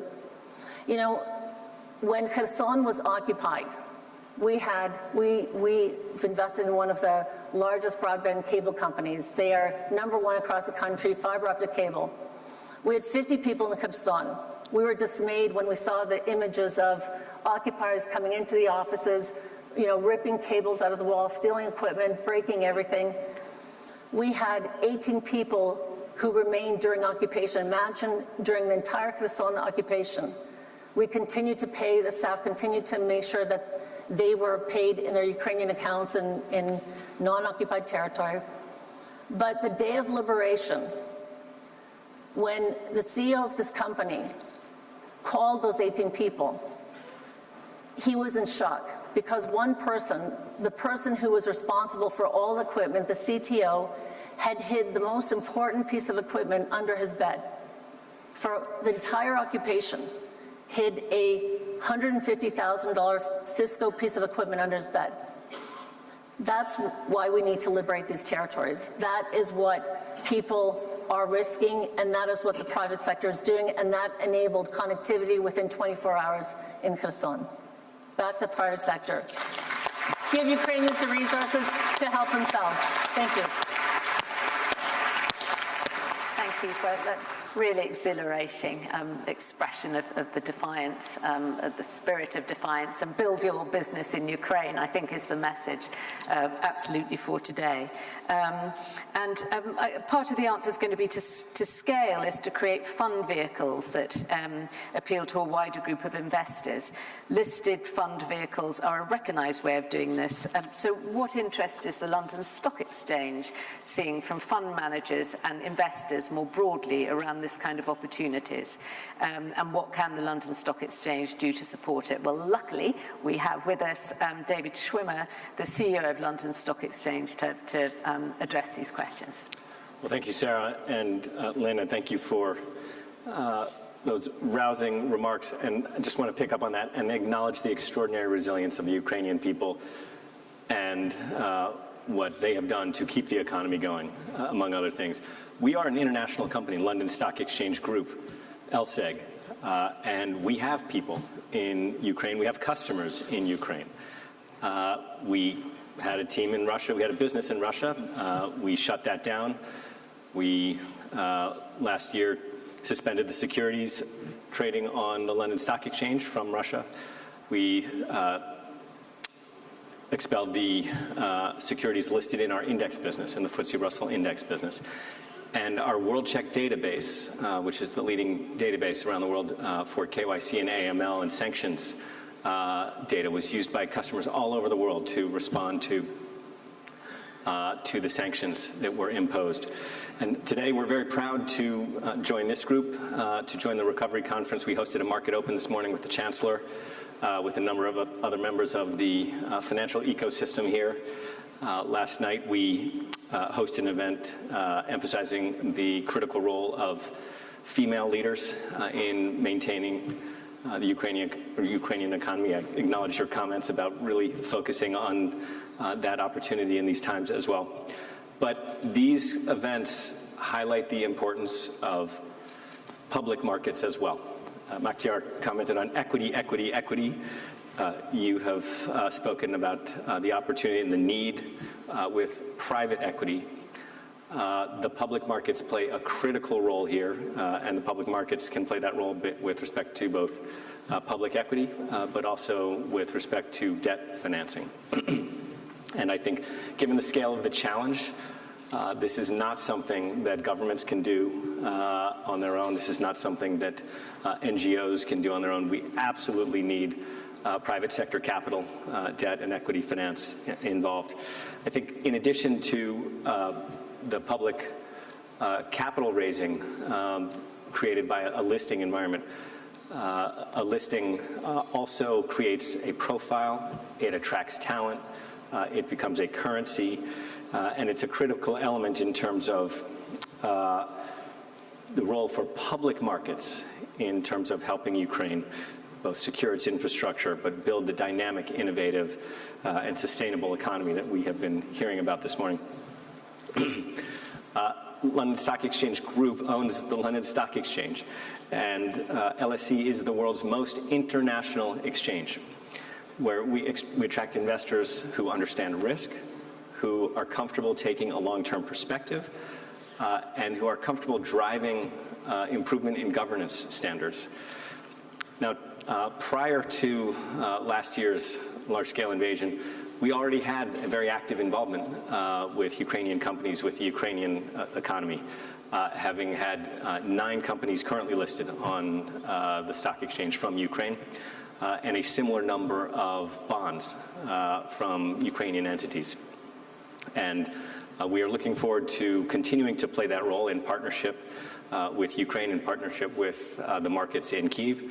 We are currently engaging in the proposed International Financial Center discussions in Kyiv to have that entity join the major cities as part of the World Alliance of International Financial Centers. We are also in discussions with Ukraine's National Securities and Stock Market Commission in terms of capacity building, in terms of support for local capital markets in Ukraine, and in due course for dual listings, i.e. listings in Ukraine that are also listed here in London, where we can provide that access to domestic capital and to international capital. I am proud to announce today, in our modest way, our efforts to help that over the coming year, the London Stock Exchange will waive listing fees for equity issues by Ukrainian businesses, and we will also be waiving admission fees for fixed income issuances that are guaranteed by the Ukrainian government.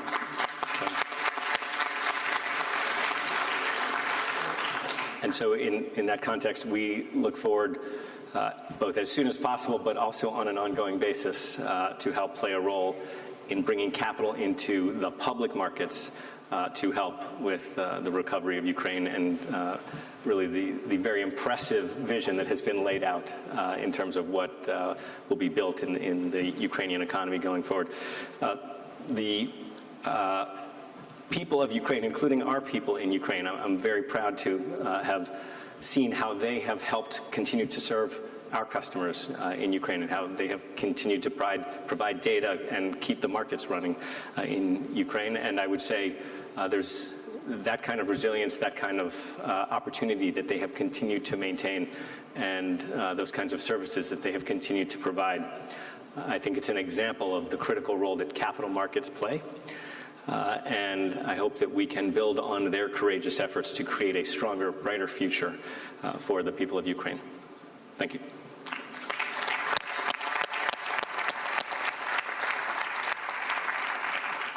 Thank you very much. And we've heard a lot today about Ukraine's defense of European values and accession, actually, to the EU and those standards that you're showing and the reforms that you're undertaking. So we're going to hear now from Marija Pejcinovic Buric, Secretary General, Council of Europe. The Council of Europe has produced in consultation an action plan for Ukraine called Resilience, Recovery and Reconstruction, which seeks to support standards in human rights, the rule of law and democracy in line with European Union values. So over to you. First of all, thank you very much, Sarah. Thank you to the UK government to have organized such an event, very timely and very good, well targeted. And at least I'm not aware of another event that has such a variety of stakeholders and in a view of huge needs. It was mentioned earlier. I think we really need to coordinate, cooperate, or look for opportunities where we can do more, or together, or everyone in its part. And I liked very much your minister when you say that there is a transformative journey for Ukraine, and what we do is very much actually accompanying Ukraine on this very important, very challenging, very difficult journey. But I think we are well placed to work on our background, on what you said before you are doing. Actually, we are rule of law, democracy, and human rights organization. And I think in respect of business environment and having when the peace comes, and it will come, but still now working on rule of law, I think it's very crucial for securing all those who are investing, have been investing, and think of investing in Ukraine. So, but let me start with the beginning. There was the LSE said that they shut down the business in Russia. Actually, we are the only international organization who excluded Russia from its membership, and almost from the day one. And you know, on the very morning, on the 24th of February last year, it was very clear for us. The Russia was breaching basic rules and statutes and values we stand for. So it took just a few days, 1 day to suspend, and then procedurally another 10 to 14 days to exclude Russia. So that was very much how we thought we have to react. And from the day one, we were actually with our member state, Ukraine, shoulder to shoulder, trying to adjust immediately what we can do. And what we did immediately was the action plan that was ongoing. We actually adapted to the situation. There was a need for helping Prosecutor General in investigating alleged and obviously happening gross human rights violations. But also we continue to work on reforms. And this is, I think, what is really commendable, greatly commendable and admirable in Ukraine, that even at all times during this horrible war, the government was dedicated to reforms and dedicated to the future, and at the same time fighting the horrible war of aggression that they were exposed. And that made me think in my career I work a lot in the countries that needed reform. And I work also in private sector. I was saying the company was listed on London Stock Exchange. And actually, you know, the CEO was saying, you know, how to run and compete with the best companies in the world listed on the LSE, and at the same time transform, reform, and compete. So sometimes I feel this is where Ukraine actually is now, and I think we helping Ukraine on that very important transformative journey is important. But you mentioned the action plan. Before that, I will mention something else which is important for peace to be just and sustainable, which is accountability.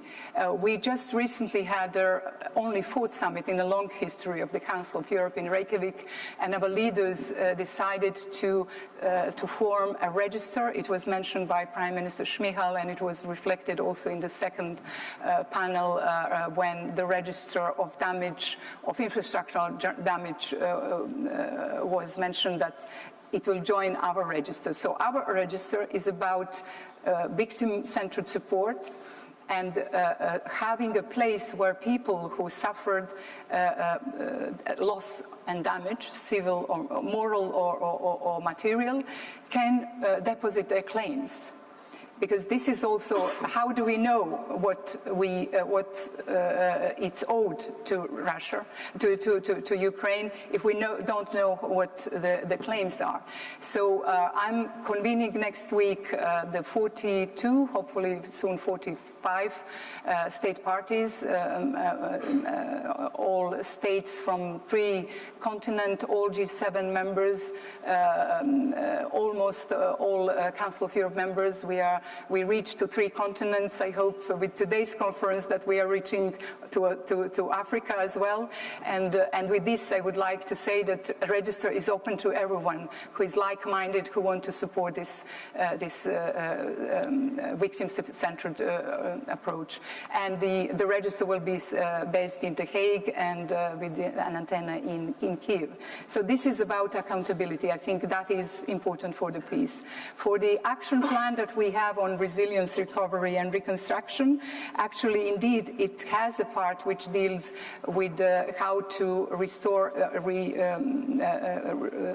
how to work with the reform of judiciary, how to also reform constitutional court in a way that is compliance with the European standards. And what we are doing actually is also important in at least 2 other ways. One is, in general, we talk about business opportunities, investments, which will bring prosperity. But in general, you know, rule of law, combating corruption is good for each and every citizen in every aspect of life they live.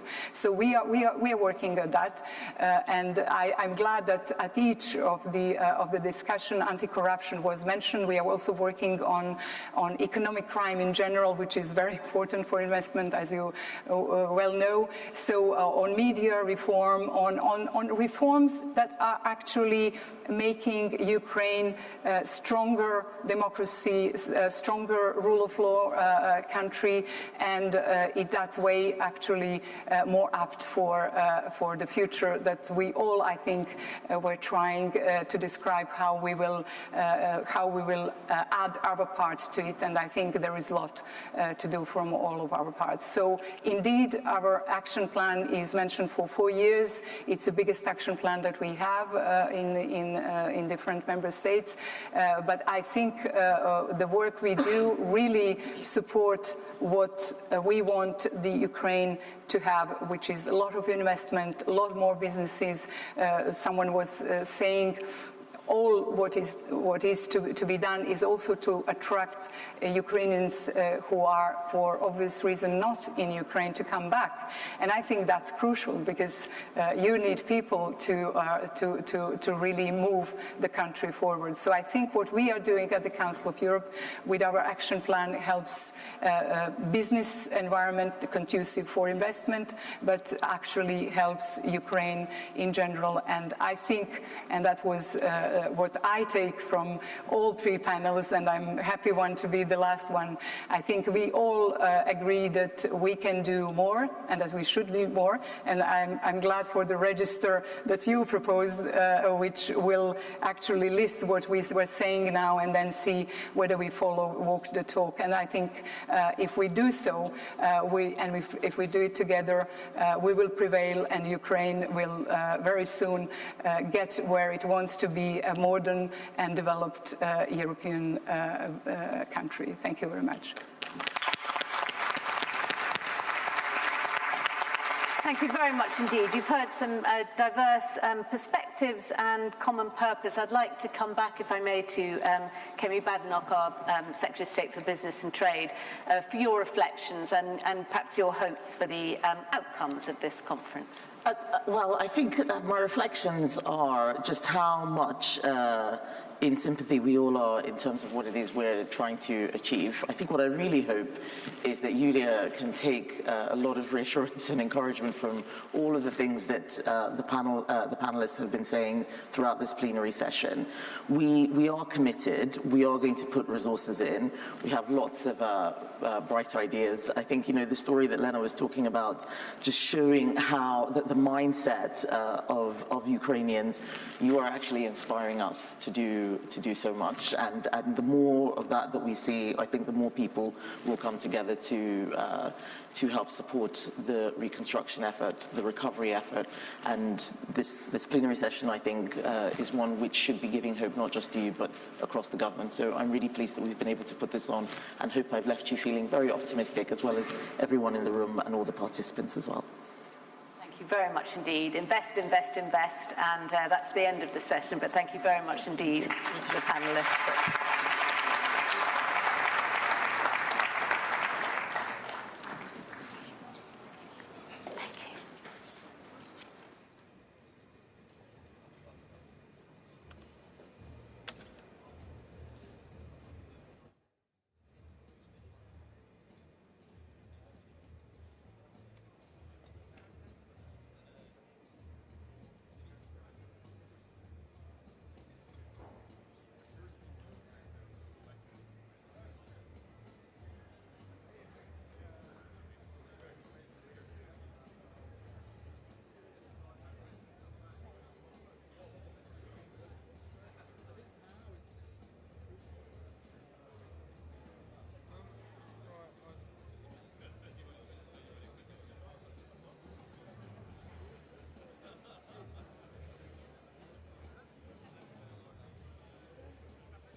Hello, hello, hello.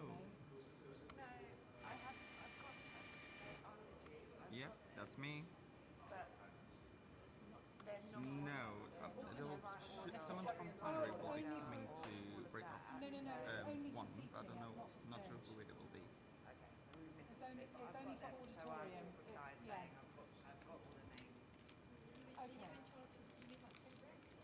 Yeah, just the seating. That's just the seating time for them. Seating time for stage. No. Okay, good. Yeah, okay, good. Excellent.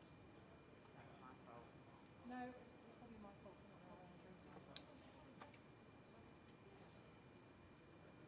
She said, oh, I've not seen the changes on the map. They look the same.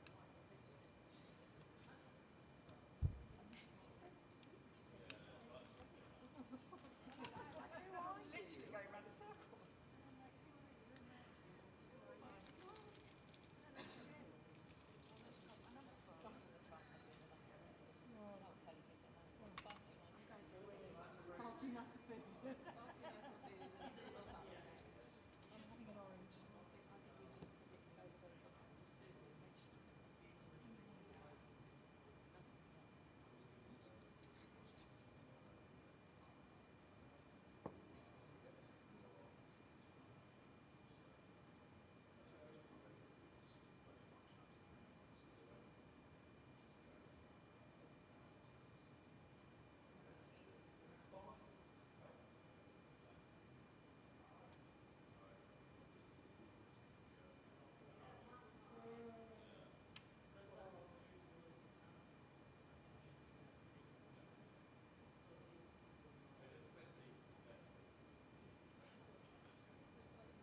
Everything's balanced and all that. Cool. So which? So what's do you want me to go and give you a lectern shot? Yeah, I am giving the lectern shot. You're doing it. I did. Okay. So Vasco, I want to make sure that it's square onto you. Yeah.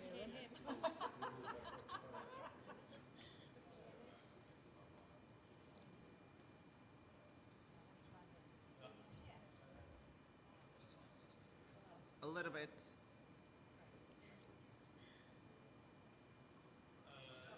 Yeah.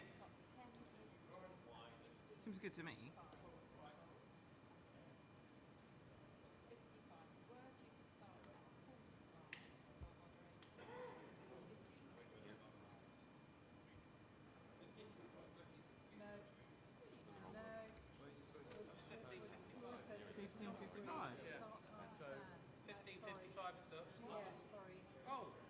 Would you mind just hanging around until I'm back? Yeah.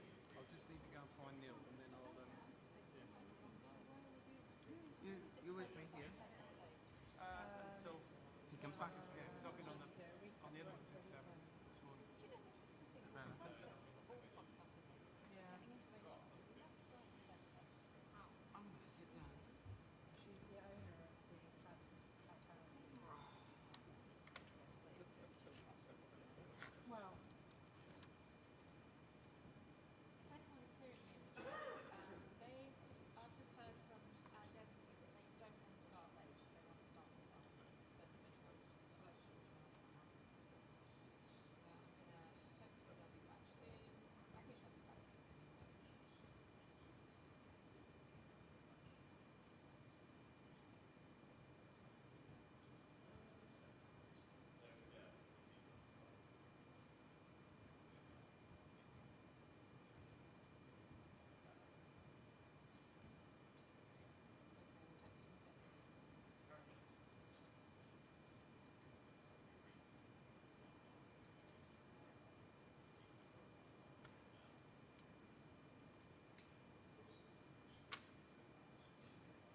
There's still a chair.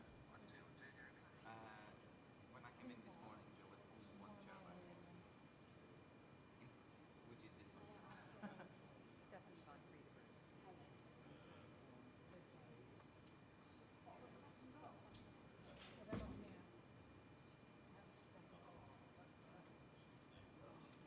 you think you can operate this? Okay. We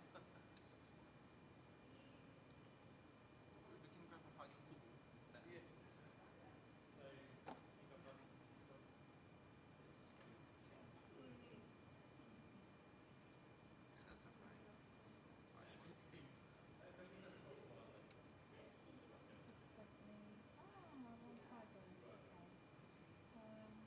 So she is on mic number 6.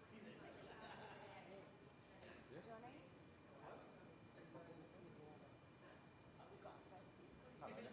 Hi, how are you? I'm very well, thanks. Number 6. Yes,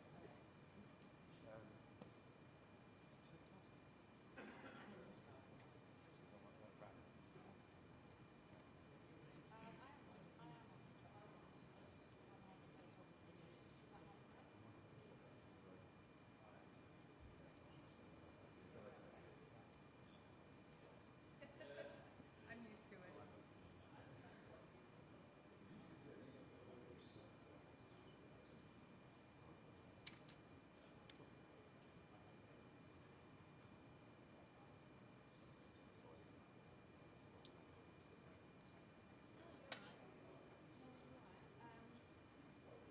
Whereabouts are you in the club?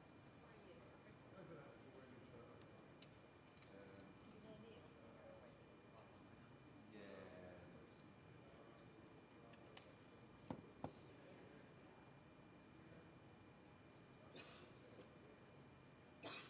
So really then, she's starting to do this. But guess what? First, yeah. Okay, English. I'm speaking English. Can you hear me? Great, yeah. Давай.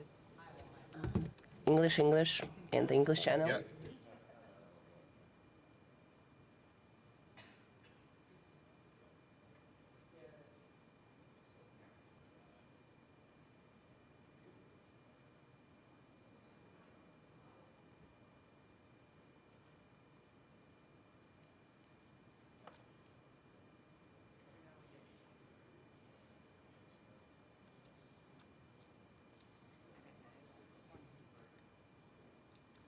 Well, hello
still waiting on 2 and 3.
Hello.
Ladies and gentlemen, thank you and welcome in the panel. Both ministers, Foreign Secretary and the Vice Prime Minister, they are expected to arrive in about 5-7 minutes. Thank you very much for your patience, and we'll start shortly. Thank you.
Thank you.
why?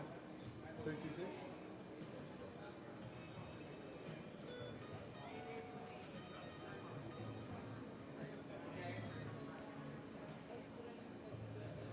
Two? Two? Can't hear that.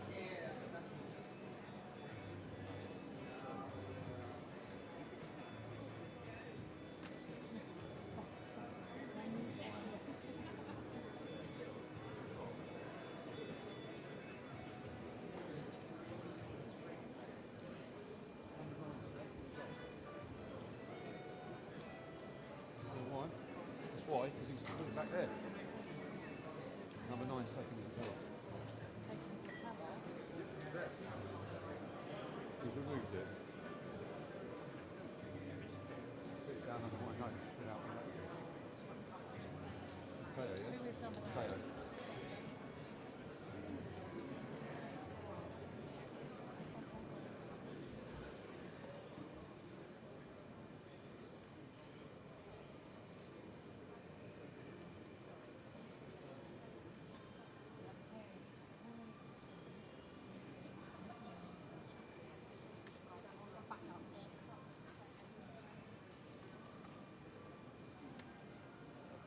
Yes, I can do that.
Thank you for coming.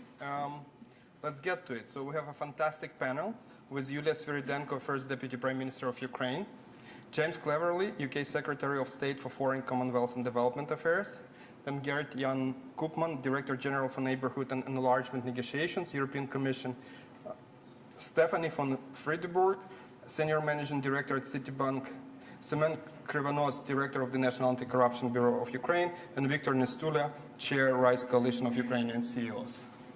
And we'll start with Yuliya Svyrydenko, opening remarks. Thank you very much.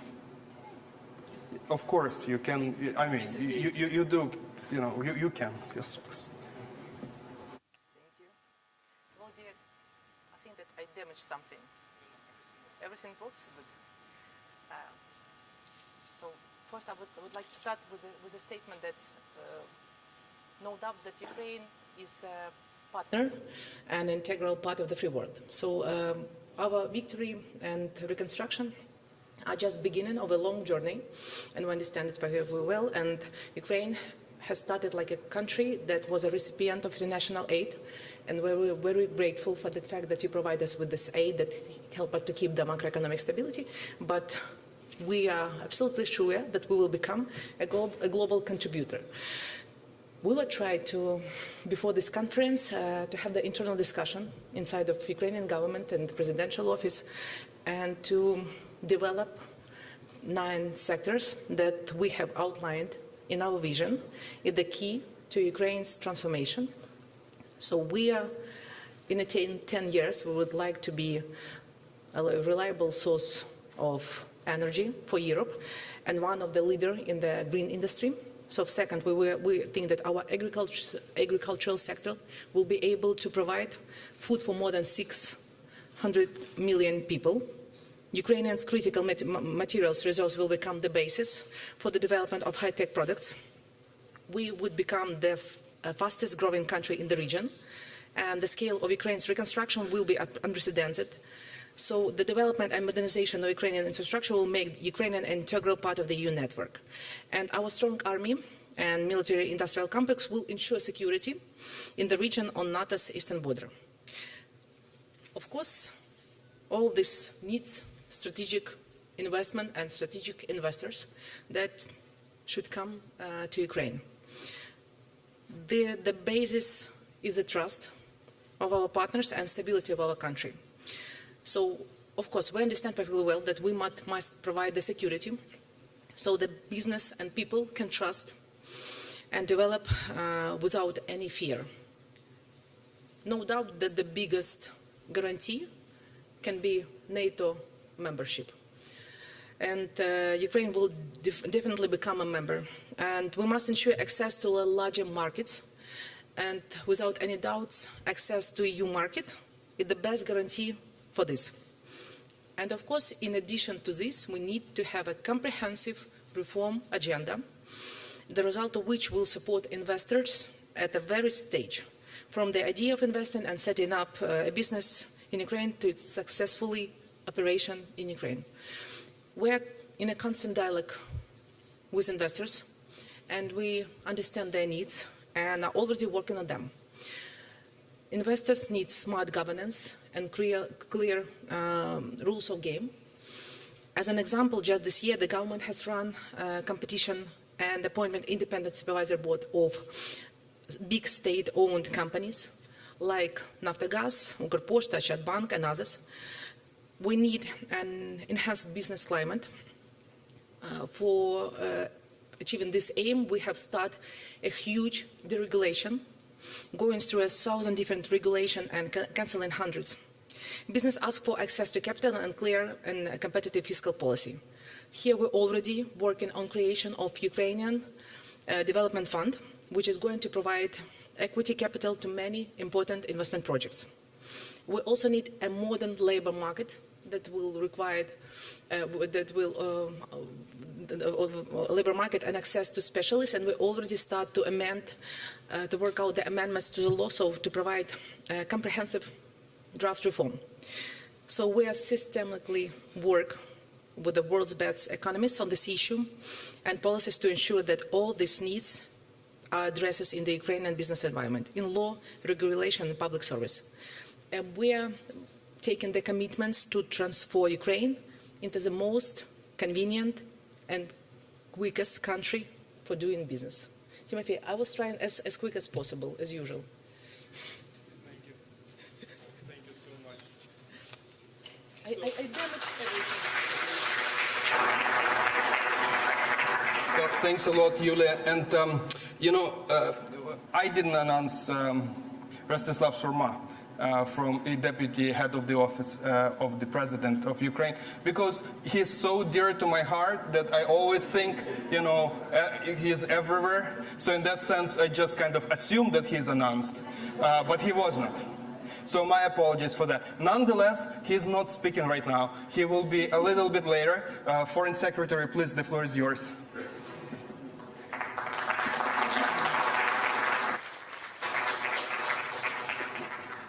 Thank you. This is all about adaptation. This is about flexibility and adaptation. We're demonstrating that today. Look, thank you for coming here.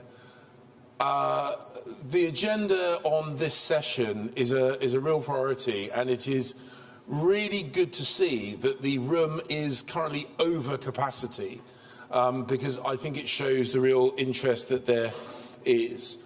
And I'm going to start off by saying that our Ukrainian friends, our Ukrainian colleagues, have made notable progress on reform and transparency, all of which has been done during a period of incredibly disturbing and trying circumstances. We've seen speeches from the Ukrainian leadership in the main plenary session this morning, demonstrating their commitment. We've heard the comments from Minister Svyrydenko about Ukraine's economic vision. But we should recognise that reform has many purposes, but all of those purposes serve to improve government standards and government effectiveness. Now, the primary aim of reform in Ukraine, in this instance, is to boost investor confidence and bring in the money that Ukraine needs for its reconstruction. Donors need to see progress with regard to reform and transparency to give the confidence to keep the flow of international investment coming into Ukraine. And of course, that's exactly what Ukraine wants as well. Now, wars can devastate both victors and losers alike, but they can also strengthen and cultivate a country's inherent qualities, achieving hitherto unutilised advantages, realising untapped potential, and that is exactly what we are seeing with regard to Ukraine. Now, reform is about transparency, it's about accountability, it's about the rule of law, it's about free markets, and of course markets need to be regulated to keep them free from manipulation and allow them to maintain competition. And this is the path that Ukraine has chosen to take. And the UK fully supports Ukraine's decision to do so. And the UK has been a long-standing friend and partner in Ukraine's reform and anti-corruption journey. We've done so for many years. And I'm very glad that through our partnership, but predominantly through Ukraine's own efforts, we are seeing progress. Take Prozoro. It's a procurement system. Along with other allies, we, the UK, helped Ukraine roll this out. And it has generated an incredible saving of $255 million in 2021 alone. Even more importantly than that, it means that essential support, including food, has been delivered to war-torn Ukrainian communities quicker and more effectively. And that $255 million can now be reinvested to where Ukraine needs it most. This is the prize. This is the opportunity. I also want to briefly highlight two projects that we're delivering alongside our American friends in USAID. The flagship TAPAS project is building transparency and accountability into public services in Ukraine.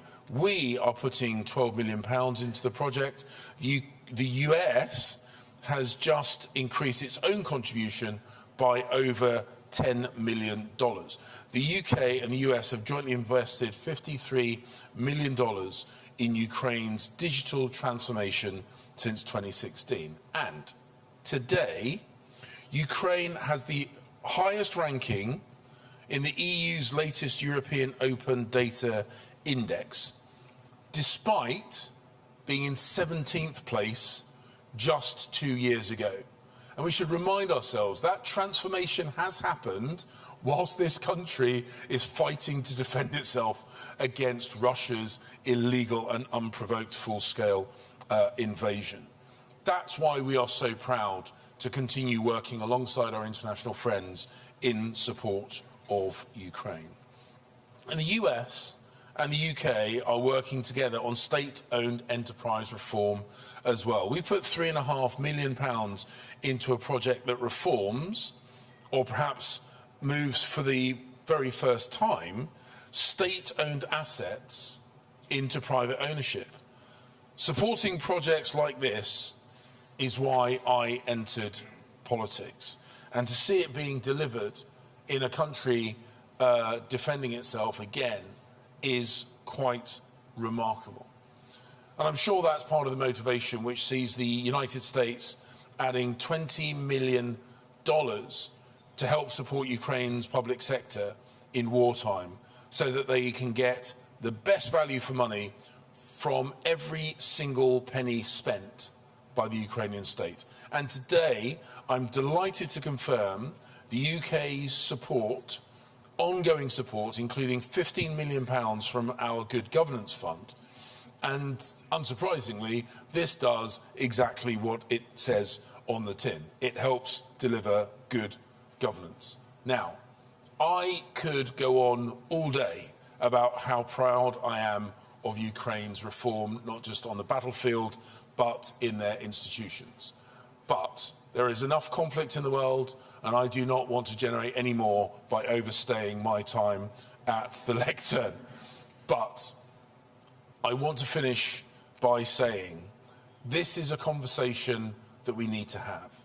It is not always the easiest conversation to have, but I am genuinely grateful that Ukrainians, the Ukrainian government, the Ukrainian leadership has embraced our friendship in support in this issue, because this will underpin their recovery in the future. Slava Ukraini.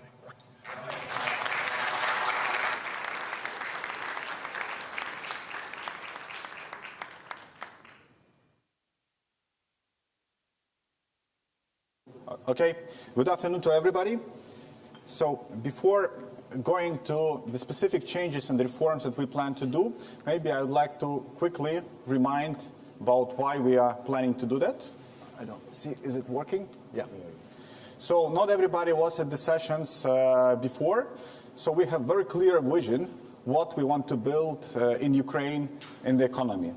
We want to build these segments where we have really strong competitive advantages and where we have the strong fundamentals behind.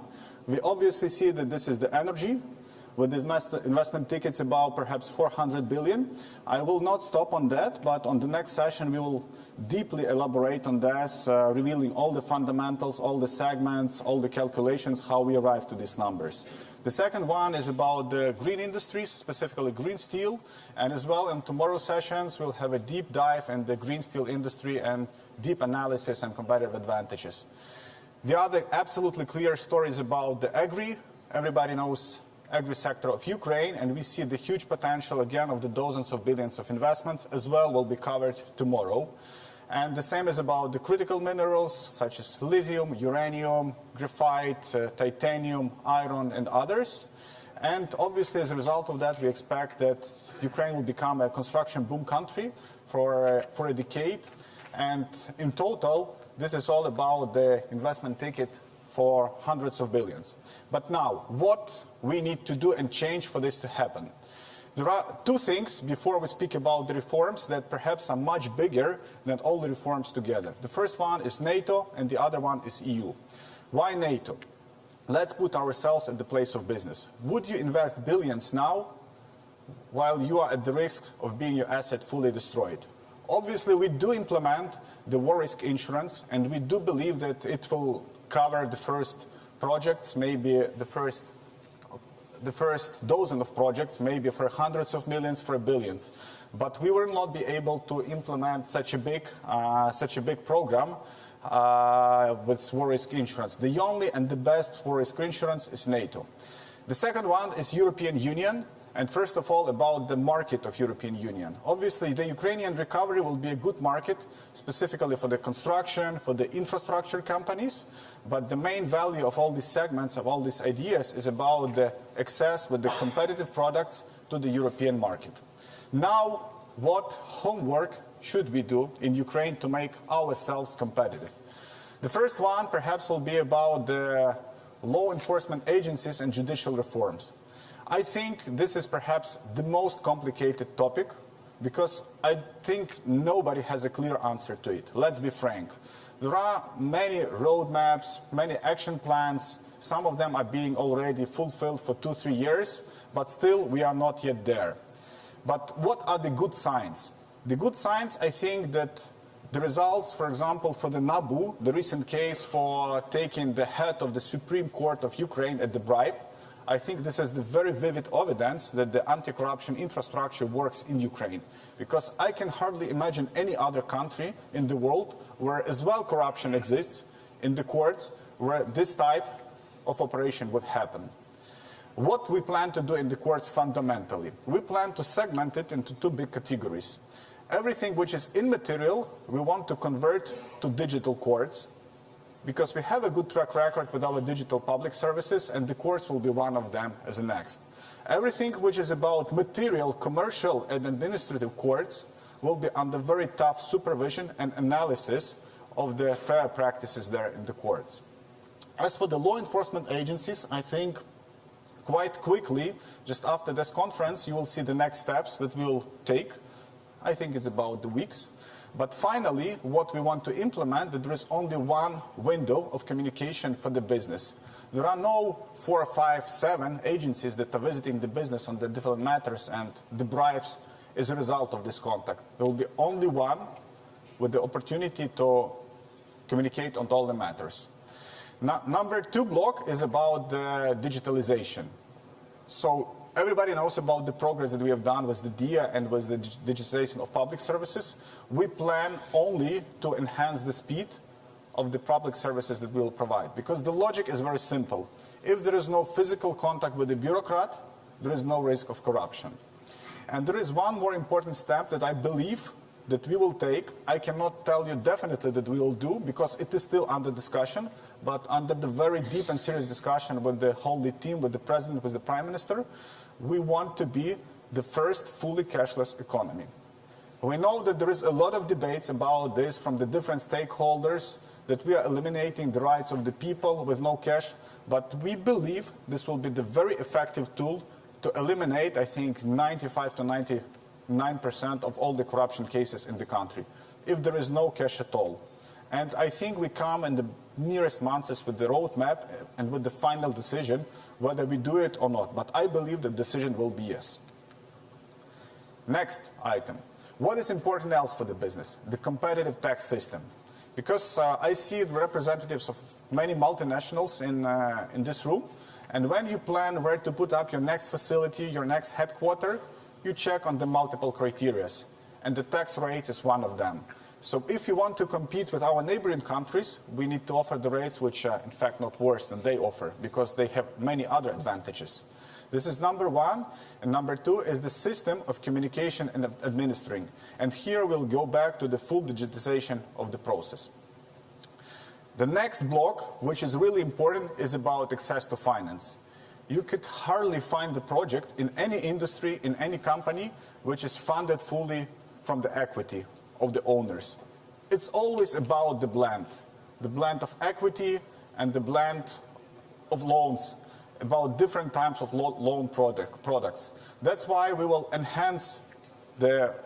increase our work with trying to access to the export credit agencies, setting up the Ukrainian Development Fund, which will be running very intensively together with BlackRock, with JP Morgan, with McKinsey, who are now consulting us on setting it up, and on the accession, obviously, to the European Union funds, structural funds, to build up different industries. Next one, labor market. Unfortunately, Ukraine has inherited quite post-Soviet regulation for the labor market. We plan to change it quite fundamentally in the nearest half a year, I think. What do we mean? First of all, this is the easiness of hiring and firing people. This is about the model of paying the salaries, moving to the hourly wages from the monthly salaries, removing the limits for the working weeks, working months, because we need to rebuild the country and we need to provide the right and freedom for every person. If the person wants to work 60 hours per week to rebuild the country, let him or her work. We should not limit that. Next block, about as you see, we are speaking about liberalizing and about the free economy. But for the free economy, we need to have the strong regulators. And here we have three very important items. Item number one is the antitrust. Unfortunately, at the moment, the antitrust agency is not operating full scale in Ukraine, and we plan to adopt the new law in the nearest weeks, I believe next session or the one after the next, which was developed together with international partners, which will provide the true capacity to our antitrust agency. Number two is the financial market regulator. The law is developed, it's being approved in the committees. I think there are final 5 to 7 points that we are still discussing. Again, it was developed together with the international partners, and I believe a month or two it will be fully adopted and implemented in Ukraine. And the energy sector, here we have finished, because the law has been adopted 2 weeks ago. The new regulator, which was fully agreed in terms of the authority with the European Commission and European Energy Council, is now in place, and physically will build up this capacity, I think, within the next months for the energy regulator. What is really as well important to boost the business activity is to eliminate the business and market distortions. As well, we've done the very bold step on the energy rates just a couple of weeks ago. As you might know, we have increased the rates for the electricity for the citizens, for the population 2 times. You can hardly find any country which has done this during the war, because we have analyzed multiple cases, and I must say in the 99%, the governments have been very populistic in keeping the rates at the flat level and not touching them before the end of the war. And we did it. The same we have to do for many other products, and we are intended to change it. As well, we plan to enhance the access of the private capital to the sectors which have been traditionally led and owned only by the government. The sectors like the education, like the healthcare, like the infrastructure, and others. Next item, privatization. We definitely will go with the massive and scalable privatization.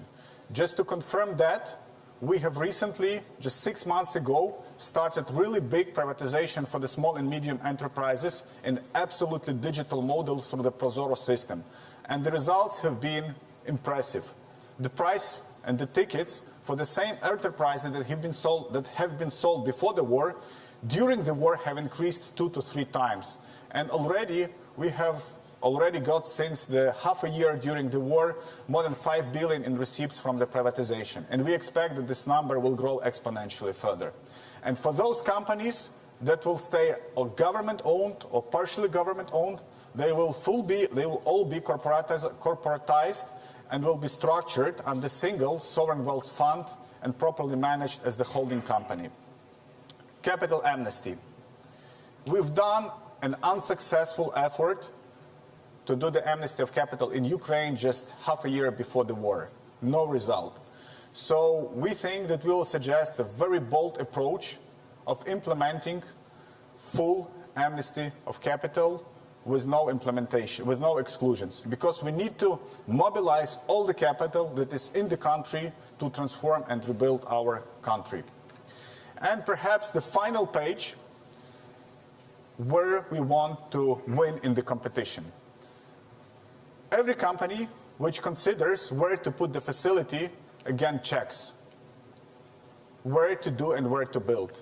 And unfortunately, we have very few competitive advantages to our neighbors. And one of them, we will believe, is the easiness to build the facility. Today, I think Ukraine is perhaps the most simple, the easiest country in the world to set up legal entity. You can do it online within a couple of hours. And we want to repeat the story for the physical facility. And here we break down the task to 4 main items. The first one is about land allocation and functional use of land. The draft of the law is ready and will be submitted to the parliament in the next weeks. The second one is about the connecting to the utilities. Any facility needs electricity, gas, water, and others. Unfortunately, in Ukraine, I think this is the very weak place because it's very bureaucratized and very complicated. It will change fundamentally in 3 to 4 months. Architecture and municipality approvals. My colleague Oleksandr Kubrakov has already spoken on that, and the law is already voted, which fixes 70 to 80% of these issues. And I think it will be soon approved finally. And the residual part will be again fixed within half a year. And the final one is about the environmental approvals. Unfortunately, they are often overcomplicate the process for 3, 4, 6 months. As well, we plan to liberalize this substantially.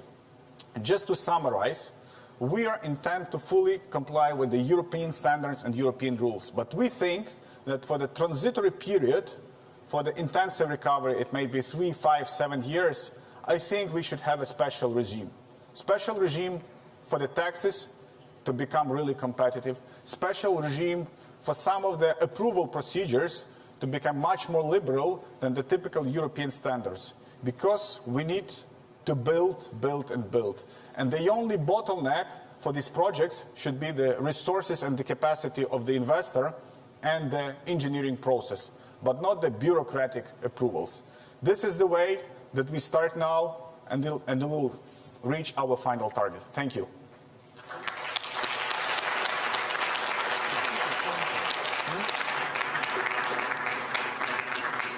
Thank you very much, Rostislav. And I would like to invite to speak Gerrit-Jan Koopman, Director General for Neighborhood and Enlargement Negotiations, European Commission. Thank you. Thank you very much. Let me pick up where Rostislav left. He set out, I think, a compelling vision for an economic growth model anchored on 2 principles, as you said it, NATO membership and EU membership. And maybe I can talk a little bit about what EU membership, or rather working with the EU, eventually becoming a member, offers this compelling vision. I think there are essentially 3 pillars that are relevant in this context. First, there is a big market. It's the world's biggest free market. And in fact, we have already today integrated Ukraine to a very large extent through an unprecedented free trade agreement that actually no third country has. So Ukraine benefits from an exceptional series of autonomous measures giving access to large parts of the internal market today already. So this is not something that eventually becomes available when union membership materializes. This is something that is there today. Secondly, the process of accession itself, I think, can best be understood as rewriting the software of a country. It's really about modernizing vital processes, essentially aiming at modernizing the fundamentals of democracy, putting in place good governance, the rule of law, strong anti-corruption practices, respect of fundamental rights, and also an economic reform agenda that makes you fit for an internal market where free competition and fair competition reigns supreme. So simply by going through a process that maybe at first sight looks bureaucratic, in fact, you modernize your economy. And what you've been talking about in many instances in terms of the reforms you're undertaking are in fact reforms that you need to do anyway to become a member state. So membership is like an economic North Star for the country. And we know that our Ukrainian friends see it this way, but we in the Commission also see it this way. And as you heard our President say this morning, we will work tirelessly with our Ukrainian partners to help them to become a member by introducing the necessary reforms. We know it is a lot of work and there are no shortcuts. You cannot cut corners. You actually need to do all the hard work. But what we see, and that was the message Mrs. von der Leyen gave this morning, is that you are embracing this very energetically. I cannot at this juncture say very much about where the Commission will come out in October, but what I can say today is that there is an enormously strong reform drive across a wide range of important chapters. So the modernization is starting already today and is making good progress. The third element is financial support. The Union, the EU and its member states have supported Ukraine and Ukrainian refugees, of which there are about 10 million in the EU, to the tune of 70 billion euros since the start of the war. That, I think, is the largest support we've ever offered a third country, but it is totally and utterly justified given the horrendous situation the country faces and the fact that it is fighting for our European values. Now, going forward, we all know that rebuilding the country will be costly and will require sustained reform going forward. And that is why yesterday the Commission proposed a very significant multi-annual 4-year financial package of 50 billion euros that not only would contribute significantly to funding the state as it re-establishes sound public finances, but also, and that's the crucial message for the private sector here in the room, would create a Ukrainian investment facility that would cover, through guarantees, many of the risks that investors would take as they invest in Ukraine. That plan will have to be specified in terms of its investments and in terms of its reforms, which obviously will have to be articulated with its European path. And payments under the plan will be conditional on progress on these reforms. The reason that I'm elaborating it is that we've just seen the presentation of a plan, and obviously Ukraine can only have one economic reform plan. So we will be working, hopefully, with our Ukrainian partners in the coming weeks and months to ensure that the Ukrainian reform plan, the economic plan, is also the foundation for this new instrument. And we hope that the international community can come on board and contribute equally to this plan. Now, I'm a very optimistic person because I know that enlargement and integration in the EU's internal market has lifted the generation of countries that joined in the 2000s to levels of economic prosperity that, frankly speaking, no one could have expected at the time. All these countries were growing 6 to 7%, not for a few years, but for 2 decades. And some of them now, I'm thinking of some of the Baltic states, the Czech Republic, are actually reaching levels of prosperity that soon will be above the average in the EU. So that is a message of hope. If the accession process and the reforms are well managed, the prospects for the country can be incredibly positive. And I think that's a message investors in the room should take home and reflect on. Thank you very much. Thank you.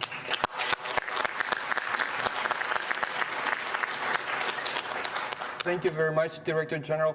I see that Rostislav Shurma is disappearing again, this time from the slides behind us. You know, you're not there again. Well, it wasn't my doing, but we'll try to get him back on, okay? Yeah, so we haven't forgotten. we are short on time, so we have 17 minutes until the hard stop of the panel. And I was supposed to ask 3 questions to each panelist. I just don't have enough time to even ask these questions. And 3 people have not spoken a word yet. So I'm going to pose an open-ended question, but specific enough that you guys all can come in. And the question is, we have just outlined priorities for reforms in Ukraine, for structural and immediate, and also raised certain critical issues, notwithstanding the situation in which Ukraine is. What is missing, or what would you add, or do you believe these priorities? What's your take? What would you add to this? So that would be my general question to all panelists, and you just, volunteer. Maybe, Stephanie, we'll start with you. So first, thank you for the opportunity. This is indeed a very important subject matter. And I think as an investor on the panel, I need to speak for the investors. And let me start by saying, and everyone has said this, but we're looking for a consistent, transparent environment to invest for the long term. And governance and rule of law really are the critical pieces to that. And as horrible and horrific as the war is, if there is a silver lining for Ukraine, it's that we now have an opportunity to help Ukraine get this right.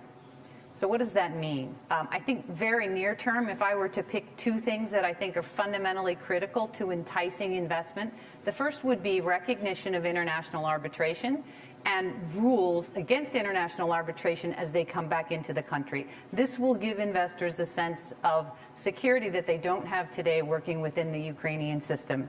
And the second, and I think it comes back to what we were talking about EU accession and NATO accession, we need to make sure that every single concessional dollar is tied to what President van der Leyen called today the coordinated community. So everything it's going to take to join the EU needs to be tied to that concessional money, and it shouldn't come without that. Then when I look a little bit longer into the medium term, we've talked a lot today about digitization. We heard the Secretary of State Blinken, Mr. Schwimmer recommended. Many people have been talking about the great work that the Ukrainians have already done. The one thing they haven't said about digitalization is that it actually levels the playing field for the small SMEs and the large companies at the same time. So the more that we can do to expand that digitization to allow all companies to compete equally in the current environment in Ukraine, especially since a great amount of the early economic growth is going to come from the SMEs, that will be critical. Then I also think that in the medium term, and I think you referenced this, Sherma, but one of the things that we really need to consider is a separate commercial court, and with that separate commercial court, one appellate court. And if we can consolidate all of that knowledge in one place, it will be faster and quicker to resolve conflicts and to move companies into bankruptcy. And if we can do that now, I think you will really, again, be signaling to the International Investment Committee that you're really serious about reforms. And then I think the last thing, and it's been touched on today, but maybe not quite as much as I would have liked to see it, is really the role of civil society and the private sector together. So I look back at Afghanistan and I say to myself, why did 2.4 of the $7.8 billion that was given to Afghanistan disappear? Was because there was no civil society watching over the disbursement of that money. Ukraine has a very deep, very rich civil society that we all need to continue to support. And then tied together with that is the private sector, which is exactly what we've been talking about. What is the short-term plan and what is the long-term plan for the implementation of the reform process? Again, if you go back to Bosnia-Herzegovina and you ask yourself, why did it fail? It failed because the business sector couldn't see the short and long-term plan, and civil society couldn't track and trace that long-term plan. And I actually think that the Ukrainians have the opportunity to get both of those things right as they move forward. And finally, I would be remiss to say that this is not all the responsibility of the government. It also matters who you do business with. I spent 30 years in the IFC before I joined Citibank. And if I walked away knowing one thing, it's who you do business with. So we must make sure that we hold all the partners who are going to be investing in Ukraine accountable for following best practice.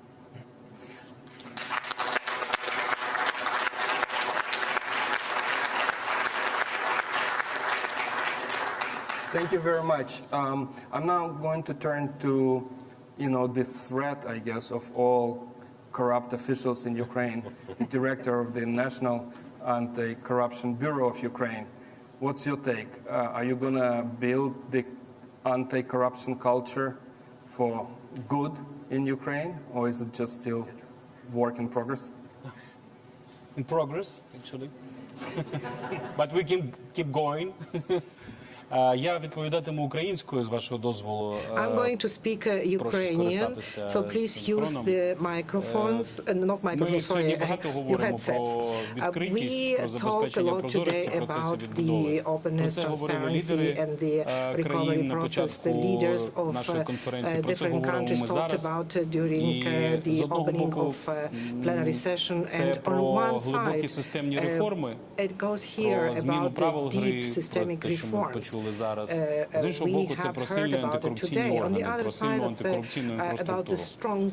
Національне антикорупційне бюро України, спеціалізована антикорупційна прокуратура, створені з 2015 року, вже досягли значних результатів у своїй діяльності.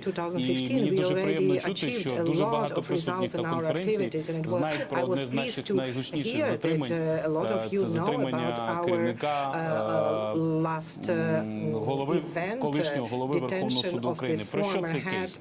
Він не просто про затримання, про викриття корупційного кейсу. Він про те, що антикорупційна інфраструктура, збудована за допомогою міжнародних партнерів, працює ефективно, здатна досягати результатів, працює на результат і концентрується на виявленні корупційних схем, що тривають.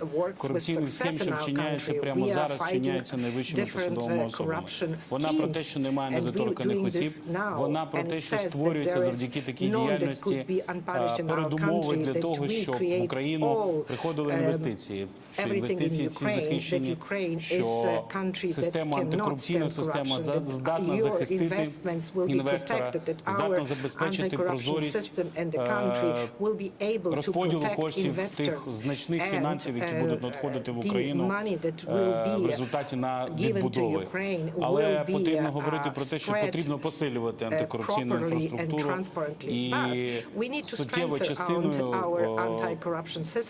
важливим документом, який схвалив уряд, є державна антикорупційна програма, де значна частина стосується саме посилення антикорупційних органів. Це НАБУ, САП, ВАКС, посилення їхньої інституційної спроможності, збільшення їх штатної чисельності, створення експертної установи, відновлення електронного декларування і багато різних важливих аспектів, які дозволять антикорупційним органам працювати ще більш ефективно. І про що взагалі затримання тих чи інших топ-посадовців? Це не просто про затримання, це про попередження корупційних злочинів, це про зачищення від корупції цілих сфер суспільного життя. І чим сильніше буде антикорупційна інфраструктура, чим сильніше будуть антикорупційні органи, тим кращим буде інвестиційний бізнес-клімат. І найголовніше, що боротьба з корупцією – це найбільший запит на сьогоднішній день українського суспільства.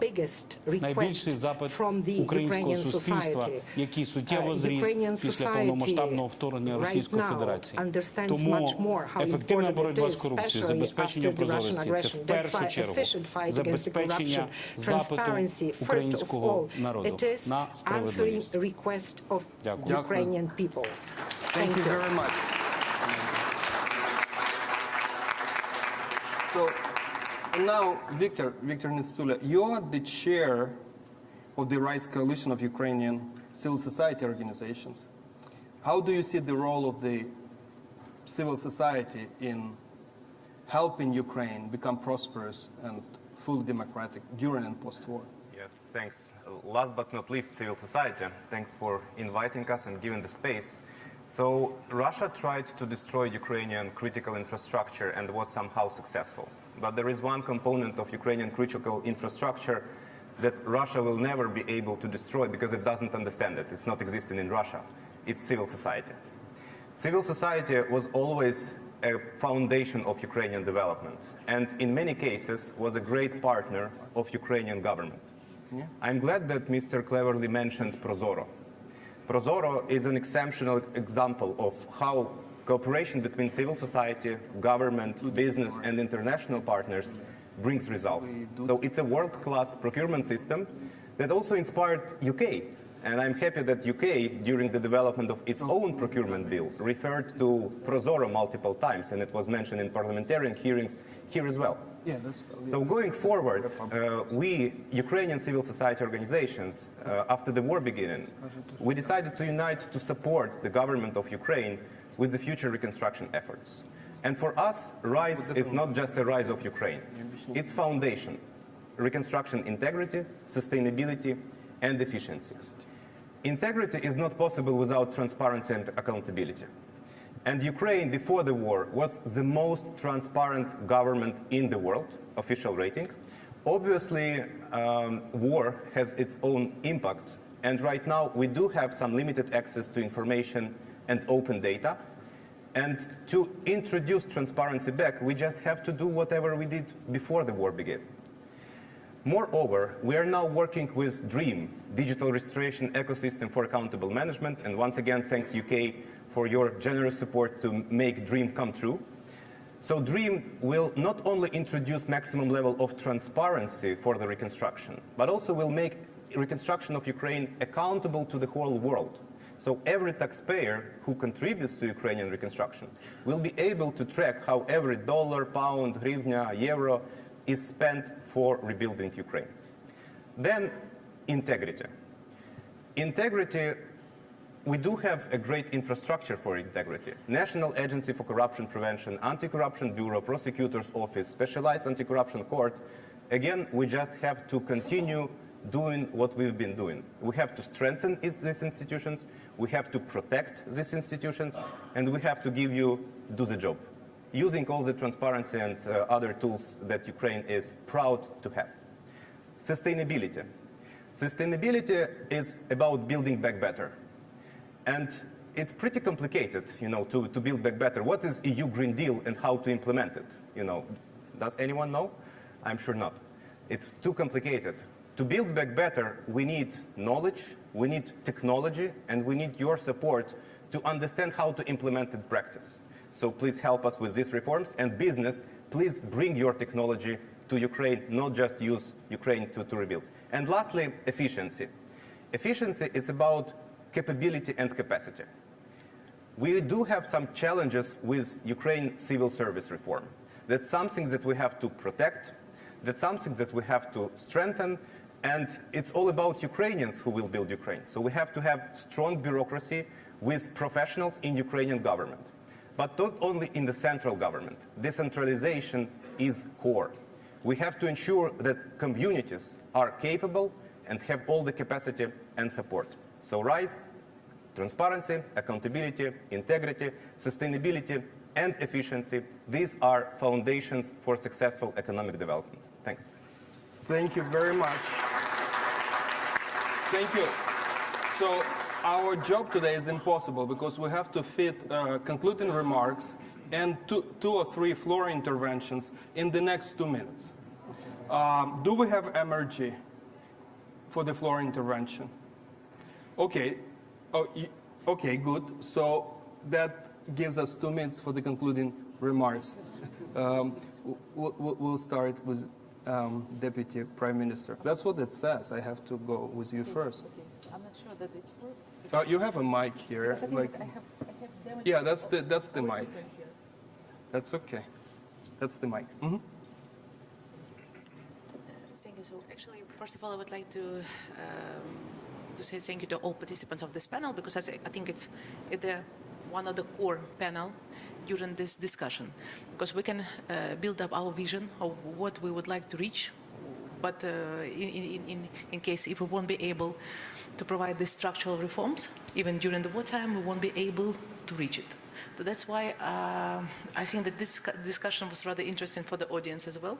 And I think that's something that Schwimmer was emphasizing. It's extremely important. And I hope that we would have the further discussion. So that's why I think that we would still keep working on all the structural reforms that we committed previously, and it's not because we have these commitments, because it's important for us to provide them, as it would make us stronger. And as you know, we're fighting, we always emphasize, we're fighting not on the front line, we're fighting on the economic front as well. So that's why it's extremely important for economy to keep running, to provide all these reforms. So that's why I would just to say my best wishes to all the participants, and I hope that this conference would be different from all conference on recovery, as we might see the implementation of these things that we're talking about. I think it's something important we should be focused on. And during the next conference, we would see, is there any progress on something that we are discussing here? Okay, Timothy. Thank you. Thank you so much. And Foreign Secretary, please. Thank you. I don't know if my microphone is working. Yes, good. Well, look, I would, as one of the co-hosts with our good Ukrainian friends, as one of the co-hosts, I'm incredibly proud that we have this session on the agenda, that it's so well attended, and also the engagement from every element of Ukrainian society is represented here on the panel. And one of the things that I think was particularly notable, one of the things that I found very reassuring, was the Ukrainian government plan for reform. And one of the things that has struck me, and I've said this publicly a number of times, over the last 15, 16 months, we've seen the Ukrainian armed forces evolve and improve and modernize and reform in the midst of an intense conflict of self-defense.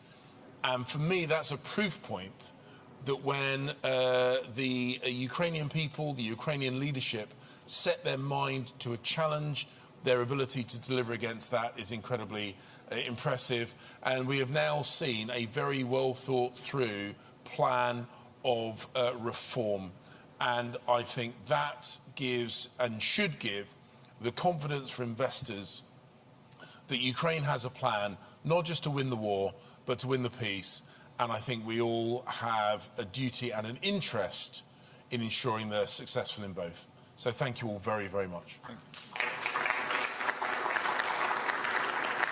So, thank you very much. With this, let's win the war and win the peace together. Thank you very much, and we conclude this fantastic session.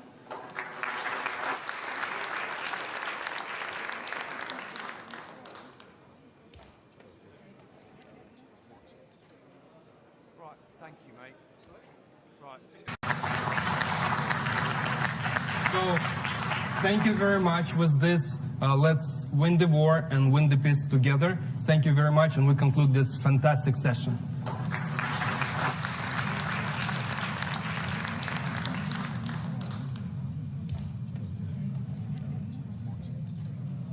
Right, thank you, mate. Right.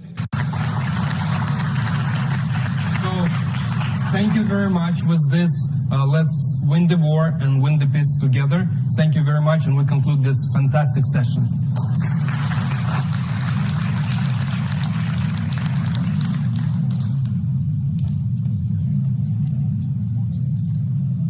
Right, thank you, mate. Right. So, thank you very much. With this, let's win the war and win the peace together. Thank you very much, and we conclude this fantastic session.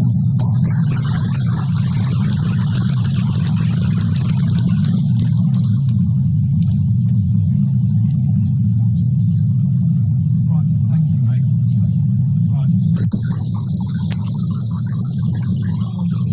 Thank you very much. With this, let's win the war and win the peace together. Thank you very much, and we conclude this fantastic session.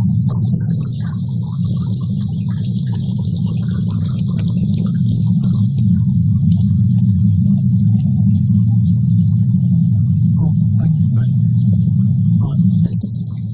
Right. Thank you very much. With this, let's win the war and win the peace together. Thank you very much, and we conclude this fantastic session.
We appreciate the proposal of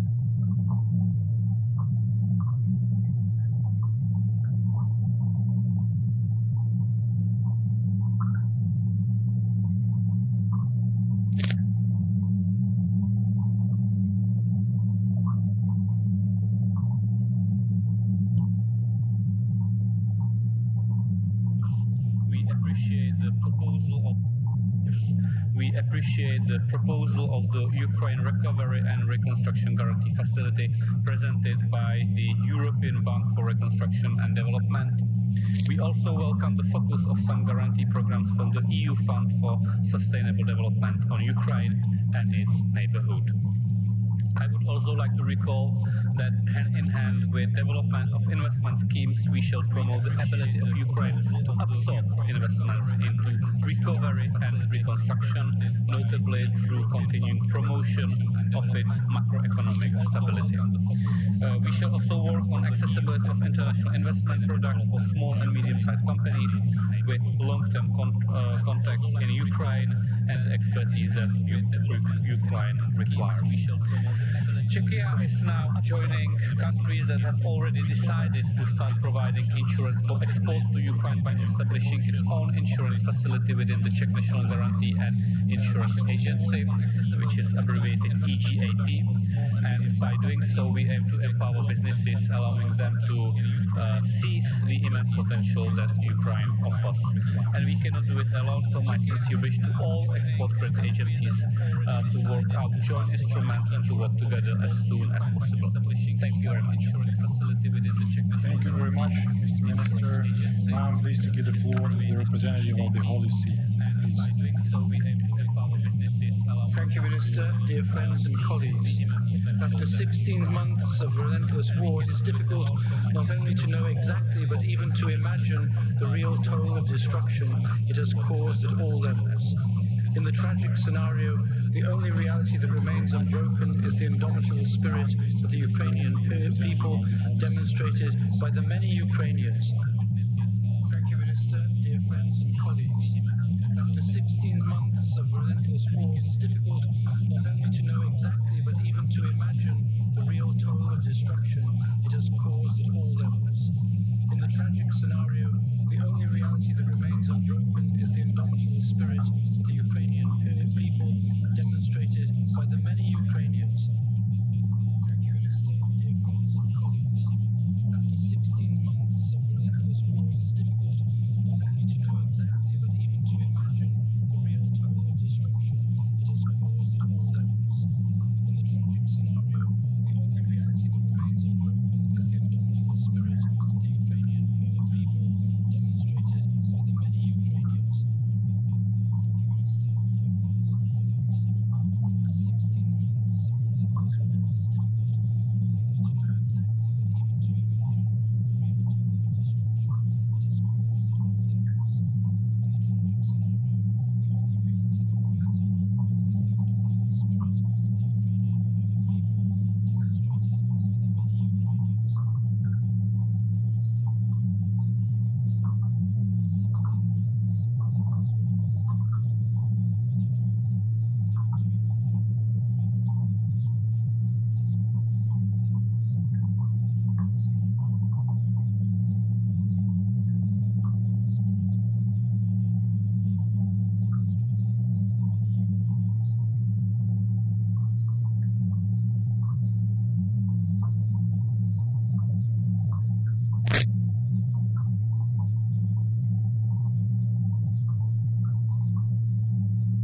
everybody. Welcome to this breakout session on the energy sector, power of transformation, building back better in energy. I'm Simon Burley. I'm delighted to be your host for this session, and I'll chair the panel discussion in just a moment. And also, it's been a privilege for us to have been involved.